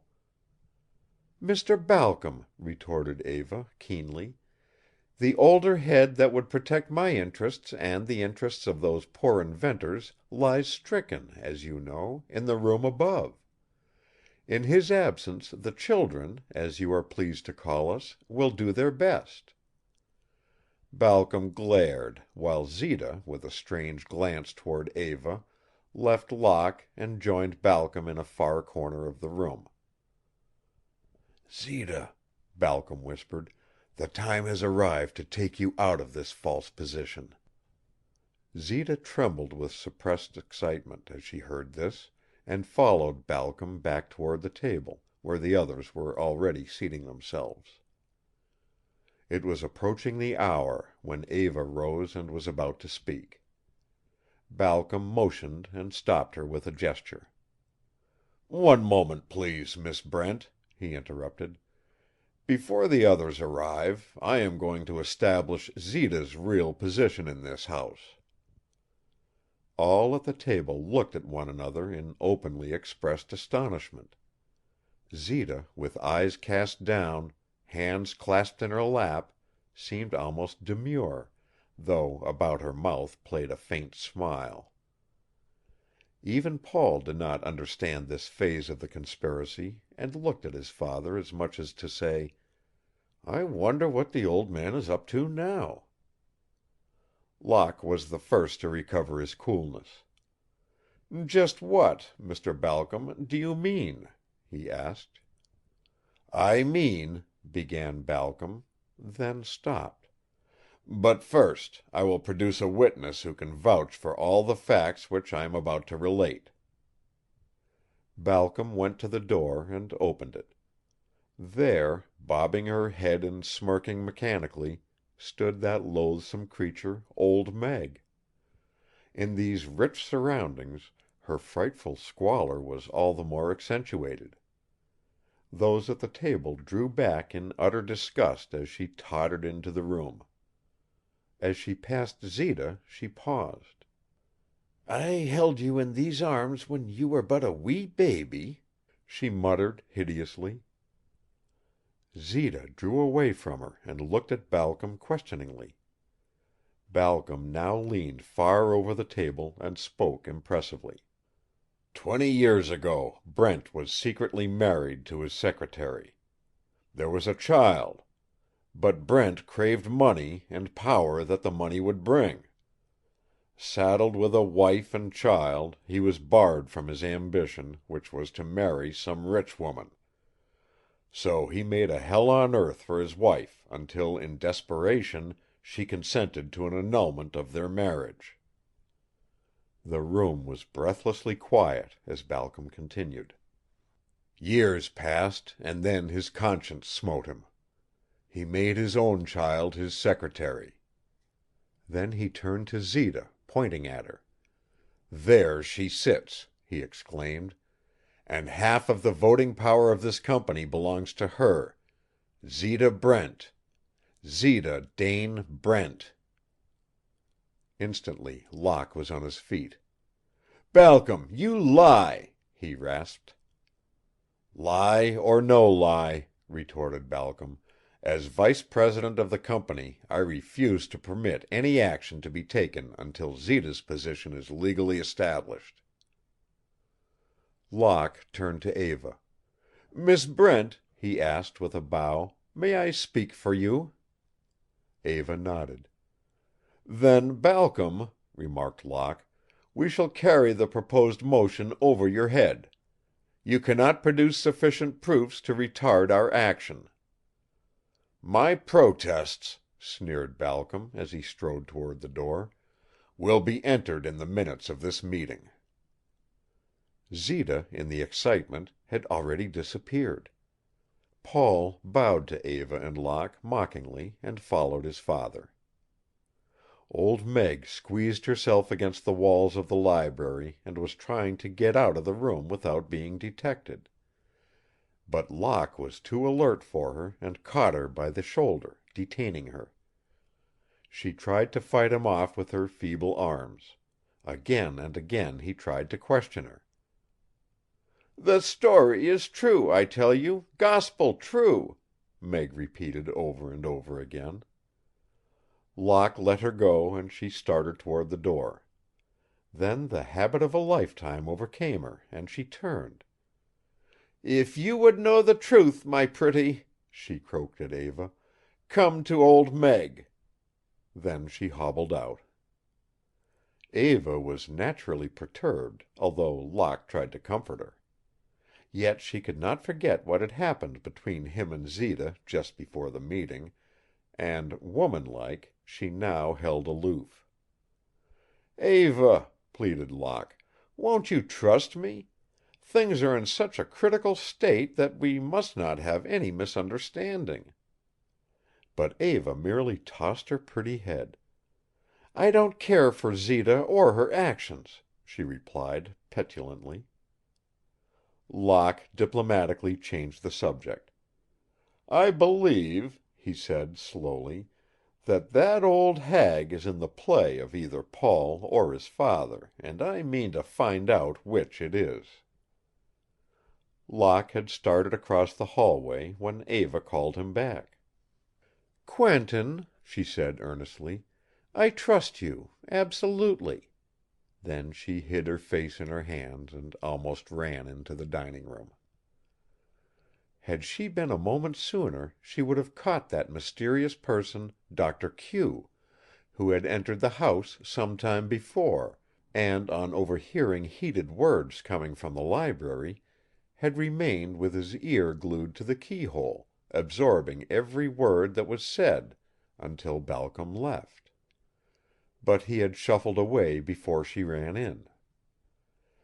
Back in Old Meg's den, some time later, The little gutter rat who, a few hours before, had brought the two thugs back to Balcom and Old Meg, was coiled up in a corner, asleep. With light footsteps that did not awaken the sleeping boy, a strange little figure now came scurrying down the brick stairs. The figure hesitated a moment, then entered the foul den. In tatters, like the sleeping street gamin, this other boy still had something winsome, something elusively handsome, about him, a certain refinement of features. However, a black patch over one eye showed that this gamin was manly enough, evidently, when it came to fighting. He stirred the sleeping boy with his foot, and the boy, cursing volubly and beyond his years, roused himself. They talked excitedly in whispers, and the boy who had just entered gave the street arab some money. Then together they tiptoed into the other room and down a flight of rickety steps into the cellar. This cellar connected with another cellar of a large size that was used as a storehouse. The boys barely spoke, and, when it was necessary, only in whispers. They came to a pile of cotton bales, found a convenient space between the bales, crawled in, and lay still. Night was coming fast as the hag, trailed by Locke, left Brent Rock. She walked fast for so old a woman, but finally, coming to a streetcar line, she took the first car that came along. Locke had had the foresight to have himself followed by one of the numerous Brent cars, and so was able to keep the streetcar in sight until the old woman alighted in her squalid quarter of town. Locke got out of his machine and followed her on foot, keeping close to the walls of the buildings to avoid having her see him. Old Meg turned the corner that ran alongside her dwelling, and there, for the first time, gave an indication that she was aware that she was being followed. She chuckled to herself, gave a few stumbling capers which might have been an imitation of a dance step, then waved her hand. Was it a signal? Locke was never to reach the alley. Old Meg had whipped around the corner so quickly that for a moment he was puzzled as to just where she had disappeared. He stopped with his back half turned to a flight of stairs leading down to the cellar entrance of a big warehouse. Suddenly he was sent stumbling forward to his knees, half dazed by a treacherous blow dealt from behind. He was up again in an instant and was defending himself from the attack of half a dozen thugs. He put up a splendid fight, but the odds were too great, and in a few minutes he was down on the ground, unconscious and bound. The emissaries of the automaton, for such they were, carried him down the steps and into the warehouse cellar. Already, on leaving Brent Rock, Paul Balcom had not been idle. He had been immediately driven to a telegraph office, where, after having used nearly an entire pad of blanks, he succeeded in composing the following message: Dearest Quentin, have proofs that old Meg spoke the truth. Meet me immediately at her place. Zita. The message was addressed to Locke at Brent Rock and was marked Important. That ought to fetch her, muttered Paul as he left the office. 20 minutes or so later the telegram was delivered to the butler at Brent Rock, who brought it at once to Eva. At first she was loath to open a message addressed to someone else. But Quentin's affairs and her own were so intertwined by this time that she felt that the telegram would, in all probability, concern her as well as Locke. She tore it open. Dearest Quentin, she read, and for a minute could get no farther, for it seemed as if mist had formed before her eyes. She clutched at the balustrade. Then pride, jealousy, and a certain anger surged up within her, and she finished reading the telegram. Eva was in a quandary what to do. She paced up and down the hallway, biting her lips and repressing the tears. Could it be possible, after all, that Locke was faithless? Was this the man who had been so kind, who had saved her from 1,000 dangers? At any rate, she would find out once and for all. Faint and heartsick, she gave orders to have her runabout brought around. It was a long drive from Brent Rock, but Eva's fast speedster covered the ground quickly. Twice policemen tried to stop her and, failing, probably took the number of her car. Nothing could deter her. And as the cool evening wind lashed her face, faith in Locke revived and the suspicion came that she might be rushing into danger.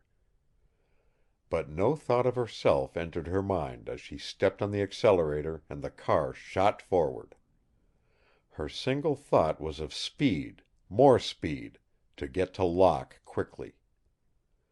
She was appalled at the squalor of the neighborhood in which she finally found herself.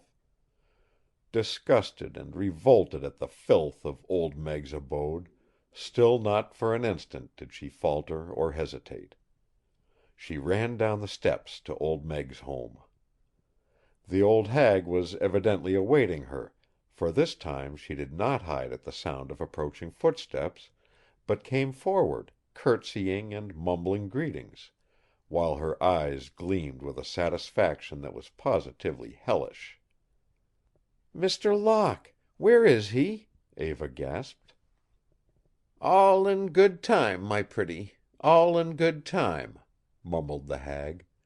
"You're to wait for him here." But Eva insisted on seeing Locke at once, and the old hag lied volubly. He had been here, and had stepped out for a moment. No, she did not know where. To get a cigar, maybe. Would the pretty lady hear her fortune told while she waited? As there was apparently nothing that she could do until Locke returned, Eva sat at the card table while old Meg droned her old fortune-telling rigmarole. In spite of her growing fear and agitation, Eva became interested.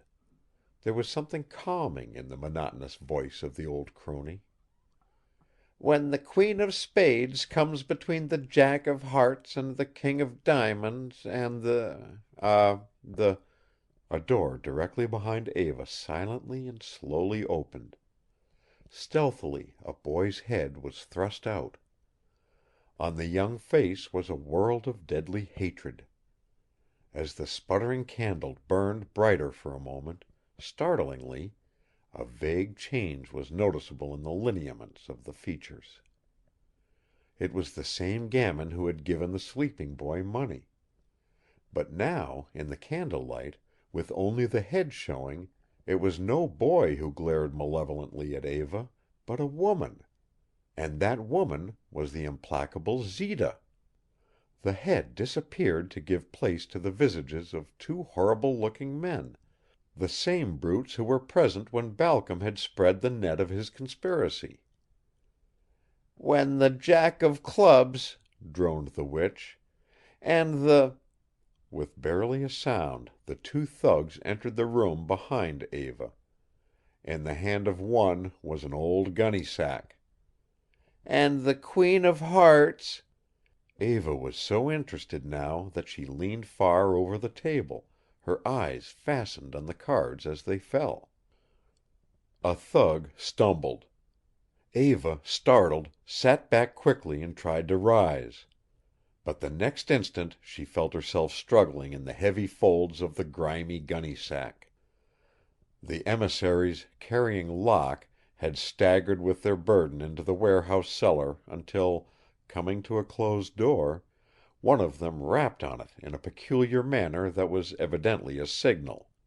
An instant, and the door opened. Through it stalked the automaton. The monster gazed intently at Locke as though to determine whether it were indeed he, then waved the emissaries on to the shaft of a huge freight elevator. In the shaft, directly under the elevator platform, They now cast Locke's unconscious body. "Are you sure the watchman's still up above?" asked one. "Sure." "Then give a ring for the basement." A thug pressed the button that signaled. In a moment, creaking and groaning, the massive elevator started to descend.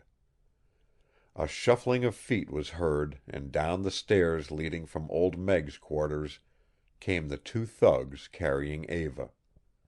A few feet behind them, still in boy's clothes, was Zita. The jar to his body, as the emissaries threw him on the concrete floor, had tended to bring Locke back to consciousness. For a moment he lay still. Then the sound of the descending elevator attracted his attention. He gazed upward and dimly saw the slowly moving platform. In a flash he realized his danger. Locke struggled fiercely to dislodge his bonds. He contorted his body, expanded his powerful chest in an effort to break the ropes that held him a prisoner. At this moment the thugs that were carrying Eva passed by, followed by others. Apparently they took no notice of him, but continued on their way with the helpless girl. Locke, his own danger forgotten, became frantic with apprehension for her and tore savagely at the restraining ropes. Zita stopped. Her face was a study of conflicting emotions as she saw Locke struggling at the bottom of the shaft. Floor by floor, inch by inch, the enormous elevator, that would crush out Locke's life as though he were an insect, continued to descend. Zita stepped to an electric switch. That switch would stop the elevator immediately and save Locke's life. She raised her hand, and then, looking after the retreating thugs and emissaries, she saw Eva again. Zita's lips formed a cruel line, and a flinty hardness came into her eyes. Her hand dropped. There were only a few feet between Locke and the descending elevator. Locke was struggling frenziedly to escape and rescue Eva. Zita's hand went out again and grasped the handle of the switch. She hesitated, hate on her face. Would she, for the love of Locke, who had not returned her love, save him? Could she bring herself to save this man, for a woman she hated who had won him from her? If she saved him, it would be only to lose him to the other woman. With a great creaking, the massive elevator was within only a few short inches of Locke. End of chapter 18. Recording by Roger Melin.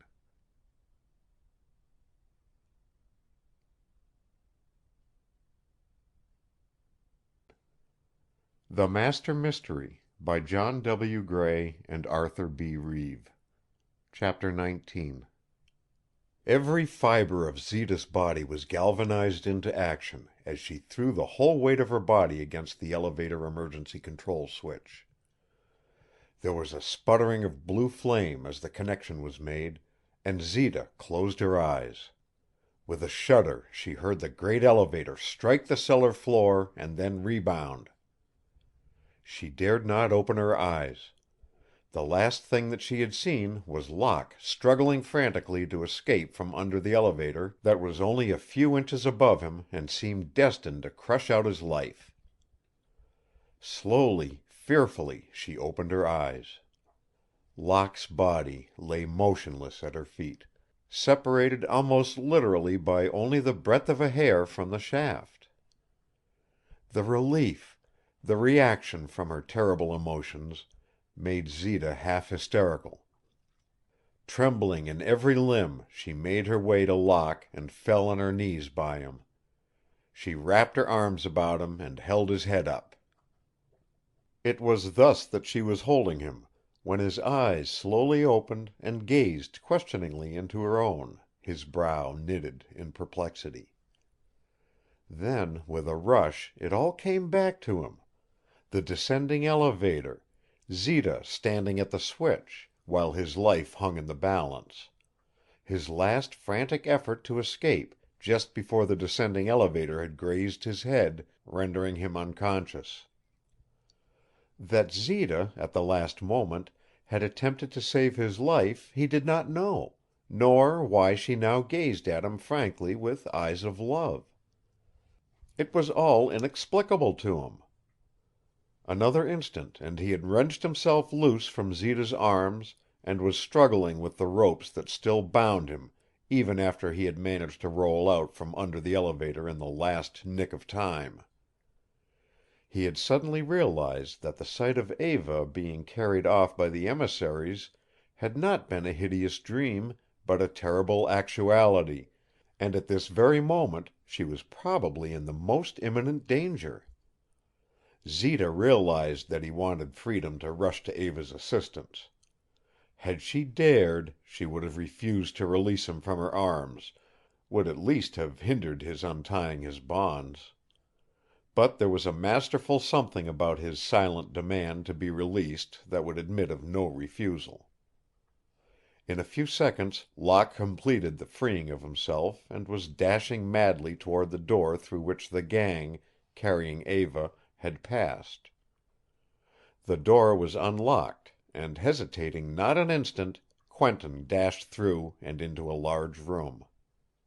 Eva, the gunny sack removed and still unconscious, lay on the floor. The emissaries were grouped around her. In the background, dimly visible, stood the iron monster. Startled, they looked up as Locke rushed into the room. But before they could do more, Locke had whipped out his automatic and point blank was blazing away at the murderous crew. 2 emissaries fell dead or mortally wounded. The others scattered. Only the automaton, man of iron that he was, showed no sign of fear.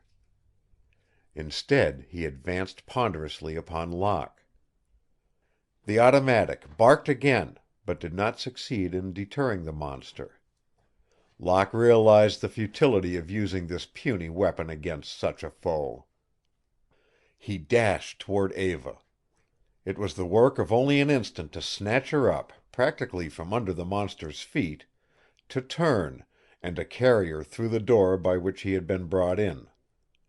Holding her in one arm, he slammed the door shut and shot the bolt.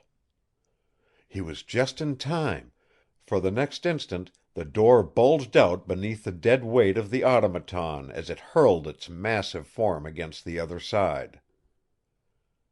Zita was still waiting at the elevator shaft when Locke, carrying Eva in his arms, entered.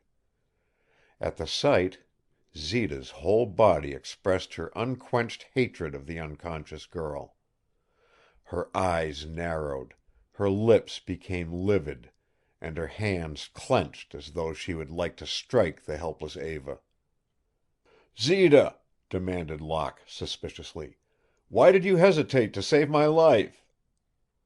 "Because," she replied, and her voice indicated the force of her answer, whether it were really the truth or not, "I love you, and would not save you for her."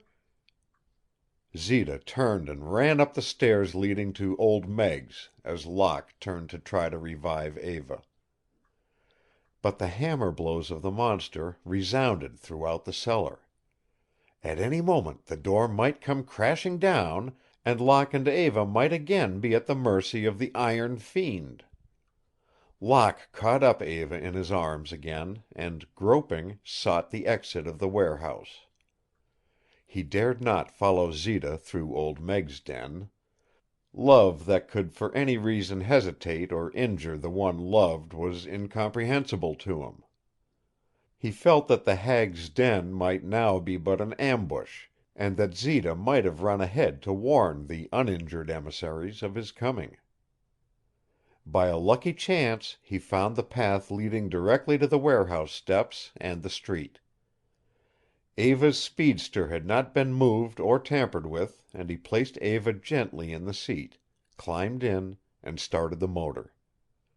As he did so, 3 emissaries came running out of the alley leading to Old Meg's. But, shooting the gears into high speed, Locke easily evaded them and turned up the first corner. He was going to take Eva to the first doctor's or a drug store, but it proved not to be necessary. The rush of the air as the car moved rapidly revived her, and in a few moments she was quite herself again, eagerly questioning him about her rescue.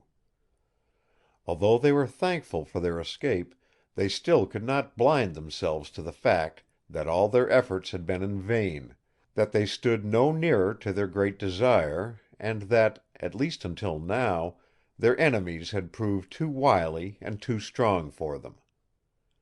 But they were young, courageous, and resourceful, and as they drew up before Brent Rock they were busily engaged with plans for the future.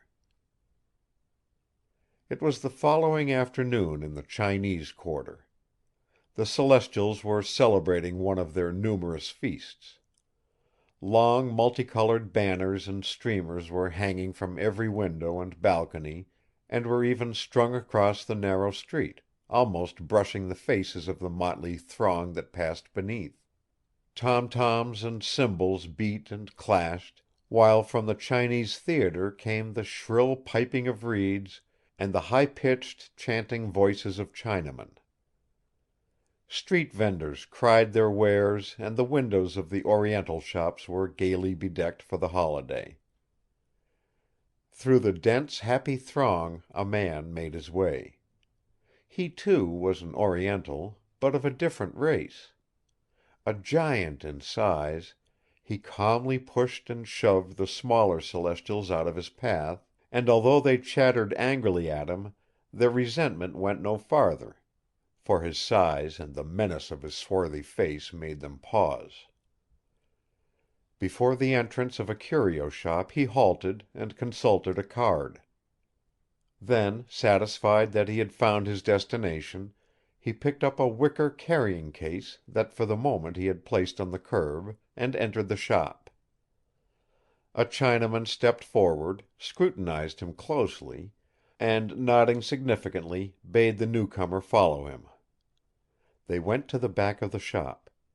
The Chinese clapped his hands, and a panel in the wall slid back, disclosing a stairway.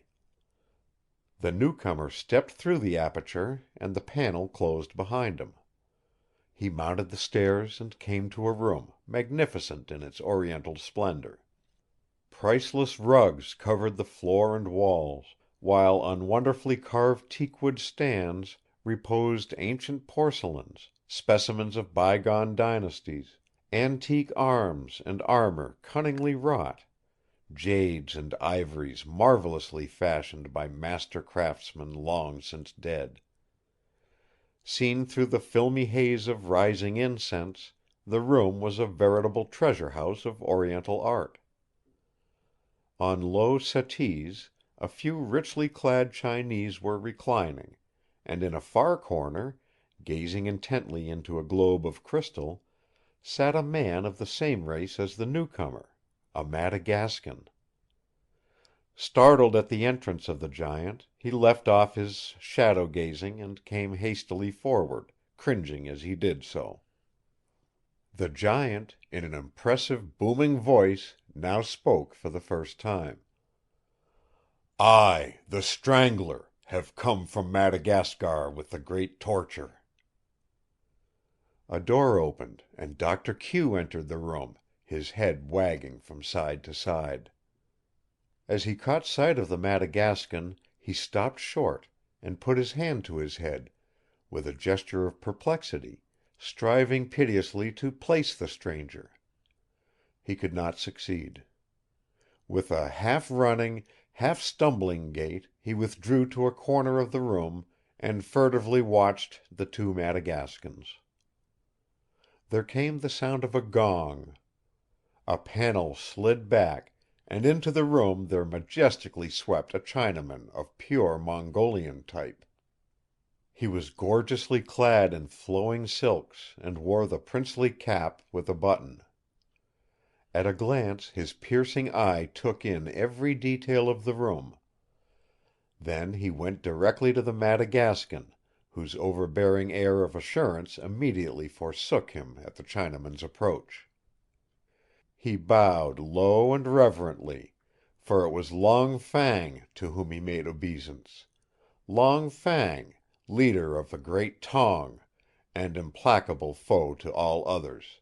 A Chinese whose tentacles of power reached into every corner of the underworld, spreading terror. In an incisive, icy voice that sent a chill through the big man's frame, he now spoke. "You have been overlong on your journey, and we have been waiting for you." Then, with a menace in his voice, he snarled, "It is well for you that you came at last." The big man shuddered and remained silent. Long Fang crossed to Doctor Q. "The instrument of torture is here," he said. "The Madagascan has just brought it. He is an unrivaled strangler." "Let him approach," commanded Doctor Q. Long Fang beckoned, and the stranger came forward. His eyes had been fixed on the Chinese, but now they roved to the figure of Doctor Q, and he fell back in consternation, clutching the other Madagascan by the shoulder and gasping in awe-struck tones. "In our country his magic is supreme." With difficulty he controlled himself and bowed low, his forehead almost touching the floor. Then he looked away, cringing. "I see that you recognize me," Doctor Q chuckled fiendishly. "Good! You will not be so foolish as to fail me." "No, no, master! I swear it by—" "Never mind your oath. My power is my guarantee. Go! Follow Long Fang. He will direct you to the torture chamber." Doctor Q turned on his heel and hobbled out of the room. Long Fang and the Strangler were about to proceed to the torture chamber when footsteps were heard on the stairway that led to the curio shop below. Long Fang and the Madagascan stopped and listened. Another moment, and De Luxe Dora and Paul Balcom stepped into the room. With a curt command, Paul called Long Fang to him, and the Chinaman, important as he was, hastened to obey. What was this strange power that Paul, at will, could exercise throughout the underworld? With a few terse questions, Paul ascertained the exact condition of affairs. "You say, Long Fang, that all is ready?" "All, master. We only awaited your coming." Then, with a graceful gesture, he asked, "Will you so far honor your humble servant?" as he indicated the way into another room. Dora, followed by Paul and the Chinese, stepped through the portal and came to a Chinese temple. It was a large room, and the decorations, although equally well executed as those in the room they had just left, were actually terrifying. Flying dragons and serpents done in bronze hung from the ceiling, while on a raised dais at the farther end of the room was an enormous squatting figure of the seven-handed god. Before it, in braziers, fire gleamed, giving off a heavy, pungent odor that was almost overpowering to Occidental nostrils. On either side of the huge image hung silken curtains, in all probability covering doorways into yet other chambers. For the first time Dora showed signs of interest. With the shop and the first chamber she was already familiar, but this was something new, something to give the spur to her satiated, blasé nature. She moved about the place, fingering the rare tapestries, contemplating probably what gorgeous hangings they would make for her own apartment. Dora's preoccupation gave Long Fang his opportunity to confer with Paul alone, and he moved closer to him. "Master," he nodded, "why not use the beautiful lady to lure the other one into our power?" Paul shook his head negatively. He knew that Eva was aware that Dora was her enemy. "But, master," persisted the Chinese, "you told me that this Miss Brent loves her father, and that she would do anything for his recovery. Let this lady tell her that the Madagascan has brought an antidote that will restore his reason. She will come here, and we shall trap her." For a moment Paul stood in deep thought, then called to Dora. At first she laughed at the idea that Eva would even listen to her. But Dora was clever and conceited, and in the end she agreed that at least she would make the attempt. At this moment, in another quarter of town, Paul's father was ready to leave his apartment, yet from his nervousness it could readily be seen that he was waiting for someone. A Madagascan servant entered and salaamed. "Master," he announced, "the Strangler has arrived from Madagascar." Balcom's face lighted up with intense satisfaction and cunning at the news. He waved the servant away, picked up his hat and stick, and hurried out. In the library at Brent Rock, Eva and Locke were having an earnest conversation.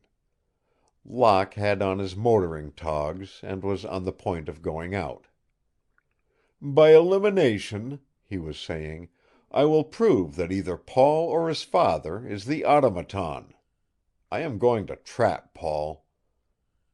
"Quentin," cautioned Eva, "for my sake, be careful."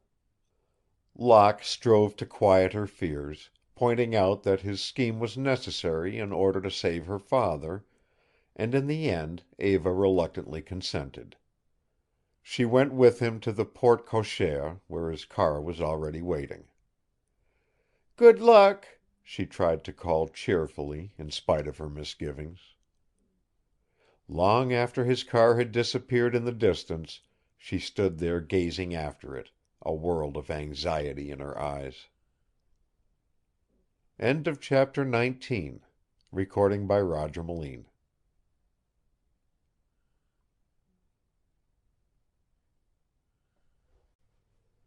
The Master Mystery by John W. Gray and Arthur B. Reeve.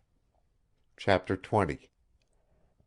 Darkness had settled down upon Brent Rock, following the departure of Locke, when a trim runabout drew up under the porte cochere and Dora stepped lightly out of it.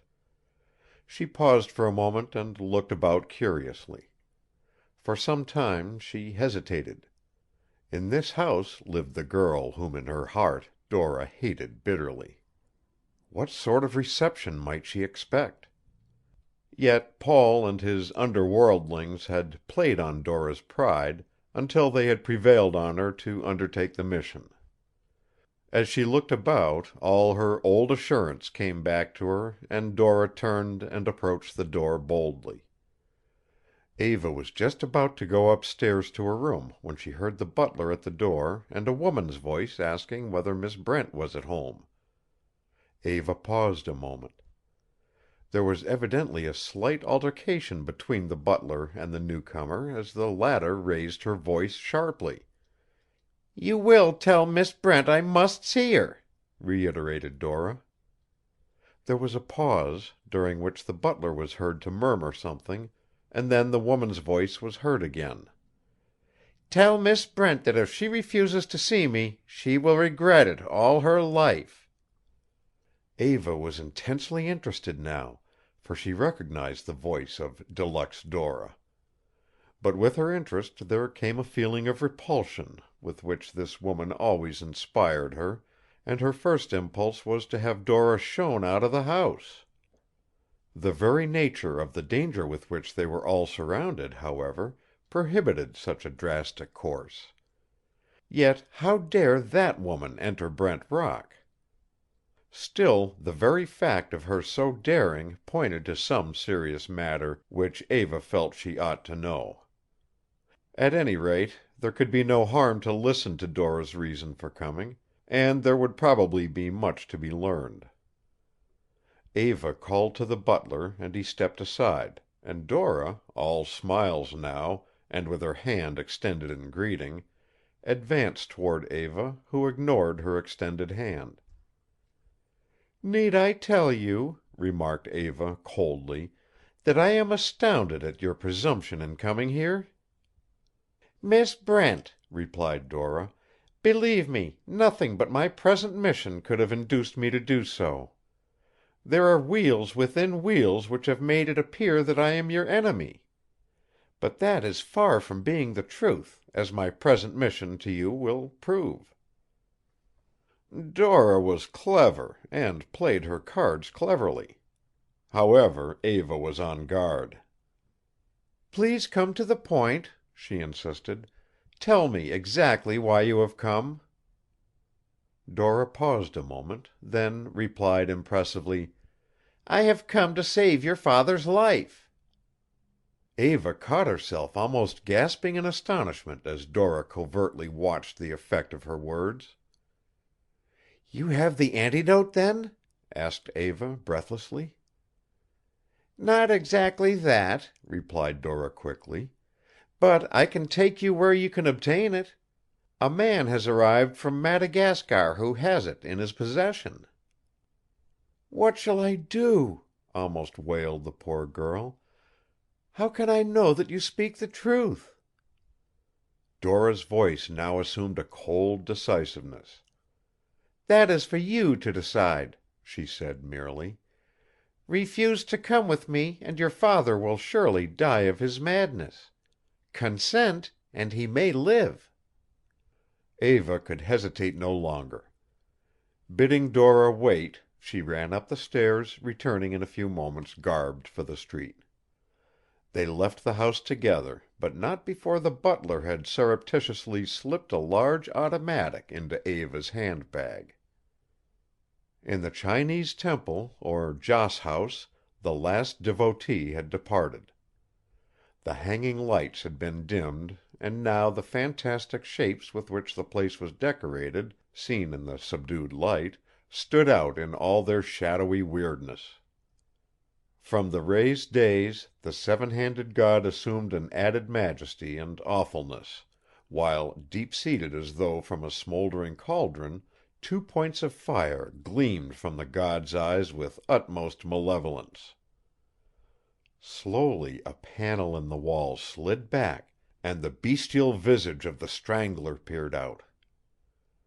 After making sure that there was no one about, with noiseless tread he glided into the temple.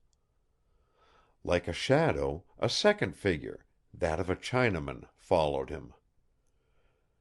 The two made a complete circuit of the temple, stopping now and again to examine some object which arrested their attention. Then, as if by a prearranged signal, they both prostrated themselves before the fire god.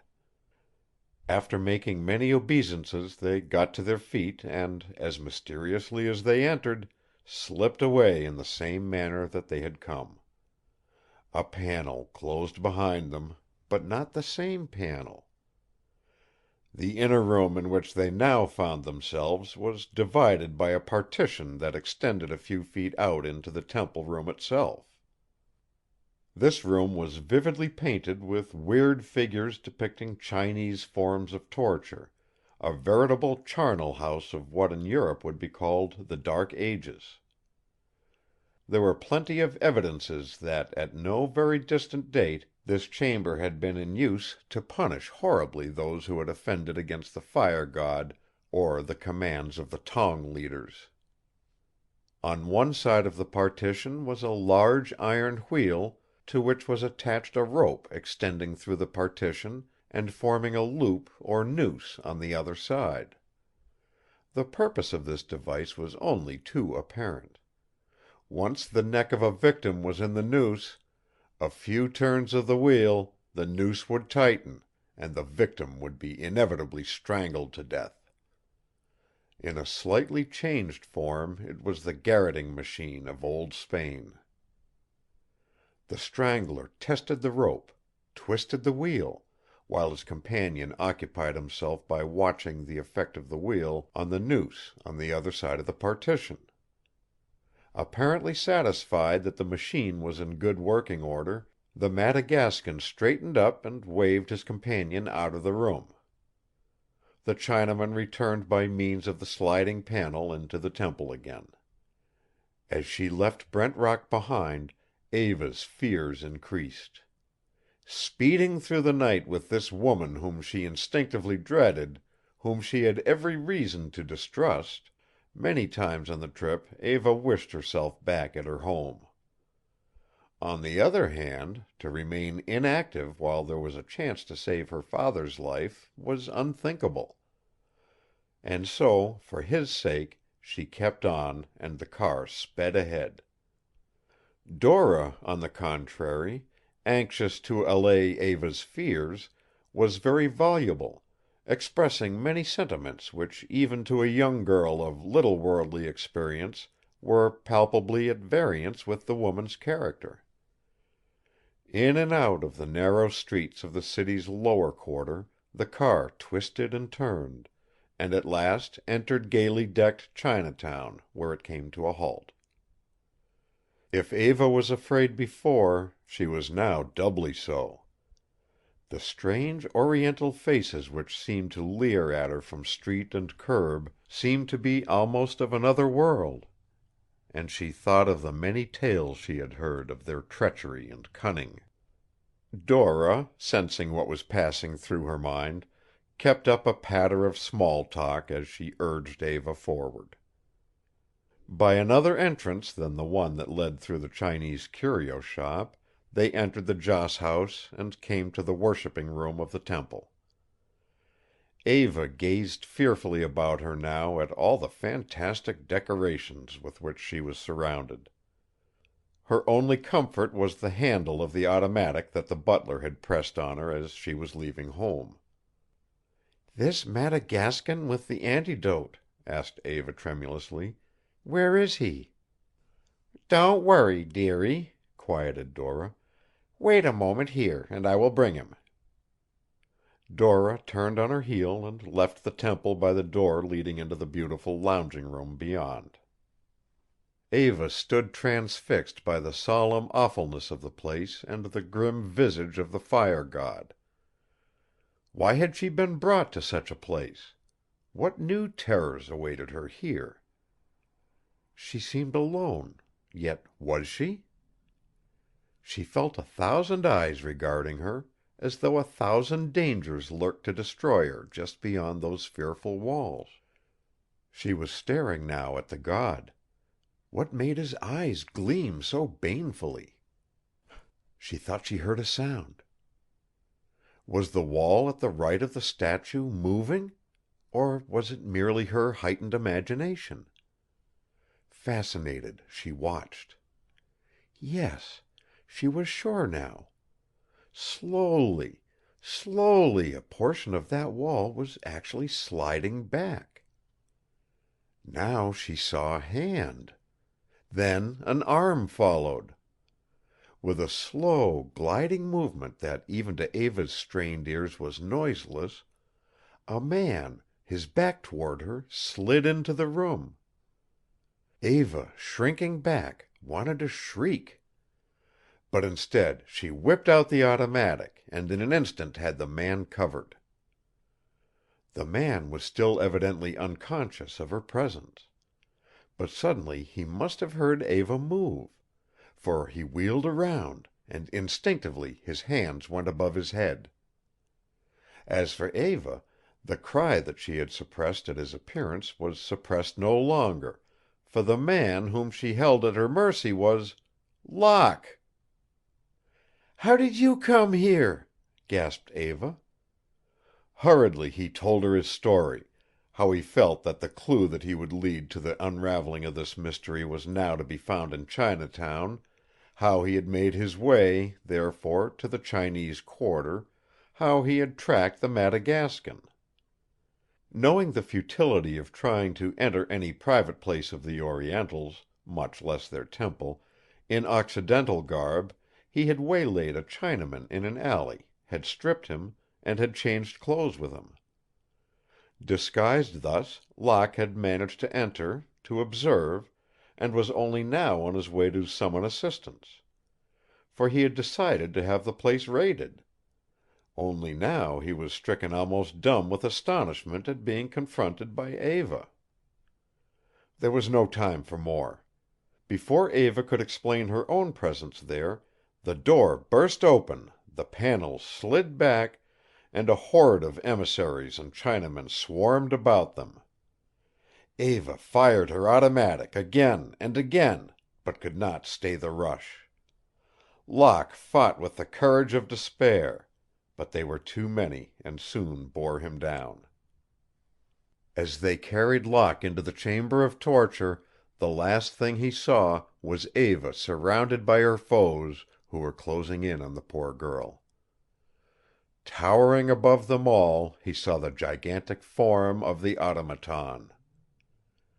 In the torture chamber, Locke was shackled hand and foot to the partition, while the noose of the garroting machine was placed about his neck. The Madagascan supervised this work, then waved the emissaries out of the room. They were alone there now, these two, the professional murderer and his victim. With a sneer, the Madagascan turned and went to the other side of the partition, where the wheel was by which the noose was tightened, strangling the victim. But the strangler little knew with whom he had to deal, for already Locke was struggling at his shackles. With almost incredible dexterity, Locke succeeded in loosening them, one after the other, so that as the Madagascan started to turn the wheel, Locke, with a marvelous effort, bracing his feet against the wall and grasping the staples to which the shackles had been attached, managed to pinwheel his body around and around as the strangler turned the iron wheel that tightened the noose which was to stifle out his life. Fortunately, the Madagascan turned slowly, so that Locke managed to turn his body faster than the wheel was being turned, thus gaining on the noose and at each revolution loosening it a trifle.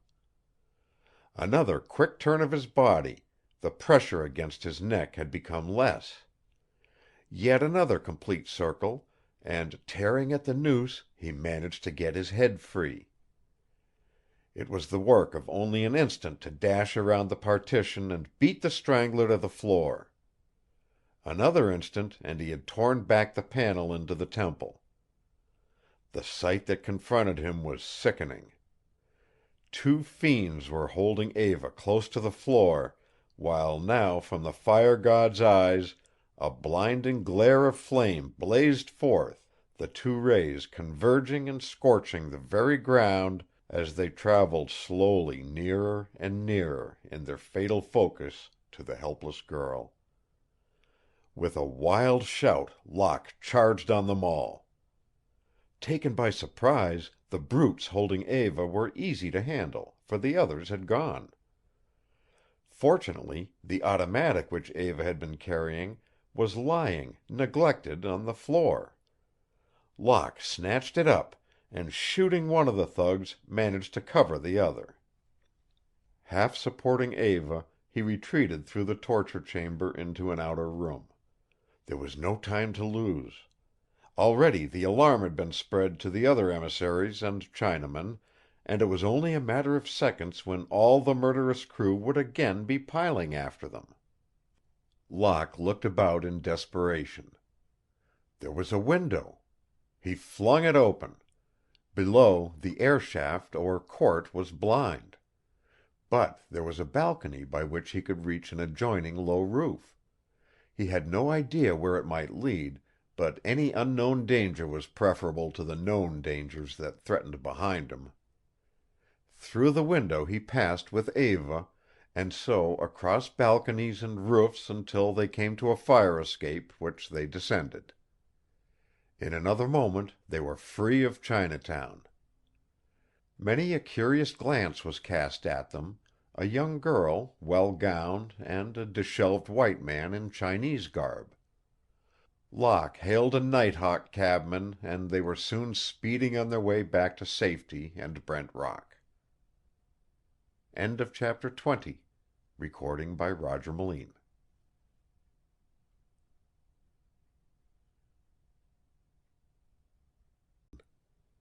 The Master Mystery by John W. Gray and Arthur B. Reeve.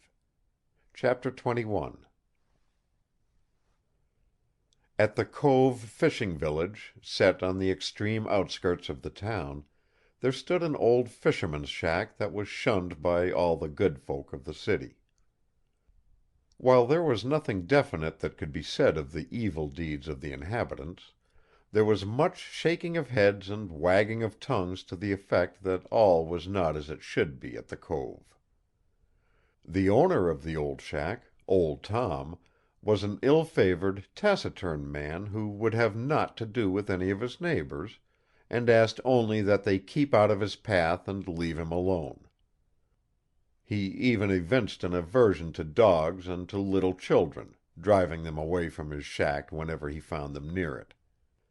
The threat that "Old Tom will catch you" would make a cove fishing village tractable at any time. Old Tom rarely put to sea, and when he did it was more often than not after nightfall, a time when the good folk of the village were preparing for a night's rest. It was stated by one old crone that often at night other men came to Old Tom's shack, that they entered slyly, and that well into the morning revelry, and often oaths and brawls, could be heard from within. Some hinted that Old Tom was a smuggler, others even that he was a wrecker. True it was that often strange lights were seen to flicker outside the bar to the cove. Also there had been wrecks, and often in the morning, when the fishermen put out to a wreck after a storm, it would be discovered that someone had been there before them, since valuable and readily portable parts of the wreck were frequently missing. But while suspicion pointed to Old Tom and the strange men that frequented his place, proofs positive of a crime were invariably lacking, and so the village tolerated Old Tom's presence and predicted his bad end. It was to this shack that there came very early one morning, before the break of day, a wounded man assisted by a woman. The woman gave a peculiar rap at the door. There was a quick scurry inside, as of fast-moving feet, then silence. The woman rapped again, and this time with more force. After a moment a sash was raised, and a querulous voice demanded what was wanted. "It's De Luxe Dora, and Paul Balcom, and he's wounded. Quick, open the door!"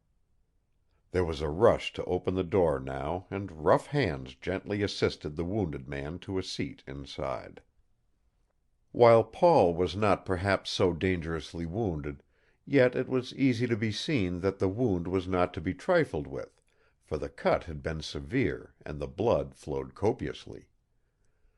Dora, whatever her attitude toward others, had a true solicitude for Paul, and all the womanliness of her nature came to the surface as she tenderly bathed Paul's head and attempted to bind the wound with the rough bandages at hand.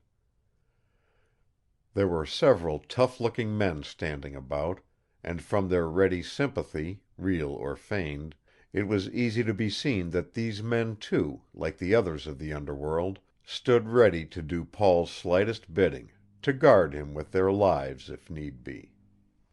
What was this strange power that this man, scarcely more than a youth, wielded over these outlawed men? "Quick!" exclaimed Dora. "Watch the window. We've probably been followed." A grim-visaged man moved lumberingly over to the window and glued his head against the pane, straining his eyes as he peered out. For a long time he did not move, while, with the others grouped around, Dora tried to staunch the flow of blood from Paul's injured head. Suddenly the watcher at the window turned and shouted, "Man coming up the lane!" Instantly there was confusion within the shack. The men scattered in all directions, while one old hag, the only woman in the shack besides Dora, hobbled over to a stool and took up the mending of a huge net where she had left off. Old Tom ambled over to Dora, and for a moment they talked hurriedly. Finally Dora came to a decision as she pointed to the old rickety stairway to an attic above. "Carry him to the attic," she directed. "He can be well hidden there. As for the rest of you, remember, no one has come here tonight." Two of the men lifted Paul, who, while not in an absolutely unconscious condition, was much too weak by this time from loss of blood to assist himself. They carried him up the stairs and into an old, disused room to which Dora followed, and when the two men had descended the stairs she remained, alternately ministering to Paul and listening for what might happen below. Paul and Dora had left the main room of the shack not a moment too soon. For barely had the two men who had carried Paul to the attic returned when a face was momentarily seen outside, while a pair of eyes peered into the room. A moment later there was a peremptory knock at the door. "Come in," growled Old Tom. With eyes that scanned every cranny and nook and searched every face, Locke stepped into the shack. The men came forward a step, then halted. There was something in Locke's face that showed that he was in deadly earnest and not to be trifled with. Locke looked from one to the other, then turned to Old Tom. "The wounded man who was brought here," he demanded. "Where is he?" "There ain't been no wounded man brought here," retorted Old Tom. The men crowded a little closer, all denying vehemently that anyone had entered. At this instant a drop of blood fell on Locke's sleeve from the ceiling above. Quickly he checked the impulse to look up, although he was startled by it. He recovered himself on the instant, and waited until under a pretext he could divert their attention to something else. Then he glanced hastily upward as they looked in another direction. There, forming slowly, was another drop of blood, and it was about to fall. Locke had gained his object. As surely as though he had been brought face to face with Paul, he knew that he was lying on the floor of the attic above. Single-handed, against so many and in this shack, Locke realized that he could do nothing. He apologized gruffly for his intrusion, conveying the impression that he felt he had made a mistake, and backed his way to the door. In an instant the door to the attic stairs was flung open and Dora rushed into the room. "You fools!" she snarled at the surprised men who were just congratulating themselves on how they had put one over on Locke. "I tell you he's wise. He saw the blood. Look, up above you. Now, go get him." But the fishermen had no desire for this outside work and hung back, while Dora raved at them. From the ceiling, drop by drop, blood was falling, forming a little pool on the floor. Paul could not be moved now. They must make the best of it and be ready for any raid Locke might prepare. At Brent Rock, Eva was conversing with her lawyer.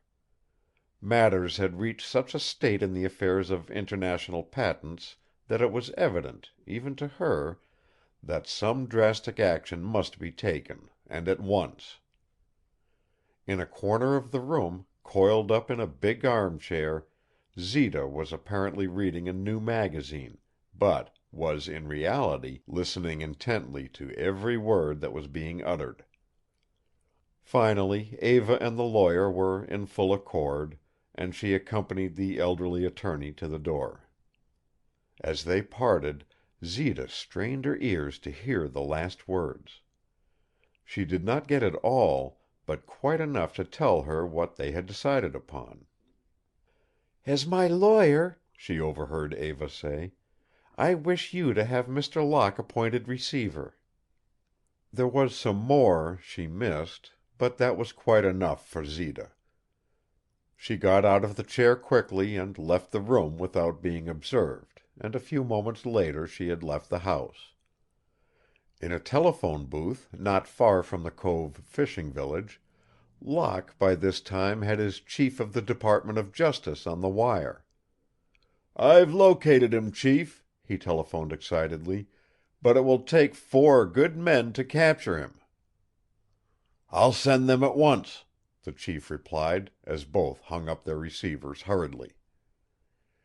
Meanwhile, in Herbert Balcom's sumptuous, semi-oriental apartment, two men were in earnest conversation.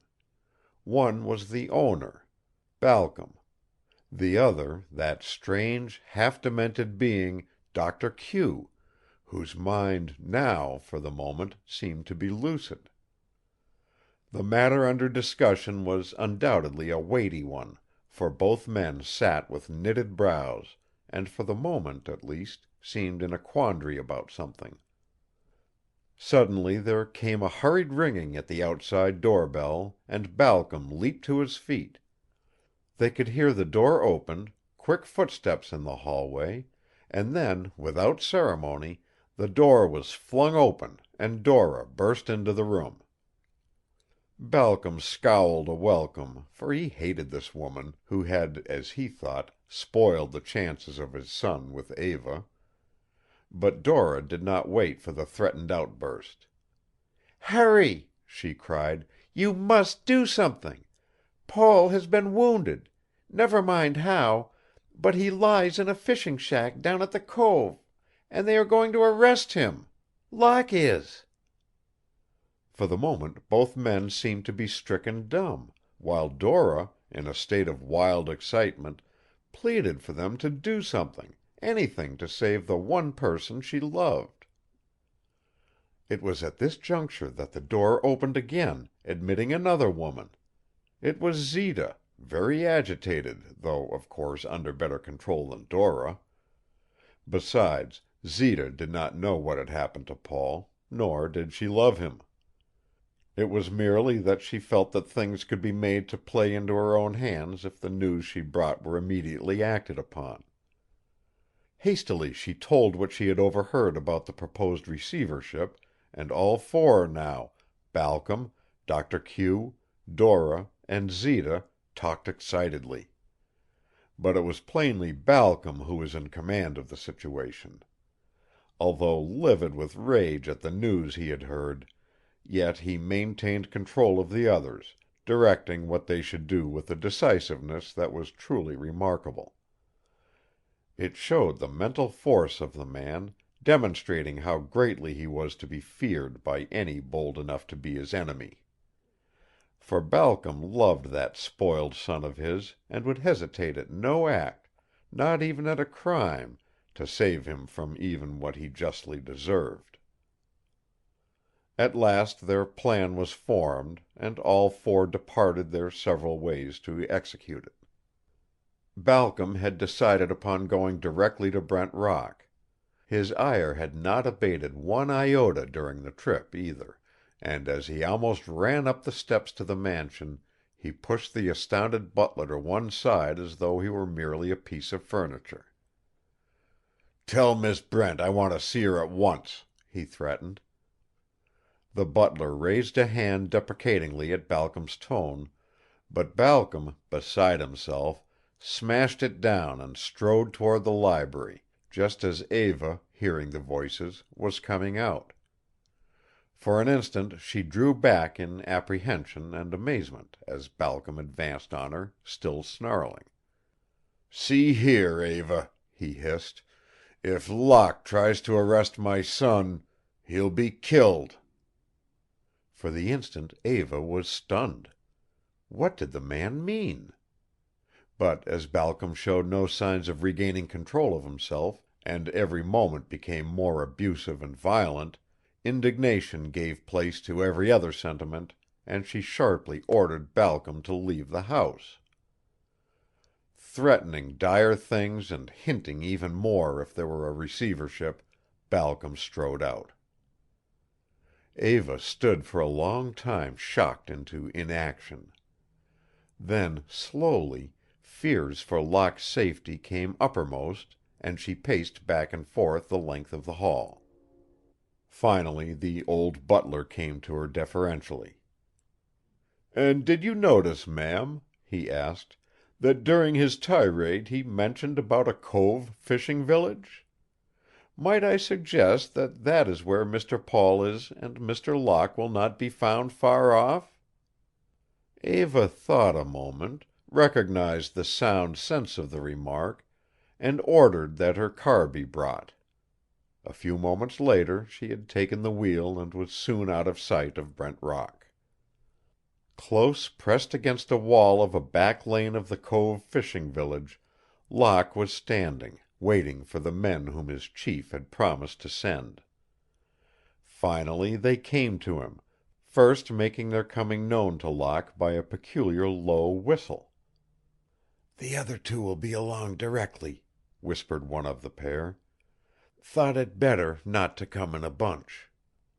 As Locke laid his plans, the other two came from out of the shadows. The entire party now moved cautiously toward Old Tom's shack. Just before they arrived, one of the men said that he could see two figures entering the place. But as Locke had seen nothing, no attention was paid to the remark. Locke now placed one of his men on either side of the door. The other two he sent to the rear, so that they could surround the gang.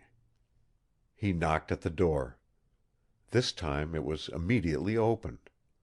Followed by the detectives with revolvers drawn, Locke rushed boldly into the shack, while his other two men closed in from the rear.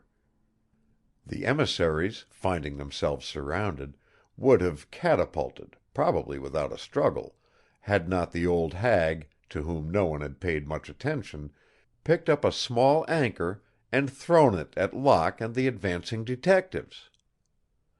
As it was, the anchor struck Locke a glancing blow, and he stumbled backward against one of his own men, upsetting him.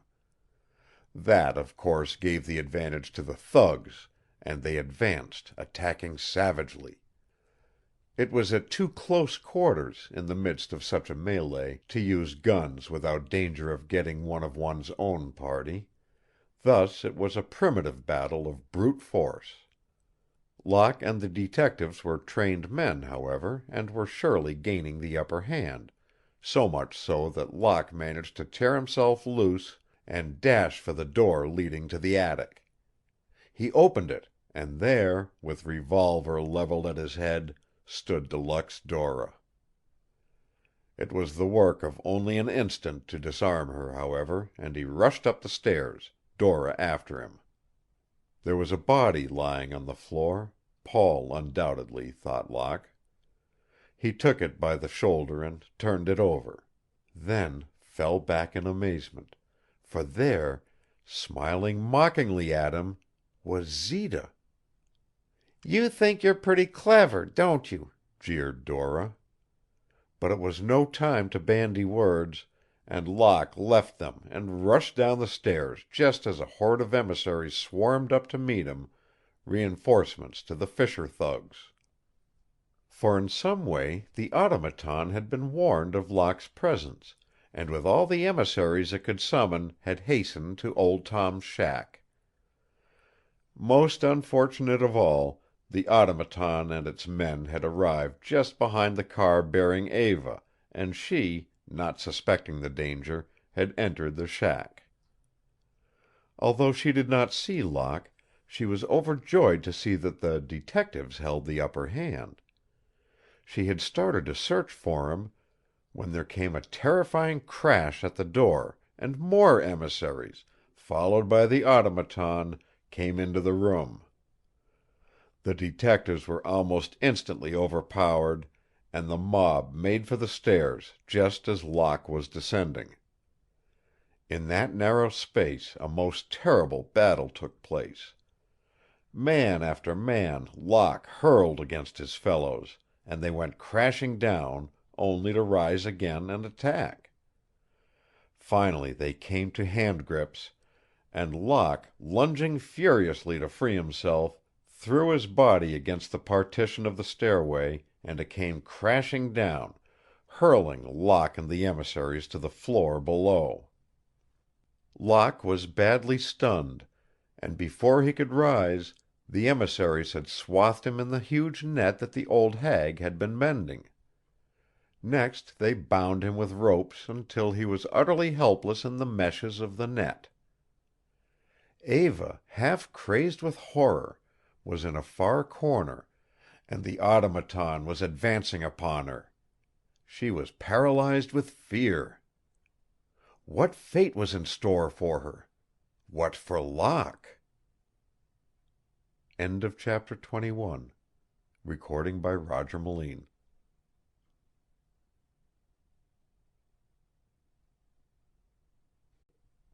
The Master Mystery by John W. Gray and Arthur B. Reeve. Chapter 22. The sharp crack of an automatic echoed through the shack. The detective known as Jim had come back to consciousness, and now, from behind an overturned table where he had fallen, he started to fire shot after shot into the mob of emissaries. He had fallen in a far corner and could be reached only after an attack of some paces, and even the emissaries, numerous as they were, hesitated to advance on a determined man placed in such an advantageous position. Furthermore, the diversion caused by the shots had other effects. The sound of the shots brought Locke fully out of his stunned condition, and he started to struggle frantically in the meshes of the net that held him prisoner. The automaton, for the moment, ceased to follow Eva, and moved over to its men in order to take command and to direct their movements, while yet another detective came to his senses and began to threaten the mob. Locke was threshing about and was slowly but surely freeing himself. An emissary threw a chair, and for a moment Locke lay still in pain. But in another moment he was working even more frantically at the ropes and the net that held him. Eva started over to help him, but he shouted to her to stand back, since that would bring her in line with the detective's fire. The shots were flying over Locke's body as he struggled. Some of the emissaries went down, others found places of refuge behind which they hid. Finally, Locke managed to kick his feet free of the net, and, rolling and tossing, managed to work the meshes up about his shoulders and neck, thus releasing his hands. It was the work of an instant only now to slip the enveloping net over his head, and he was free. Locke rolled out of the direction of the revolver shots and toward Eva, who was now standing before a huge open fireplace. He was none too soon, for the moment that the automaton saw that Locke had escaped the iron terror, left the men and stalked ponderously over to crush out Locke's life. The two detectives fired point-blank at the monster, and both shots took effect with a ringing, metallic sound. But they did not halt the automaton an instant. Locke, reaching the fireplace, seized a pair of old tongs and threw firebrand after firebrand in the path of the advancing terror. To the automaton, fire was evidently quite another affair from mere puny bullets, for it not only paused, but came to a full stop, looking around as though in a quandary as to what to do against such a defense. This moment of hesitation gave Locke and Eva their opportunity. Calling to the detectives to cease firing a moment, they passed between friends and foes, dashed over to and up the attic stairs. As they reached the attic above, they were just in time to see Zita, still dressed in Paul's clothes, and Dora jump from the attic window. Although it was a low, rambling building, still it was a high jump, even for a man, and Locke was astounded that they should attempt such a thing, even in their undoubted state of panic. However, it gave Locke a splendid idea, which he acted upon immediately. Hooking his feet on the window frame, he took hold of Eva's wrists firmly and swung her far out of the window. Held in this way, Eva was only a few feet from the ground, and when Locke released her she landed safely and almost without a jar. For Locke, always in perfect training, the jump offered no difficulties. In an instant he had rejoined her, and they were running away from the shack toward Eva's waiting car. Locke had an almost overpowering desire to return to assist his detectives, whom he realized might be in sore straits, But he also realized that his first duty was to this girl who was in his charge, on whom the events through which they had just passed had had a nerve-racking effect. Again he reflected, as he saw people coming down the beach, that the automaton and his men would soon be outnumbered and glad to flee. Quentin and Eva had almost reached the motor which Eva had left at some distance from Old Tom's shack, and were passing a low clump of bushes when a low moan fell upon their ears. At first Locke thought that it might be a trap, and was for paying no attention to the sound, but Eva, womanlike, insisted. He investigated. Reclining on the ground and looking more like a little boy in man's clothes lay Zita. She was holding one ankle, and her face showed that she must be in great pain. "Help me," she moaned. "When I jumped from the window I sprained my ankle. Dora helped me to this place, and then she left me and drove away." Although this girl was his enemy, no thought of leaving her in this condition entered Locke's mind. Gently raising her from the ground, with the help of Eva, Locke supported her to the car. Locke still held Zita to ease her pain, while Eva took the wheel, and although they could hear shouts and even shots behind them, Eva drove slowly in order not to add to Zita's misery. It showed the sympathy of their characters that, much as Locke and Eva felt that Zita had injured them, nevertheless, pausing in a flight from deadly peril, they found it in their hearts to be kind to an enemy. Arriving at Brent Rock, they carried Zita to her room, and the family physician was sent for. He pronounced the injury slight and more of a strain than a sprain. While the doctor was at the house, he also paid a visit to Brent, who, while his mental condition had remained as apparently hopeless as ever, had gained much in strength, owing to the diet and restful care. He was now able to sit up, fully dressed. As it was a case of drug poisoning, the doctor had thought it best not to allow the patient to relax too completely. But whatever the strange drug that had stolen away Brent's reason, the effect showed no signs of departure, and they were as much in the dark as to the antidote as ever. A few moments after the doctor had left, when he made his morning call the next day, the council of the corporation was announced. He was shown into the library immediately, and it was there that Locke and Eva went into conference with him. The attorney had brought with him many shareholders' proxies, and these he handed over to Eva. "These proxies," he was declaring, "give you absolute control, Miss Brent. With them you can force Mr. Balcom completely out of international patents." "What's that you say?" It was Balcom himself who spoke. How the man had got past the butler, who certainly had no love for him, was mystifying. Yet there he was, ready and eager to defend his interests. "I was just telling Miss Brent," informed the lawyer, coldly, "that with these proxies which I have obtained and just handed to her, she was in complete control of the company." "And you, Mr. Balcom," interposed Locke, stepping forward, "will play no further part in the activities of the company. Miss Brent desires your resignation to take effect immediately." "Why, this is unheard of, absurd," sputtered Balcom.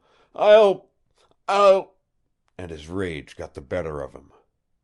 "No, Mr. Balcom," again interrupted Locke. "You will do nothing. It is I who will give you 24 hours to arrange your affairs with the company before I order your removal or arrest." Balcom tried to remonstrate, to plead his innocence of any wrongdoing. Finding no sympathy by taking this attitude, his manner changed abruptly and he attempted to bluster. A decisive movement toward the telephone on the part of Locke checked this, and, chameleon-like, Balcom's usual suave manner came to the fore. He bowed himself out. "It will, of course, be as you say." He smiled oilily. Once in the hall, however, his manner changed again, and darkly scowling and biting his thin lips, he was about to quit the place, when Zita, limping only slightly, intercepted him. "Mr. Balcom," she pleaded, "come out the back way. I must see you alone a moment." They tiptoed out to the grounds, and behind a hedge where they could not be observed from the house, talked. "Tell me what has happened," demanded Zita. "Happened?" repeated Balcom. "Why, they've thrown me out of the company. At least they think they have." His mind was working quickly, and after a pause he turned to Zita sharply. "Can you get Brent out of the house and bring him to me here behind the hedge at 8 o'clock tonight?" Zita nodded in eager acquiescence and left him, returning to the house. That evening Locke, returning from a stroll around the grounds, noticed a movement in some shrubbery at the side of the footpath. He went closer to investigate, and a rough-looking individual broke from cover and ran away through the underbrush as fast as he could go. It was too dark to follow, and Locke hastened his steps to the house, fearing some new deviltry on the part of the automaton or his emissaries.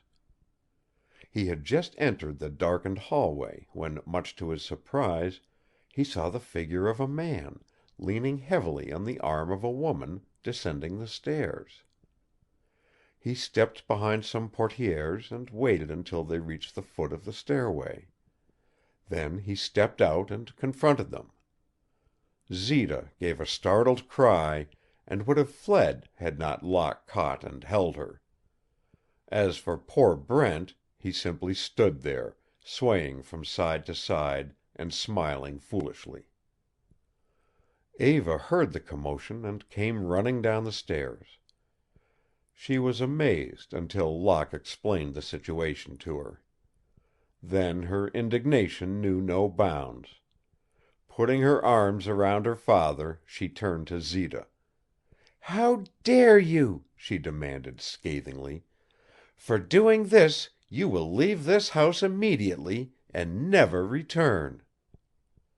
Zita, for a moment, was on the verge of breaking down, but recovered herself, and with an angry retort on her lips, went out, slamming the door behind her. Zita slipped around the house and to the hedge designated by Balcom as their meeting place. She was surprised but relieved when she did not find him there, and glanced at her wrist watch, which stood at a few minutes past 8. She was about to turn around when she caught sight of a bit of paper. Taking it, she read: "Bring him to my rooms." That was all, and the message was unsigned. Zita greatly feared Balcom's wrath at her failure, but nevertheless she started for his apartment. At that moment Balcom and the mysterious Doctor Q were talking in the latter's dingy laboratory. Doctor Q's mind, for the time being at least, seemed perfectly clear, and he had formulated a daring plan.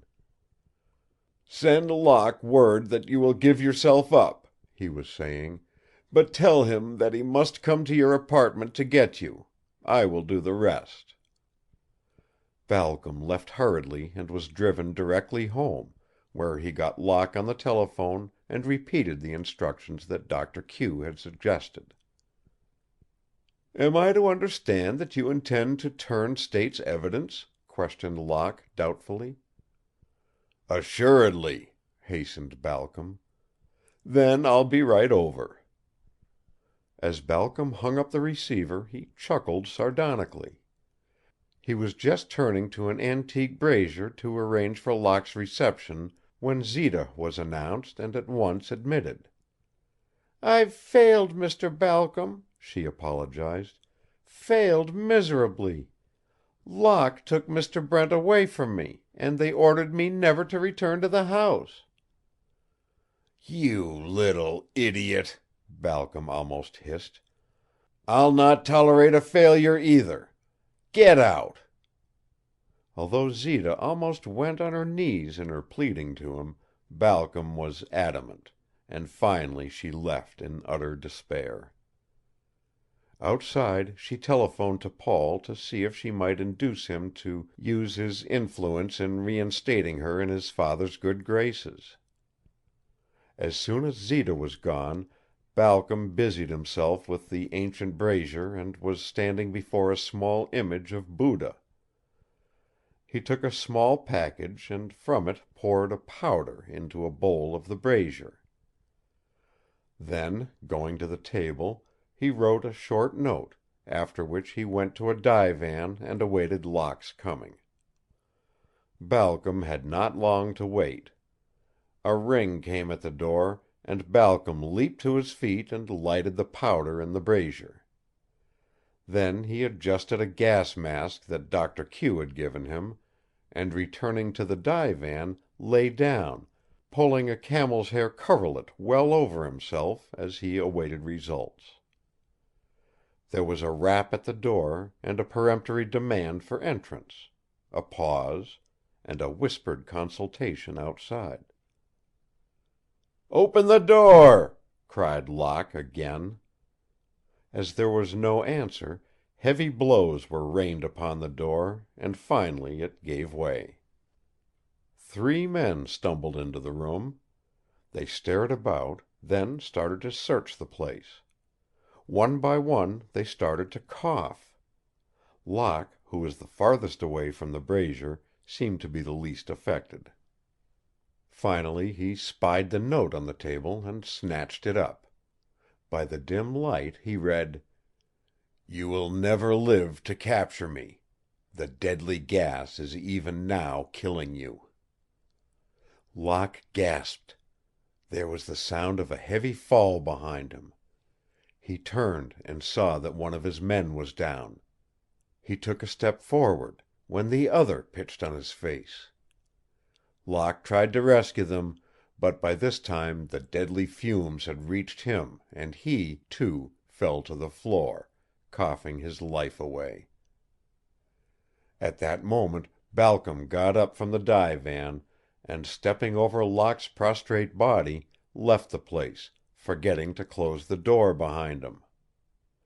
When Zita telephoned Paul, Paul made an immediate appointment for her to meet him at Doctor Q's, and when she arrived there, Paul was already in conference with the doctor. Over the telephone, Zita had already given Paul a brief account of what had happened, and thus the 2 men were prepared with a plan when she arrived. "Get Eva to the hypnotist's on River Street," instructed Doctor Q. "Tell her that I have been hypnotized and that under the spell I will tell all." It was a desperate thing for Zita to attempt, after treating the Brents so shamelessly, but there was no alternative. For she knew well that with Balcom only a success would offset her miserable failure earlier in the evening. Besides, were not her fortunes tied up with Balcom, or perhaps with Paul? She did not demur, but left immediately for Brent Rock to make the attempt, revolving in her mind how she was to do it. Zita had difficulty in persuading Eva to see her at all, but once she had succeeded, the possibility that all the mystery might be cleared up appealed strongly to Eva. For Zita had framed her story cleverly and was playing desperately. "Then I'll meet you at the hypnotist's in about half an hour," agreed Eva, after Zita had told her how friendless she herself was and how both Balcom and Paul had refused her aid. Zita left Brent Rock alone and was passing a dark corner when a hand reached out and grasped her by the arm, and she heard a voice that she recognized. "Your failure has made me redouble my efforts," it hissed. "I have just killed Locke in my apartment, and I—" It was Balcom, but Zita waited to hear no more. Secretly she had always loved Locke. Though she had worked against him, the very thought that he might be dead shocked her. She tore herself from the grasp of Balcom before she could hear more, and ran like a deer toward the apartment. Fortunately, it was not far. She tore upstairs and through the door that Balcom had left open. Everything was as Balcom had left it, except that now the three men lay quite still. Zita staggered over to a window and threw it open. Next she got water and extinguished the still smoldering powder. Then, falling on her knees, she tried to help the stricken men. Not much time did she spend with the others, but to Locke with great tenderness she gave most of her attention. Tenderly she bathed his brow and frantically tried even to breathe her breath into his burning lungs. Finally she was rewarded by seeing him open his eyes and gaze around. He looked up at her. "I'll atone for all the wrong I've done," she sobbed. "Only—" She would have asked him to love her, but she knew that it was useless and the thought of Eva caused the words to stick in her throat. Locke did not understand, and the look on his face showed it. "I didn't want to give you up," wailed Zita, now forgetting herself. "I loved you. To prove it, I will help you now. The girl you love is in terrible danger. You must hurry." It was only too true. Eva had driven immediately to the hypnotist's, and he had been instructed about her coming.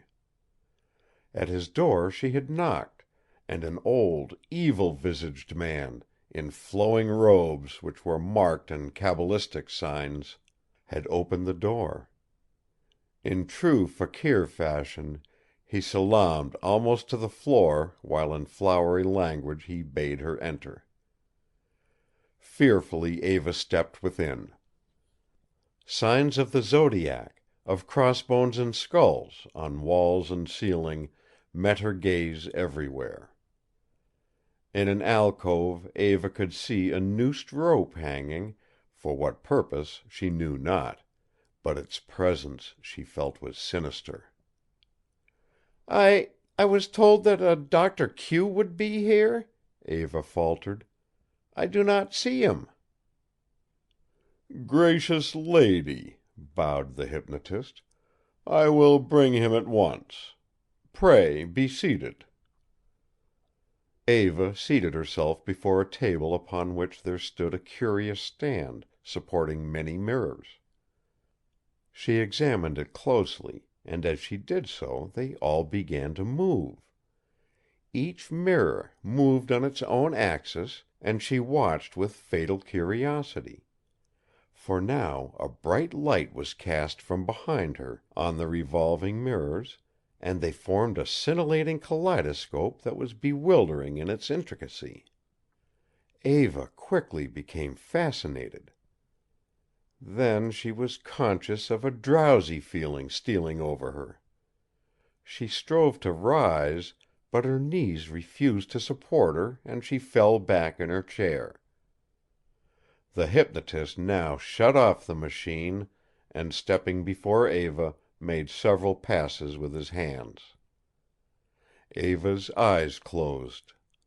The hypnotist turned and made a signal. Several panels opened simultaneously, and into the room there came a number of emissaries, who crept upon the now completely hypnotized girl. Nor was that all. A sound, as of the clanking of chains, was heard, and through an aperture in the wall larger than the others there stalked the automaton. At this very instant Locke and Zita burst into the room and rushed toward Eva. The hypnotist slipped around them both and in a moment had caught Zita in his arms. She struggled to escape, beating him with her little fists in a fury of rage and fear. But he held her, and an emissary bringing ropes with his help bound her securely. As for Locke, he made a frantic attempt to reach Eva, but his way was blocked by a score of emissaries and the automaton himself. Desperately Locke dashed at the iron monster, only to be hurled to the floor as though he were a tiny child. In another moment the emissaries had bound him and carried him to the alcove in which hung the noosed rope. The hypnotist now pulled a lever, and the method of the death intended for Locke was revealed. Directly under the suspended rope was a trap door, which opened. Locke gazed down into blackness, nothingness. An emissary threw some small, heavy object into the yawning hole. For a long time nothing was heard. Then, finally, far, far below, there came to their ears the sound of a distant splash. The fiendish plan was simple: to hang him and then to cut the rope. His body would go hurtling down to the subterranean river below and be carried out to sea. The hypnotist reversed the lever. The trapdoor closed. Locke was dragged beneath the rope, and it was adjusted around his neck. Even in this awful moment his sole thought was of Eva. Would they throw her, unconscious, down the same yawning trap? Powerless, he stood bound, fascinated, as he saw 3 emissaries seize her. But instead of dragging her to the trap, they dragged her toward one of the panels in the wall. What nameless torture was in store for her? He struggled furiously to get free to rush to her, but the noose only tightened on his neck. The hypnotist stepped to the lever that operated the trap under Locke's feet and began to pull the lever down. End of chapter 22. Recording by Roger Melin.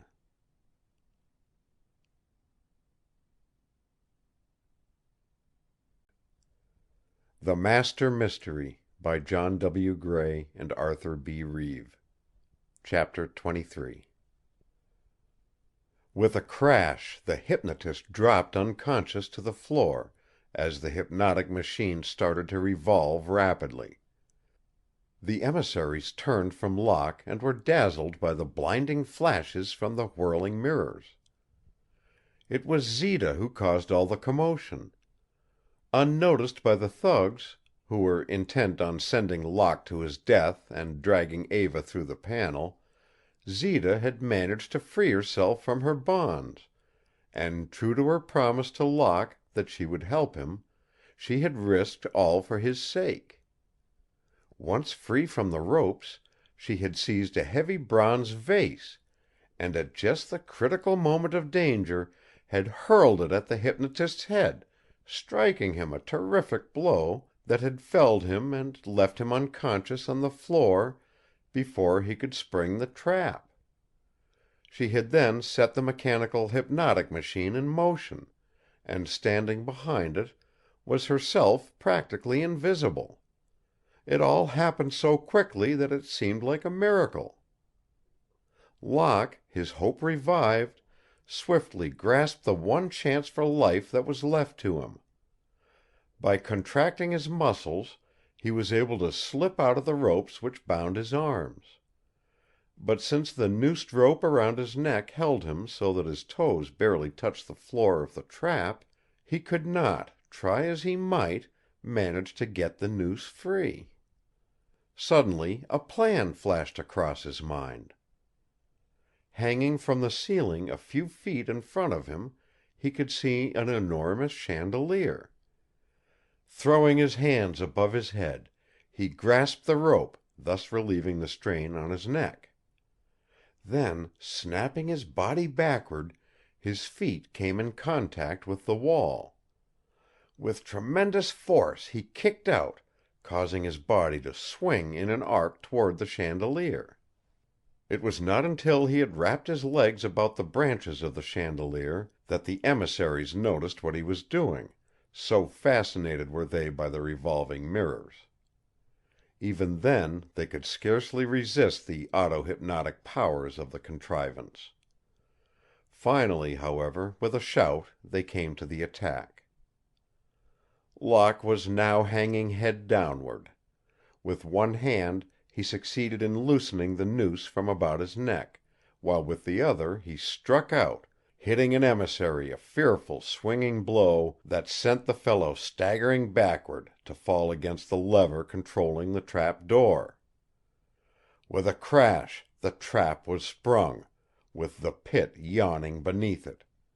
Struggling, striking, grappling with his assailants, Locke managed to hurl 3 of them to their deaths in the underground river below. Horror-stricken at the fate of their companions, the other emissaries stepped back, when, to add to their confusion, Zita, with remarkable strength for so frail a girl, lifted the stand of mirrors and hurled it among them. Locke somersaulted to the floor, and seizing the broken stand, used it as a weapon with deadly effect. The emissaries turned and fled. An instant later Locke started to the panel through which Eva had been dragged, when he heard steps from the other side. It was the emissaries who had seized Eva, coming back to see what all the rumpus was about. Locke, forewarned, slipped close to the wall, and as they passed through the panel, one at a time, he was able to fell them to the floor. Then he rushed through the panel just in time to see Eva, pursued by the automaton, running toward him. The very strangeness of her terrible adventure had brought Eva out of the hypnotic state into which she had been thrown, and she clung to Locke as though she were a child. Locke took her in his arms, and, swiftly evading the slow-moving monster, dashed back to the hypnotic room, calling to Zita to run to the street. Thus all 3 were able to make good their escape. Eva had purposely left her motor turning over, and therefore it was barely an instant after they were in the street before they were streaking out of that quarter of the town. Zita was now overwhelmed by her feelings, but it was Eva herself who spoke first. "Forgive me, Zita," begged Eva, in the rush of her emotions forgetting all that Zita had done. "But for you, both of us would now be dead." For some moments Zita could not reply in her silent sadness at seeing the joy of Locke with his girl. "I forgive you?" she murmured at length. "It is for you to forgive me." She paused a moment and choked back a sob. Then added bravely, "I can even wish for your happiness, my dear. My hope is dead." Only Locke understood, and as he watched Zita he resolved to do all he could for her, realizing that someone else had made her a victim of her love and jealousy. All breathed a sigh of relief when at last they came again in sight of the lights of Brent Rock. There was just the trace of a shadow to cloud the momentary happiness at their safe arrival, as on the steps Zita refused to enter. "I must say good bye," she murmured, wistfully, turning to go into the night alone. Nothing that either Locke or Eva could say seemed to swerve her purpose. "Can't you see?" she exclaimed finally, turning to Locke. "Balcom, Paul, and Doctor Q all trust me now. I can help you solve the mystery better if I leave the house." This was so evident that Locke and Eva were forced to consent. They took her back to the city, leaving her where she could be unobserved, then returned in a very hopeful mood again to Brent Rock. "I think she can and will help us," declared Eva, intuitively. "Yes," agreed Locke, slowly. "And if Zita finds the record of her birth, I believe we shall solve the mystery." Worn out with the terrors through which she had passed, Eva bade Locke an affectionate good night and went to her room, while he went to the laboratory and tried again to find an antidote for the Madagascar madness, a work that kept him up late and to which he returned again early the following morning. It was on that following day, in the River Road apartment of De Luxe Dora, that Paul and she were having a demi-monde lovers' quarrel. Paul was intoxicated, and Dora may have been angry about that. Or it may have been that she was jealous of some other woman. However, they were quarreling fiercely when there came a knock at the door. "You open it," flashed Dora to Paul. He demurred a moment, then, changing his mind, consented and crossed to the door, while Dora ran to her own room and hid. Paul was very much surprised to find that the visitor was Zita, much excited.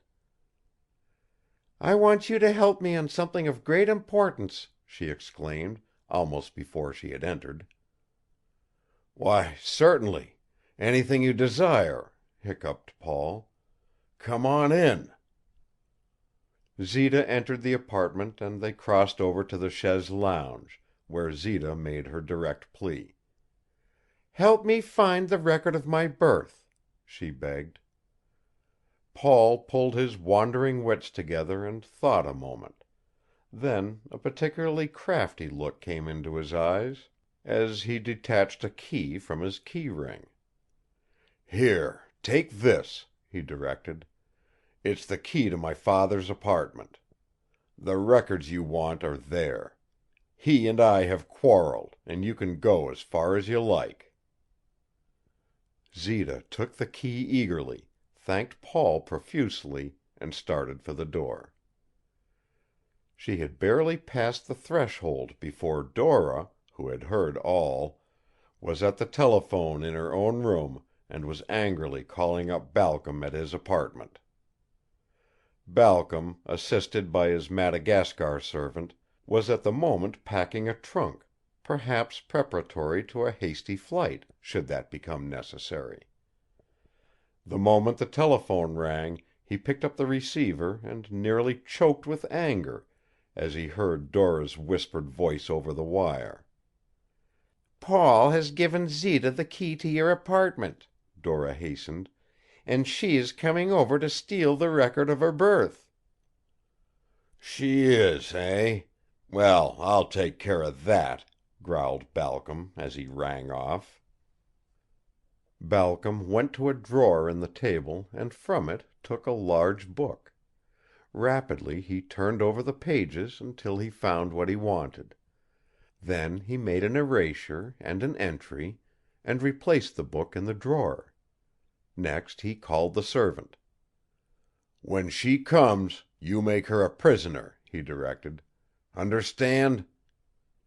The Madagascan nodded and raised one of Balcom's hands to his own forehead as a sign of his fidelity.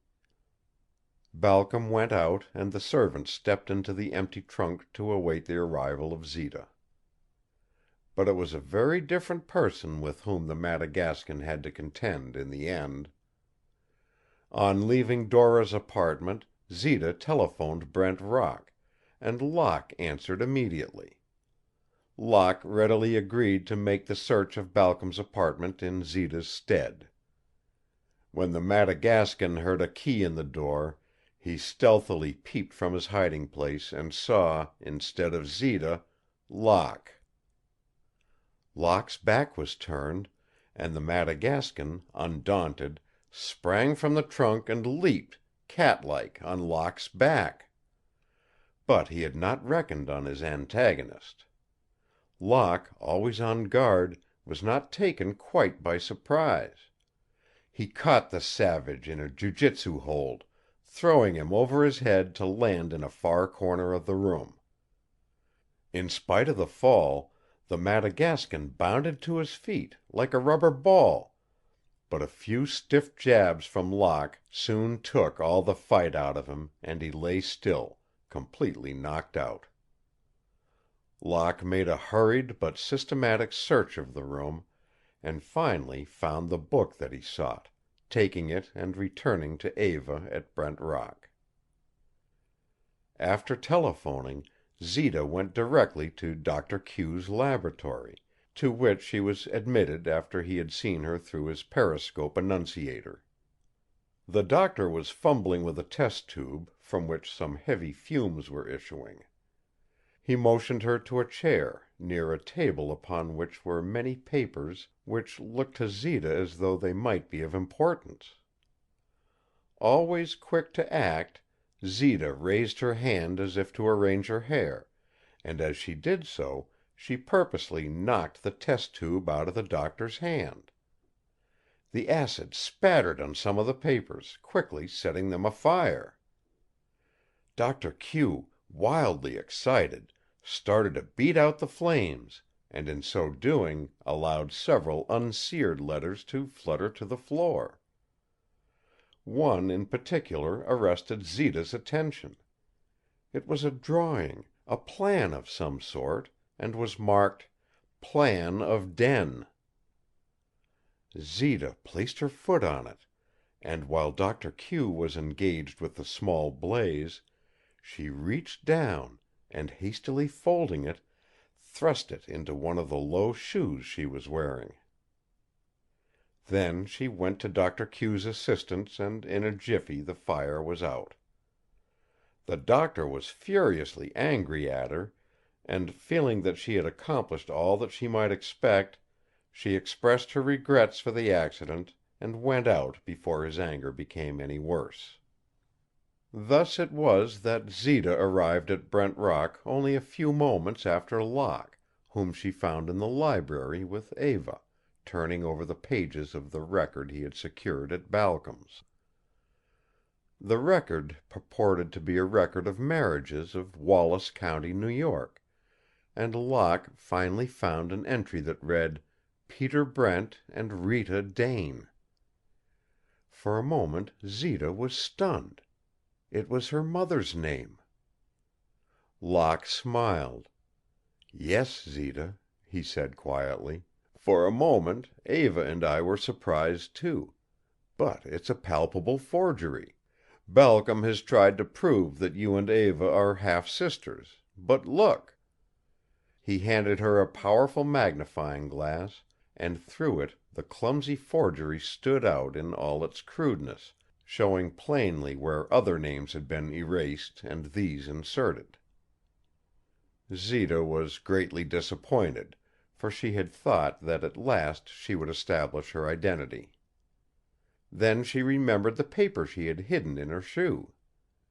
She slipped the paper out and handed it to Locke, who was greatly excited over its importance.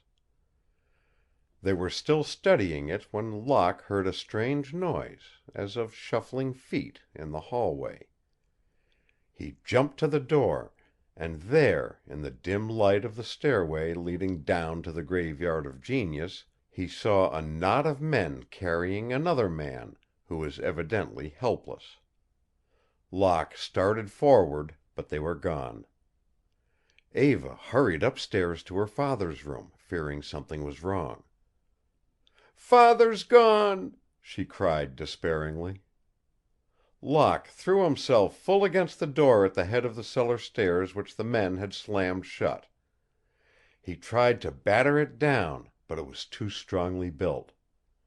Then he drew his revolver and with the barrel started to push out the pins from the hinges. He worked feverishly and succeeded in driving the top pin out. Then, using it as a lever, he was able to pull the door from its frame. He dashed down the stairs, but was late by only the fraction of a second, as a metal hand was just closing the huge door to the Graveyard of Genius.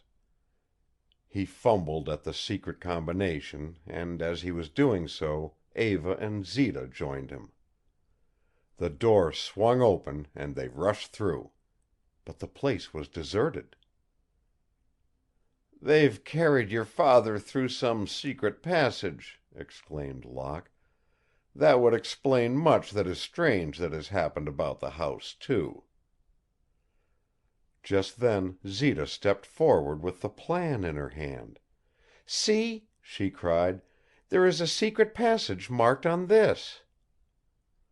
Locke studied the plan for some time, but whoever had drawn it had carefully concealed both the exact location of the passage and the method by which it was reached. As he searched, however, an idea occurred to Locke. "I'll rig a trap with a camera," he decided finally. A few minutes later he returned to the room with his special quick-shutter camera, a flash bag, and a ball of light twine. Carefully he focused the camera on the wall where the plan showed the secret passage to be. Then he rigged up the flash bag and connected the hole with the twine, which he strung all about the Graveyard of Genius, so that should any part of the wall move it would cause the twine to break, which in turn would at the same time release the shutter of the camera and explode the powder of the flashlight. Thus, without any direct human agency, a photograph would be taken. Next he attached wires and ran them to the library above, where he installed an annunciator, the needle of which would indicate when the trap was sprung and the picture taken. Fascinated, the two girls watched. Eva was almost fainting with grief at the terrible fate that had overtaken her father. Even in his sickness, at least she had had him. But now he was gone. To what she could only guess. Locke tried to console her as they paced the library above, even though he realized that such consolation was hollow. It was perhaps half an hour later when suddenly the needle of the annunciator began to vibrate rapidly. All leaped to their feet and ran down the stairs to the graveyard. At once Locke rushed to the camera, put in a slide, and took out the plate holder. Then they hurried up to his laboratory. There Locke procured a developing bag and started to work. Nervously and impatiently Eva and Zita watched him at his task. At last the negative was ready, and Locke drew it from the bag and held it to the light.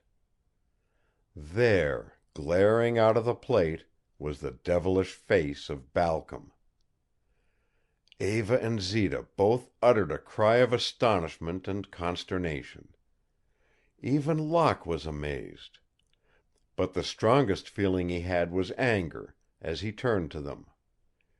"You two take this plan," he exclaimed.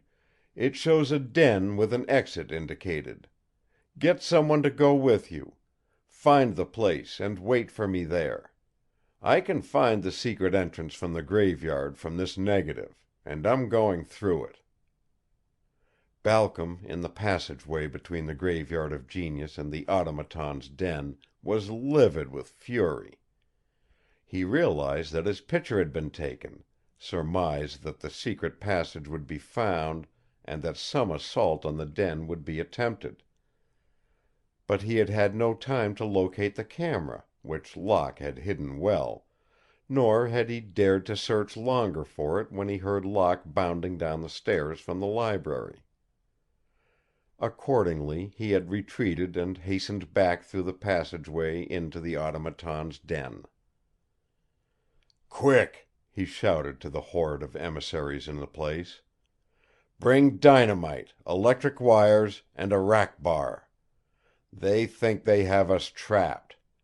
But if they try to follow me here, I tell you it'll mean certain death to them." The emissaries hastened to obey him. They brought the explosive and the means to detonate it, and carried the stuff into the passageway, where they made the connections. An emissary stepped forward and volunteered to use the rack bar when the time came, but Balcom waved him away. "No," he growled. "No one can take my revenge from me. I'll do the killing." The emissaries fell back and went into the den. Balcom was making some final adjustments when the great rock separating the passageway from the Graveyard of Genius swung slowly on its balanced hinges. Startled from his work, even though he had expected the thing, Balcom looked up, and in the passageway caught a glimpse of the dim outline of his arch-enemy, Locke. Balcom had been right. Locke had found the clue to the secret entrance to the tunnel. He worked feverishly to complete the final connection, but almost before he finished, Locke charged and the battle was on. Up and down the passageway they fought. Although Locke was the younger man, yet in Balcom he found a giant of strength. It was a fight between these two alone, for no emissary, no automaton now entered that passage of death. Neither uttered a sound. Neither had a weapon. It was the primitive struggle of man to man for life. But now Locke's youth and clean living began to tell in his favor, and he sensed that his adversary was weakening. He redoubled his efforts. After a particularly vicious blow from Locke, Balcom threw up his hands and toppled over backward, in the direction of the rack bar itself. Locke tried to throw Balcom's body out of the way. It was too late. With a thud, Balcom crashed full upon the plunger, driving it home. There was a blinding flash, a dull roar, and the earth rocked. Huge boulders were tossed about like feathers, and the roof of the passage caved in. Balcom was killed instantly. Locke, with better fortune, had been hurled to the ground, where the earth and rocks, in falling, had formed a sort of arch over his body. He was alive, though barely conscious. He knew that soon a search would be made for him. But, buried under tons of earth and rock, could any rescuers reach him in time? Was this the end? End of chapter 23. Recording by Roger Melin.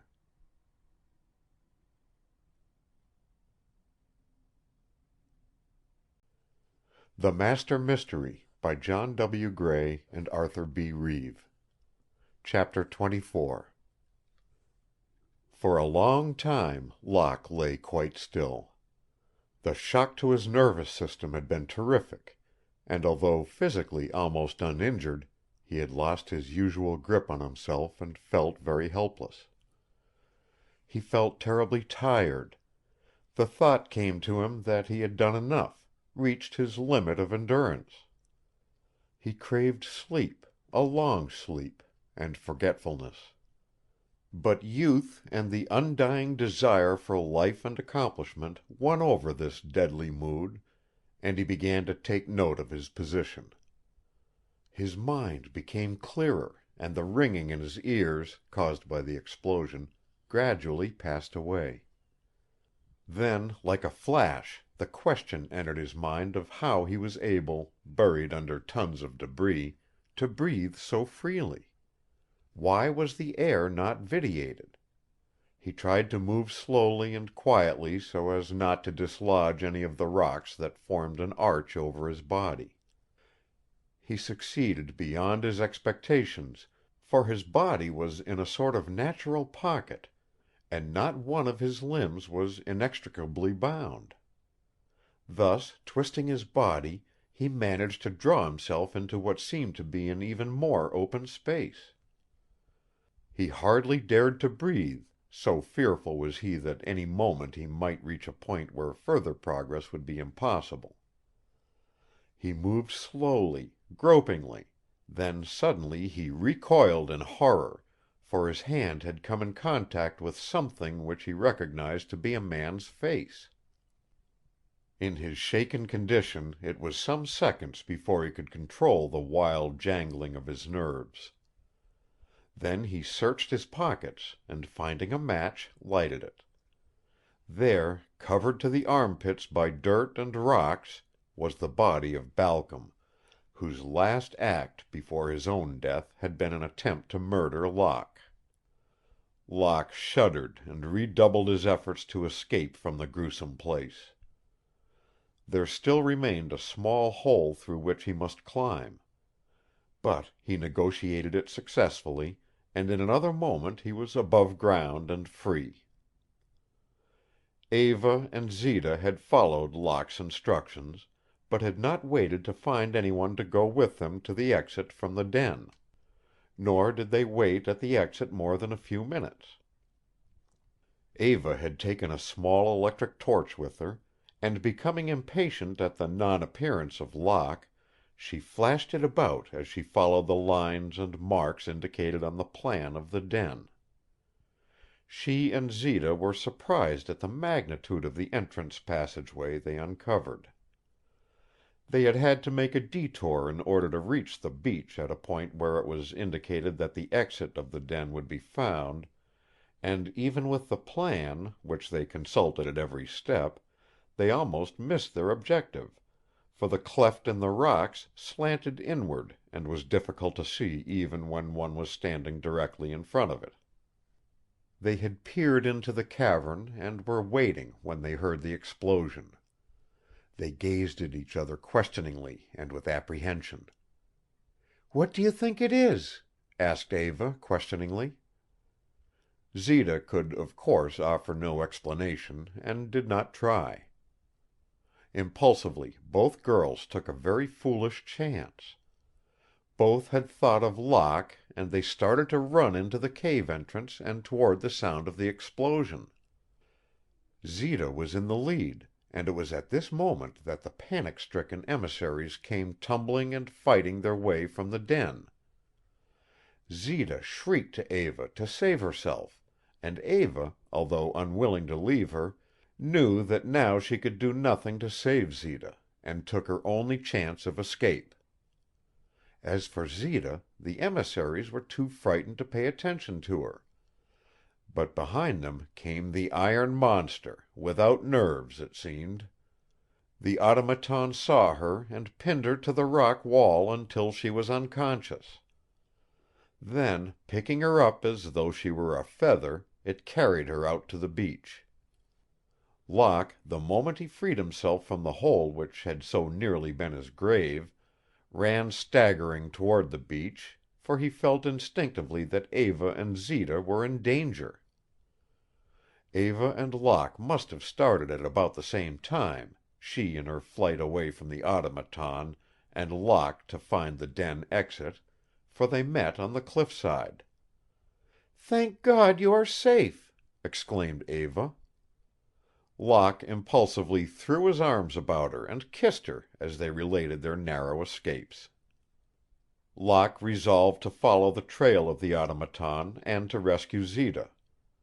Also, he had hopes of rescuing Eva's father at the same time. Eva wished to accompany him, but he would not think of it, and insisted that she return to Brent Rock and keep all the doors barricaded. In fact, he followed her almost to the house and saw that she entered safely, then hurried back to the beach. With the aid of Eva's electric torch, which she had given him, it was no difficult task to trace the huge footsteps of the automaton, though, one by one, the footprints of the emissaries took divergent directions, probably for the very purpose of confusing just such a pursuit. He followed the main track, however, until he came to the banks of a small stream, and there the trail was completely lost, for the monster had stepped into the water. Locke waded to the other bank and hunted for further tracks, but there were none to be found. The automaton had undoubtedly waded upstream to the point where he had decided to dispose of Zita. Nothing daunted, Locke started wading upstream. This stream ran in a gully between the rocks and the cliffs on either side, which were very high. Time and time again Locke thought of turning back for more searchers. But he hated to return to Eva without at least some news, and therefore he persisted. He was at last rewarded, for just as he was about to turn to the right where the stream made a bend, he thought he heard a low laugh. He stopped dead in his tracks. Again the sound of the broken laughter came to him. Cautiously Locke moved slowly forward until he could see around the bend. It was a strange sight that met his gaze. Under an enormous overhanging rock he saw about 15 men standing, while against the cliff he could distinguish the form of a girl. It was undoubtedly Zita. Sitting on a rock and quite close to her was Peter Brent. The emissaries were clustered around the central figure, which was waving its arms of steel and indicating what they should do. As the automaton gesticulated, tiny points of fire gleamed from its eyes. Seen in the light of the lanterns held by the emissaries, the automaton never looked more terrifying.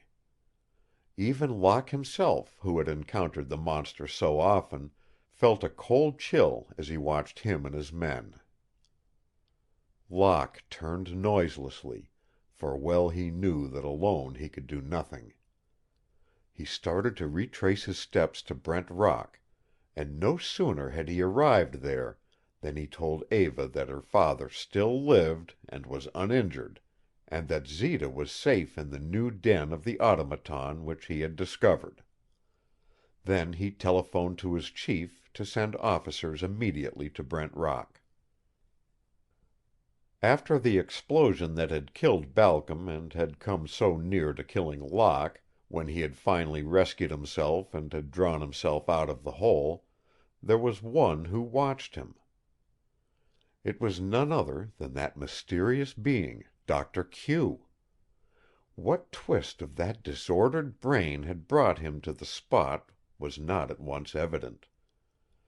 However, as soon as Locke had left to go toward Eva, Doctor Q came from his hiding place, madly smiling and wagging his head. He peered into the hole, and seeing nothing, lighted a match and thrust it far down into the darkness. There was a sharp intake of his breath, for the match revealed to him the dead face of Herbert Balcom. Doctor Q drew back and stood erect. "Dead," he muttered as he ran his fingers through his hair dazedly. "Dead." A strange thing happened. The mad light fled from the eyes of Doctor Q and the twisted brain seemed to become clear. Suddenly, in the very field, the old man knelt down and prayed a thankful prayer for his recovery. What was the strange power which Balcom had wielded over him, which death had snapped? The officers arrived at Brent Rock, and Locke was ready. The party left immediately to go to the rescue of Brent and Zita, and it took them only a short time to reach the spot which Locke had located. Disposing some of his force below the hanging rock, Locke and some others went farther upstream. The two parties looked at their watches, waiting a certain time agreed on. Then the two parties moved toward each other. As they came in sight of the spot, Locke experienced a keen disappointment. He could see no one. Advancing farther, he discovered Brent still on the same rock. Guarding him were 3 emissaries. That was all. Zita, the automaton, and the other emissaries were gone. The 3 emissaries, seeing the numbers opposed to them, did not even offer to resist. They were placed under arrest, but nothing could induce them to tell where the others had gone. To fail Zita after she had so nobly saved his life in the lair of the hypnotist was an unwelcome thought to Locke, and he resolved to rescue her at any risk. But first he felt he must restore Brent to his daughter, and therefore the party returned to Brent Rock. Eva was beside herself with joy at the safe return of her father, and led him tenderly to his room and sent immediately for the doctor in order that he might not suffer from his exposure. While this was going on at Brent Rock, Paul Balcom was rifling his father's papers in the apartment where Balcom had lived. He had unceremoniously thrown letters and documents all over the floor in his mad search for something. Finally he found what he was looking for, and smiling triumphantly as he read the paper, he thrust it into his pocket and hurriedly left the place, not stopping even to pick up the papers scattered all about.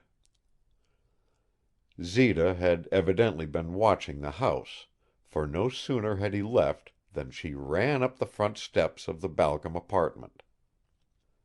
In some way she had procured a key and let herself in. Then began a feverish search, very similar to that which Paul had instituted.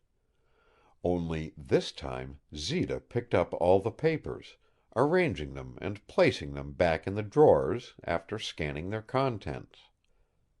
She had almost finished when a small book lying in a distant corner of the room caught her eye. At a glance she saw that it was a diary.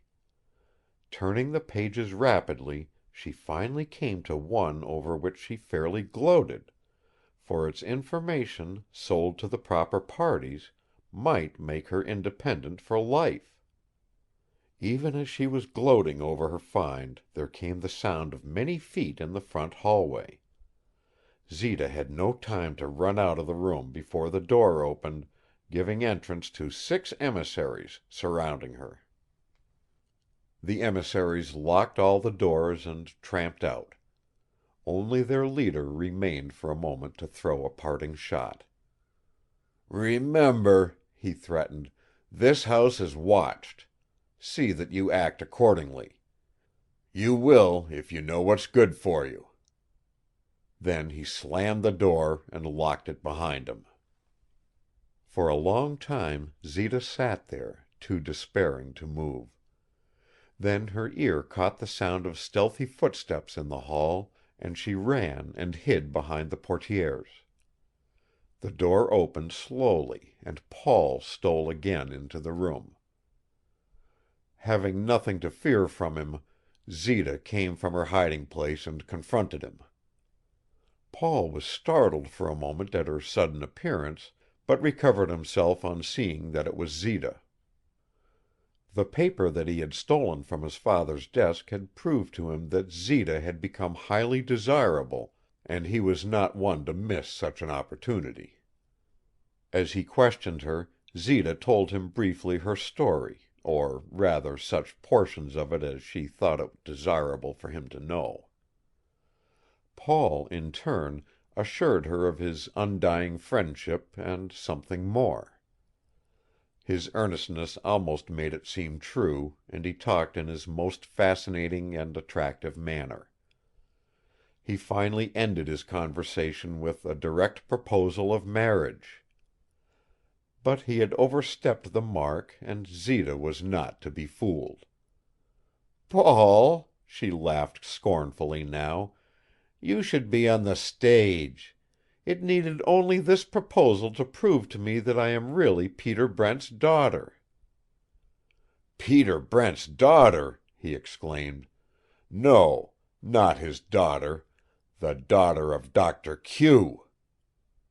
"Impossible!" recoiled Zita, astounded at the assertion. "True, Zita," he asserted. "Absolutely true. Here, look at this paper." With hands that trembled, Zita took the paper and read an amazing table. Unless the paper lied, she was indeed the daughter of Doctor Q.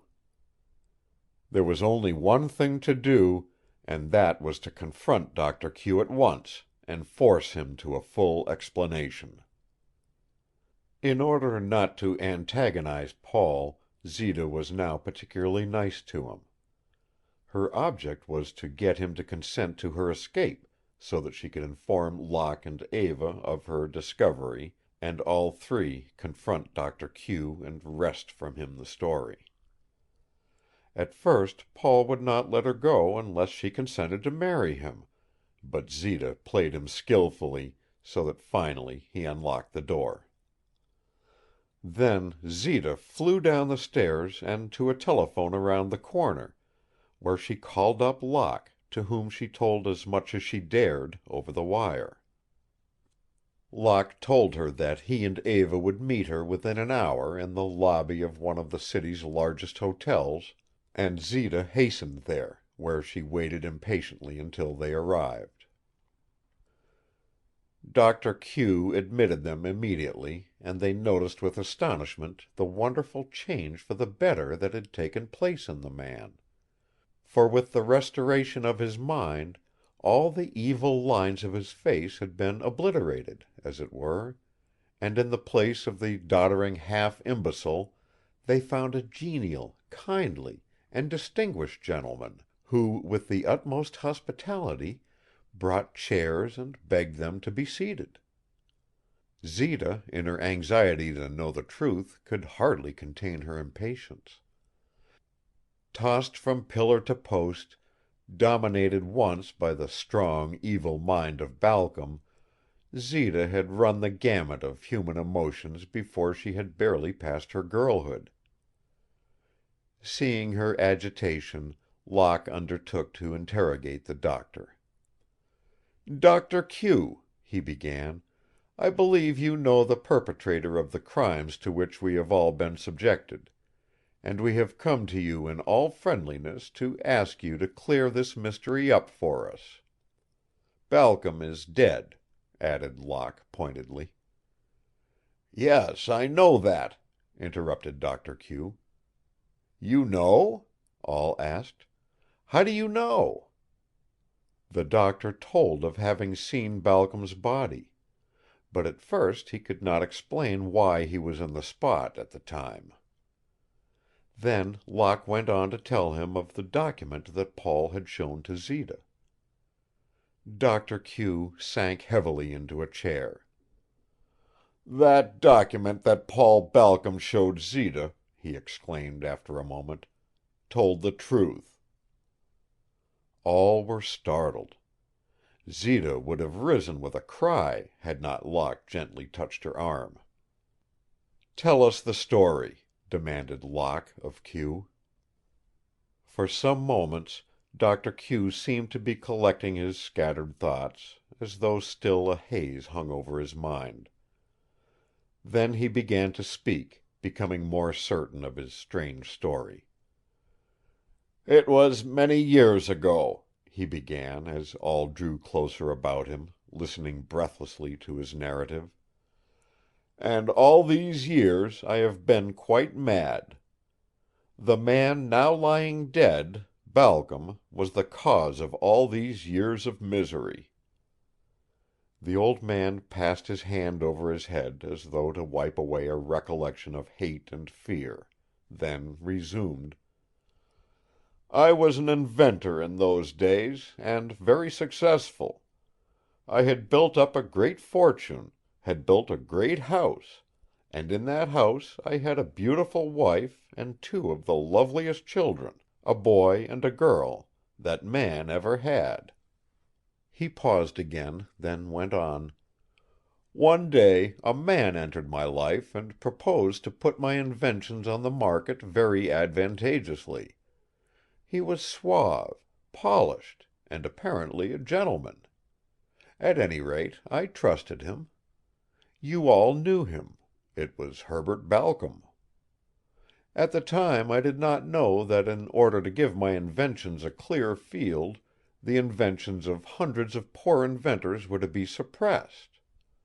I know now, Miss Brent, that your own father was led along in the scheme, even as I was.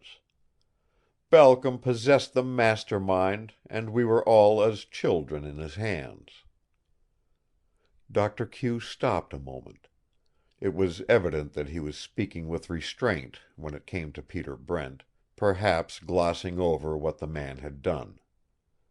Though he did not say so, the mere fact that at last Brent had seen the light and had planned a wholesale restitution weighed supremely in Doctor Q's mind. "One day," he resumed, "Balcom came to me in what I know now was merely feigned excitement and fear. 'They're after us,' he cried. 'Brent and I have done our best, but the government is after you, and we can't protect you any longer.' Then for the first time Balcom told me of the real purposes of the company, told me that he had been drawn into it by Brent. It was all a tissue of lies, lies that drove me from my home and country. I hated your father with an undying hate, Miss Brent. Well, to make the sad story short, I took my wife and children and sailed secretly for the farthermost parts of the world. Off the coast of Madagascar, in the Straits, a typhoon came up. The vessel was driven on the rocks and wrecked. I was cast ashore, and I vaguely remember how for days and weeks I patrolled that beach, subsisting on shellfish, imploring God day and night to restore my wife and children to me. Then my mind gave way. The natives took me in, thinking me a god. They took me many miles inland. Savages, the world over, are superstitious about the demented, and so they treated me kindly. They installed me in a thatched hut of my own and made me a leader. How many months, years, I stayed with them, I do not know. But, true to my mechanical instinct, I rigged up a forge and improved many of the crude instruments of the natives, principally those of agriculture. But transcending every other feeling, I hated Brent.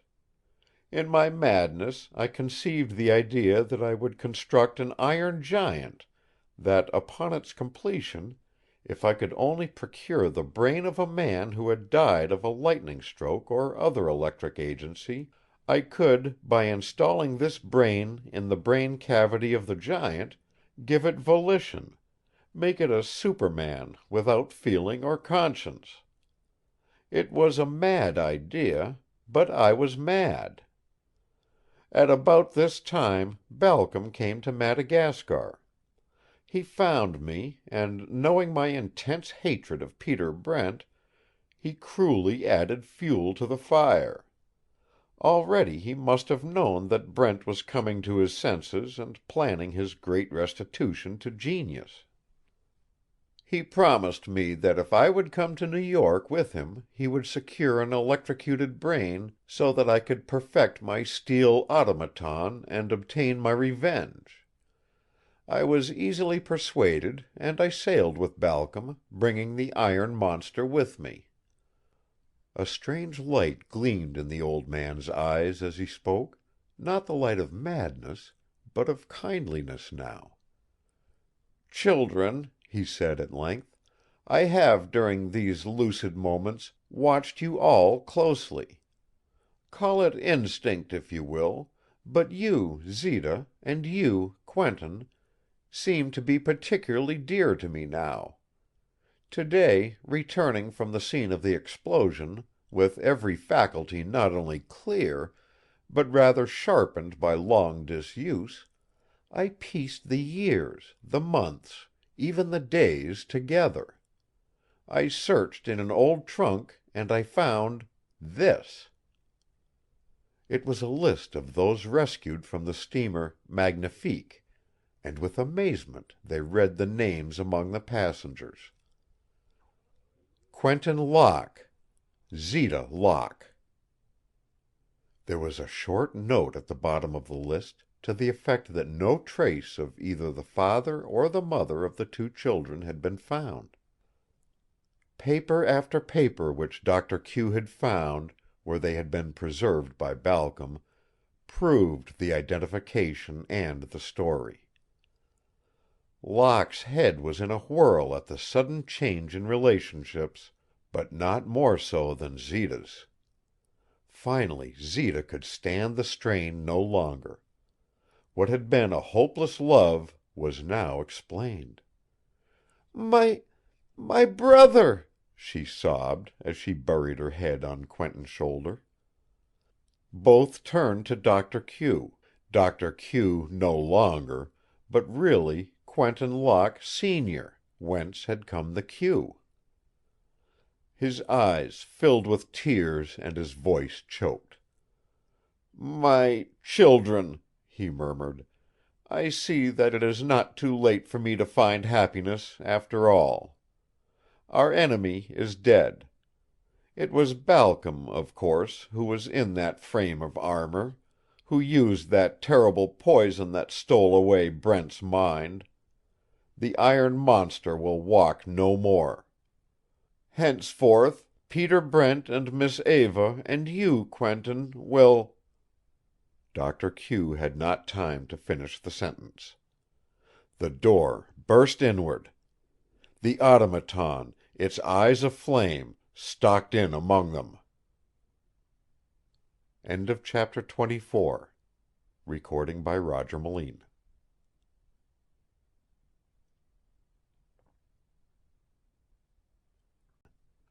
The Master Mystery by John W. Gray and Arthur B. Reeve.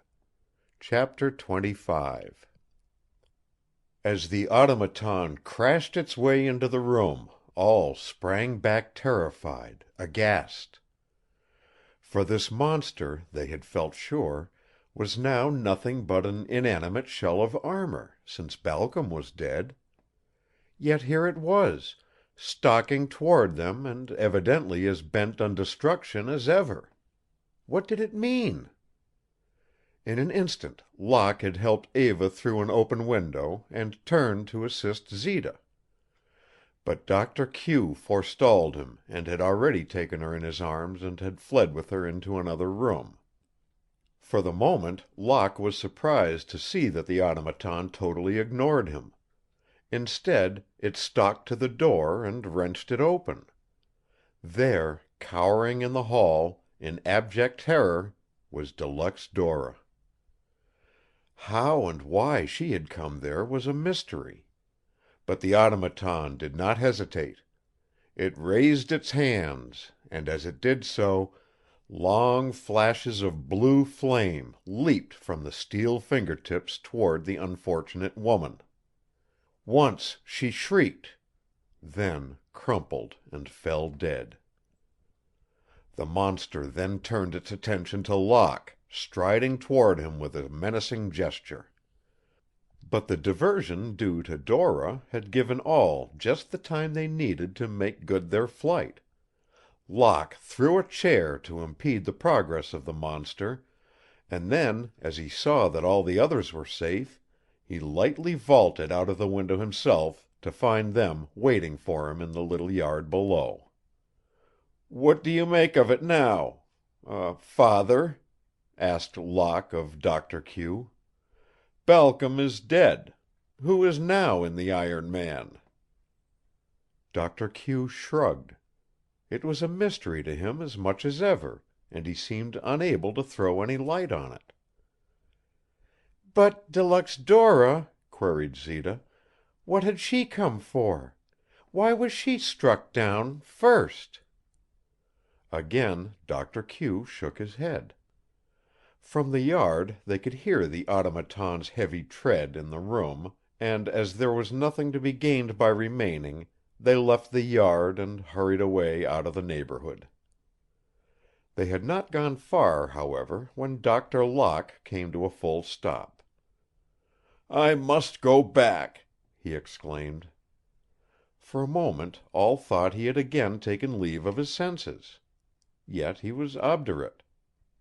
"Miss Brent, Eva," he explained, "you know that a grievous wrong has been done your father through me. He lies ill of that most terrible of diseases, the laughing madness. I alone possess the antidote, and it is in the laboratory that we have just left. I pray that that iron beast has not destroyed it." At the mere words Locke turned as if to go back for it. "No, Quentin," remonstrated his father. "You must remain to guard Eva." "Then I will go," insisted Zita. "I am not afraid now. Even when the monster carried me off I overcame my fear, watched my chance, and escaped from his den, where he had left me. I will go." Finally Dr. Locke agreed that Zita might return with him, remain outside, and give the alarm if anything happened to him. Thus, after many remonstrances, it was agreed, and Eva and Quentin went on to Brent Rock. No one had molested Brent in the meantime. The terror caused by the explosion, as well as the loss of Balcom, for the time at least, had evidently cowed the emissary band. While Eva made Brent comfortable, Locke went immediately to the laboratory, where he had something which he considered very important.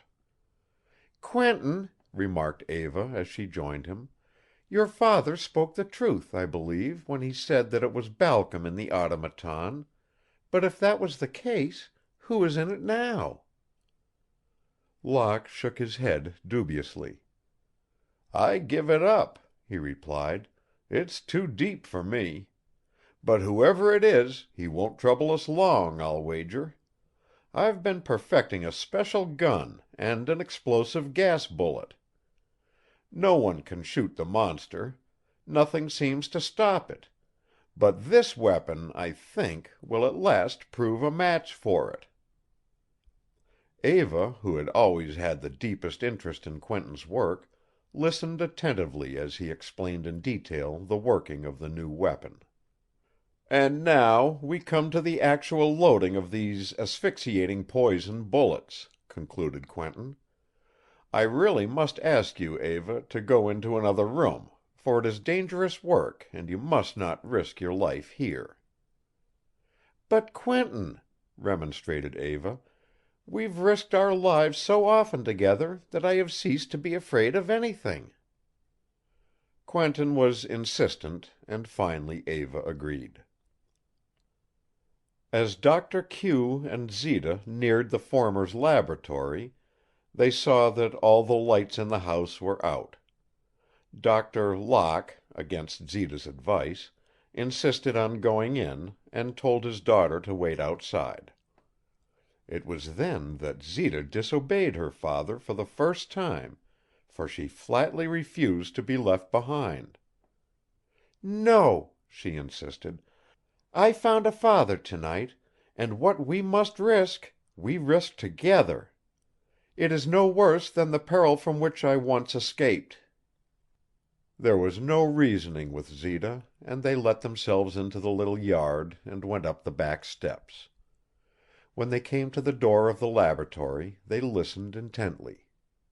There was no sound. Then they mustered up courage and cautiously entered the room. For a long time they stood quite still, not daring to move.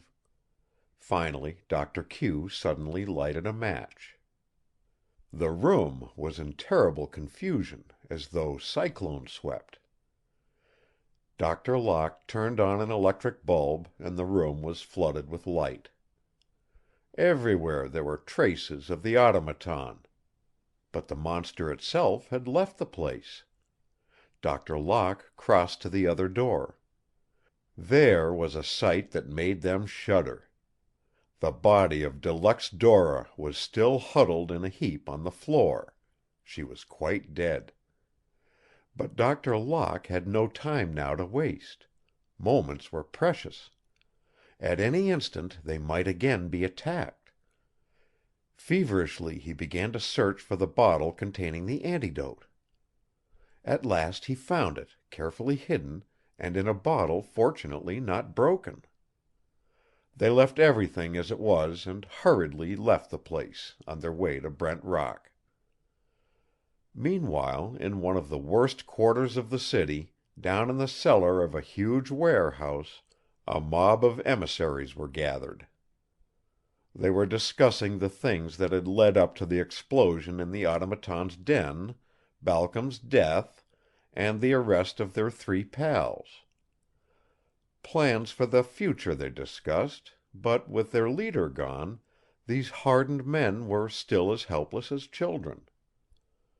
Suddenly, above the din of voices, a strange, familiar sound was heard, a sound as of clanking chains, and the blood froze in the veins of every man present. Then with wild shouts of terror they scattered in every direction, for the automaton was stalking toward them. Balcom, the man who had given the iron man life, was dead, and yet the automaton was among them. That night, in the holds of many vessels and on the brake beams of many trains pulling away from the city, emissaries who once were slaves of the automaton were fleeing the city in every direction. When Zita and her father arrived at Brent Rock, Locke was still working at his new gas gun. Eva was in the library, but when she heard the voices in the hallway, she ran to welcome them. "Oh, I'm so glad you've both returned safe," she cried. Then, unable to withstand the suspense longer, she asked, "Have you brought it? The antidote?" When Dr. Locke told her that the bottle that contained it was safely stowed in his pocket, Eva sank, overwrought, into a chair and cried with simple relief and joy.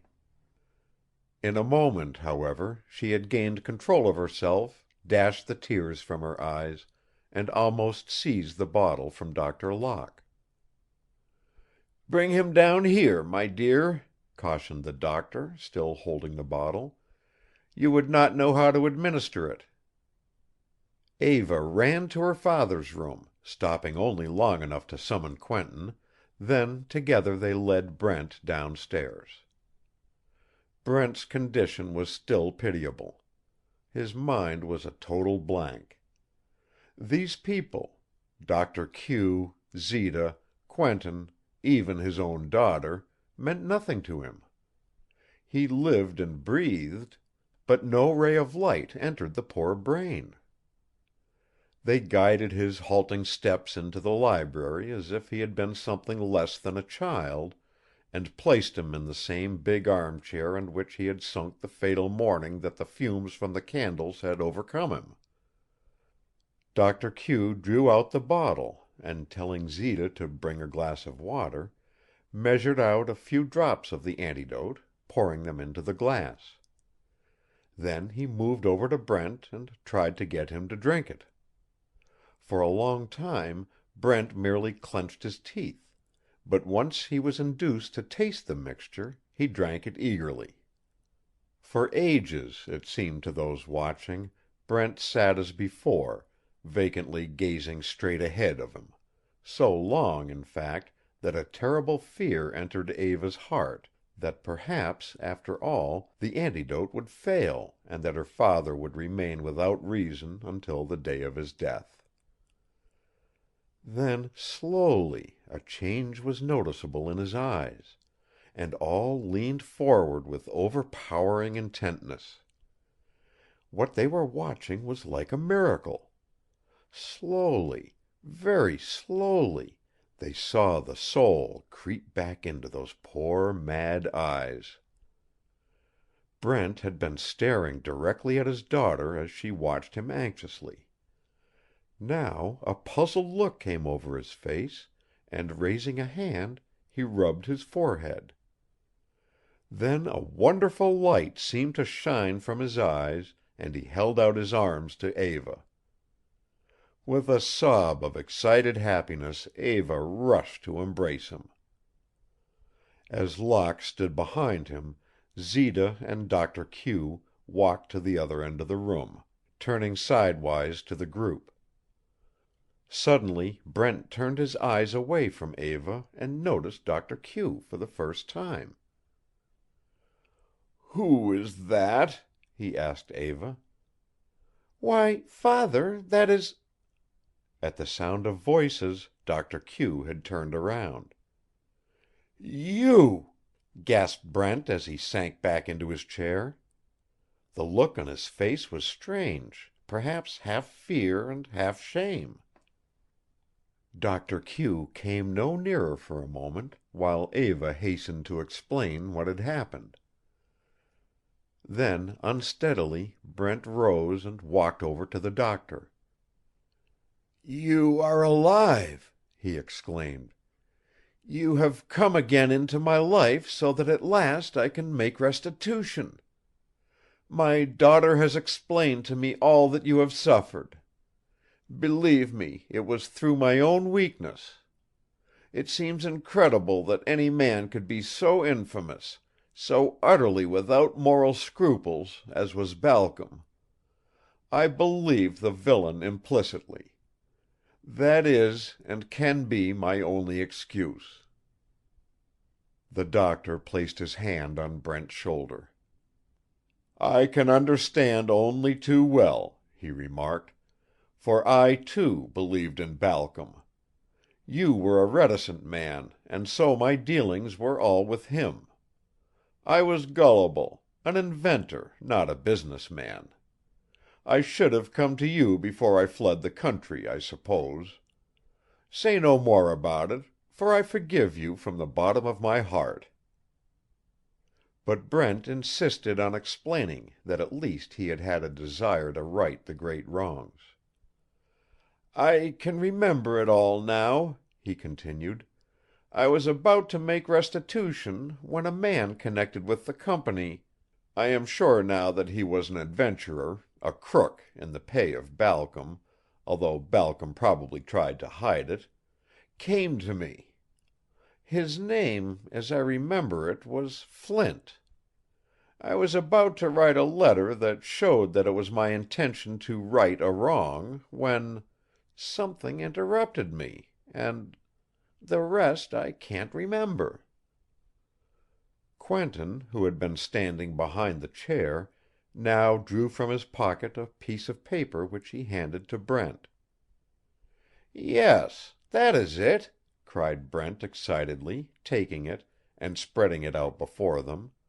"See?" It was a note addressed to Quentin Locke, and read: "I have done you a great wrong about which you know nothing, but for which I will make amends."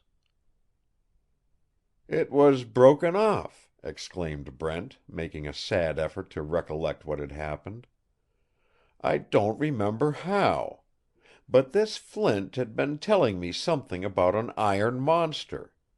He had a model, said he had seen the real thing in Madagascar, that it had a human brain, that it walked and fought, that it had strength and life, but no conscience. He hinted that the thing would do me harm if I persisted in a course that I had determined for myself of giving back to inventors we had robbed the things of which we had robbed them. I did not believe him. I thought the thing absurd and started to write the note, going a step farther than I had ever threatened Balcom." Quentin, Doctor Q, and Zita exchanged glances as Eva's father resumed his narrative. "Then I felt a choking sensation at my throat. I remember the effrontery of Flint's laughing at me, in a maudlin sort of way, and then a blank. The next I recall was just now, Eva gazing at me with a worried expression in her dear eyes. I called to her and kissed her, tried to comfort her.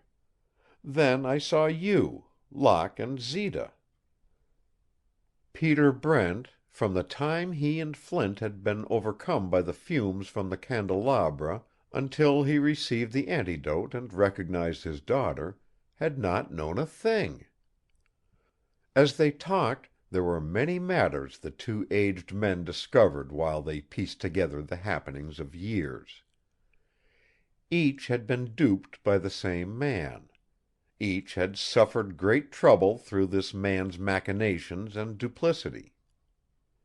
As they talked, the attention of both turned to the younger Quentin Locke, who seemed overjoyed at the recovery of his former employer.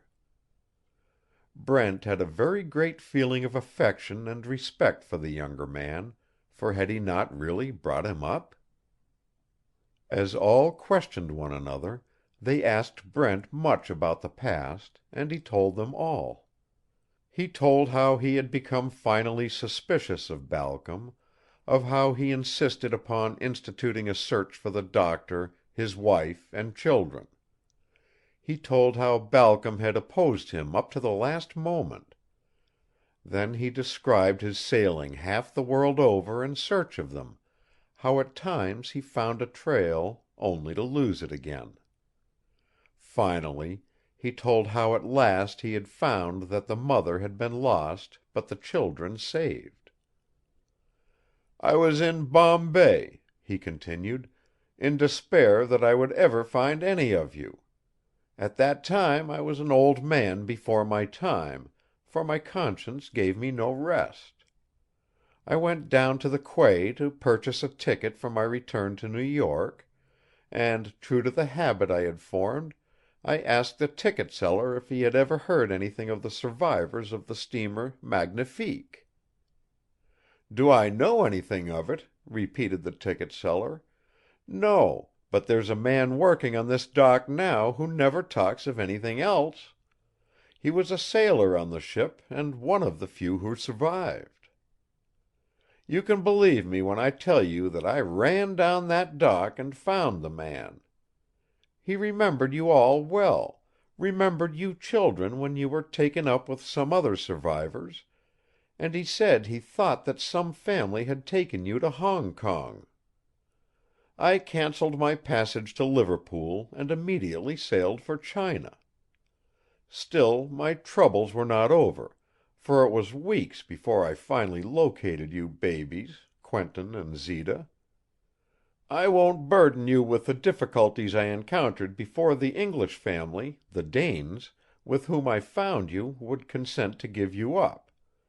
Nor will I take time to tell of our return to New York through San Francisco.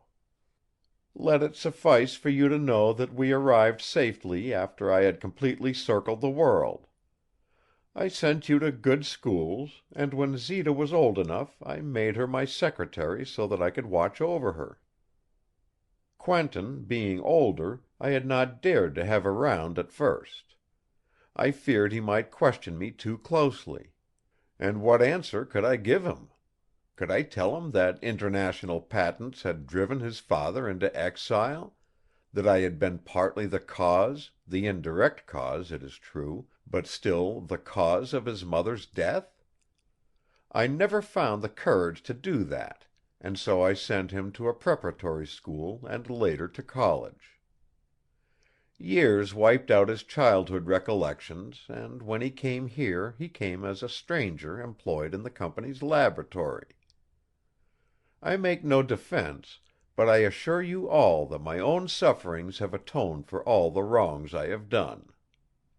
Brent broke down and was almost weeping, when Quentin and Eva moved over to his side and reassured him. As soon as Brent had recovered from his weakness, he wanted to know all that had happened since he had been unconscious under the drug, and as he listened he was aghast at the automaton and Balcom's villainy. "I've something here that will stop him, though," added Quentin as he showed the new gas gun he had invented and explained its deadly properties. "Bring him on again. I'm ready." "Quentin, please don't joke about that terrible monster," shivered Eva. "It has injured us so often, I don't even want to talk about it, or about the government that asked you to come here and set things right. Let us forget, now that all is right." Quentin smiled at her, and his quick mind saw that the time had come to guide the conversation into pleasanter channels. He moved close to Brent. "It looks, Mr. Brent," he said quietly, "as though we all were at about the end of our troubles. But there are two of us here who are not quite happy yet. Mr. Brent, I am going to claim a reward." "Anything, my dear Locke, anything I have is yours." "Then I may as well tell you that Eva and I love each other and I want your consent to our marriage." Brent beamed. "That, Quentin, is the dearest wish my heart can have." Quentin turned to Eva to take her in his arms when there was a terrific crash of glass in the conservatory, the splintering of wood, and the automaton, arms swinging like flails, charged like a mad thing into the room. Its terrorizing eyes were agleam, its one desire destruction. A large table stood in its way, and it demolished it as though it were matchwood. The interruption came so abruptly that Brent, who in his right mind had never seen the fiend and was now seeing it for the first time, was paralyzed with horror. He tried to rise from his chair, but in his weak condition fell back helpless. Quentin made a flying leap over the demolished table and placed himself directly in front of Brent and in the path of the monster.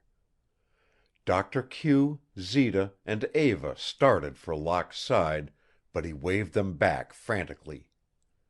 Locke reached into his pocket and drew out his gas pistol. The automaton was almost upon him when he raised his arm and fired. There was a blinding flash and a dull report.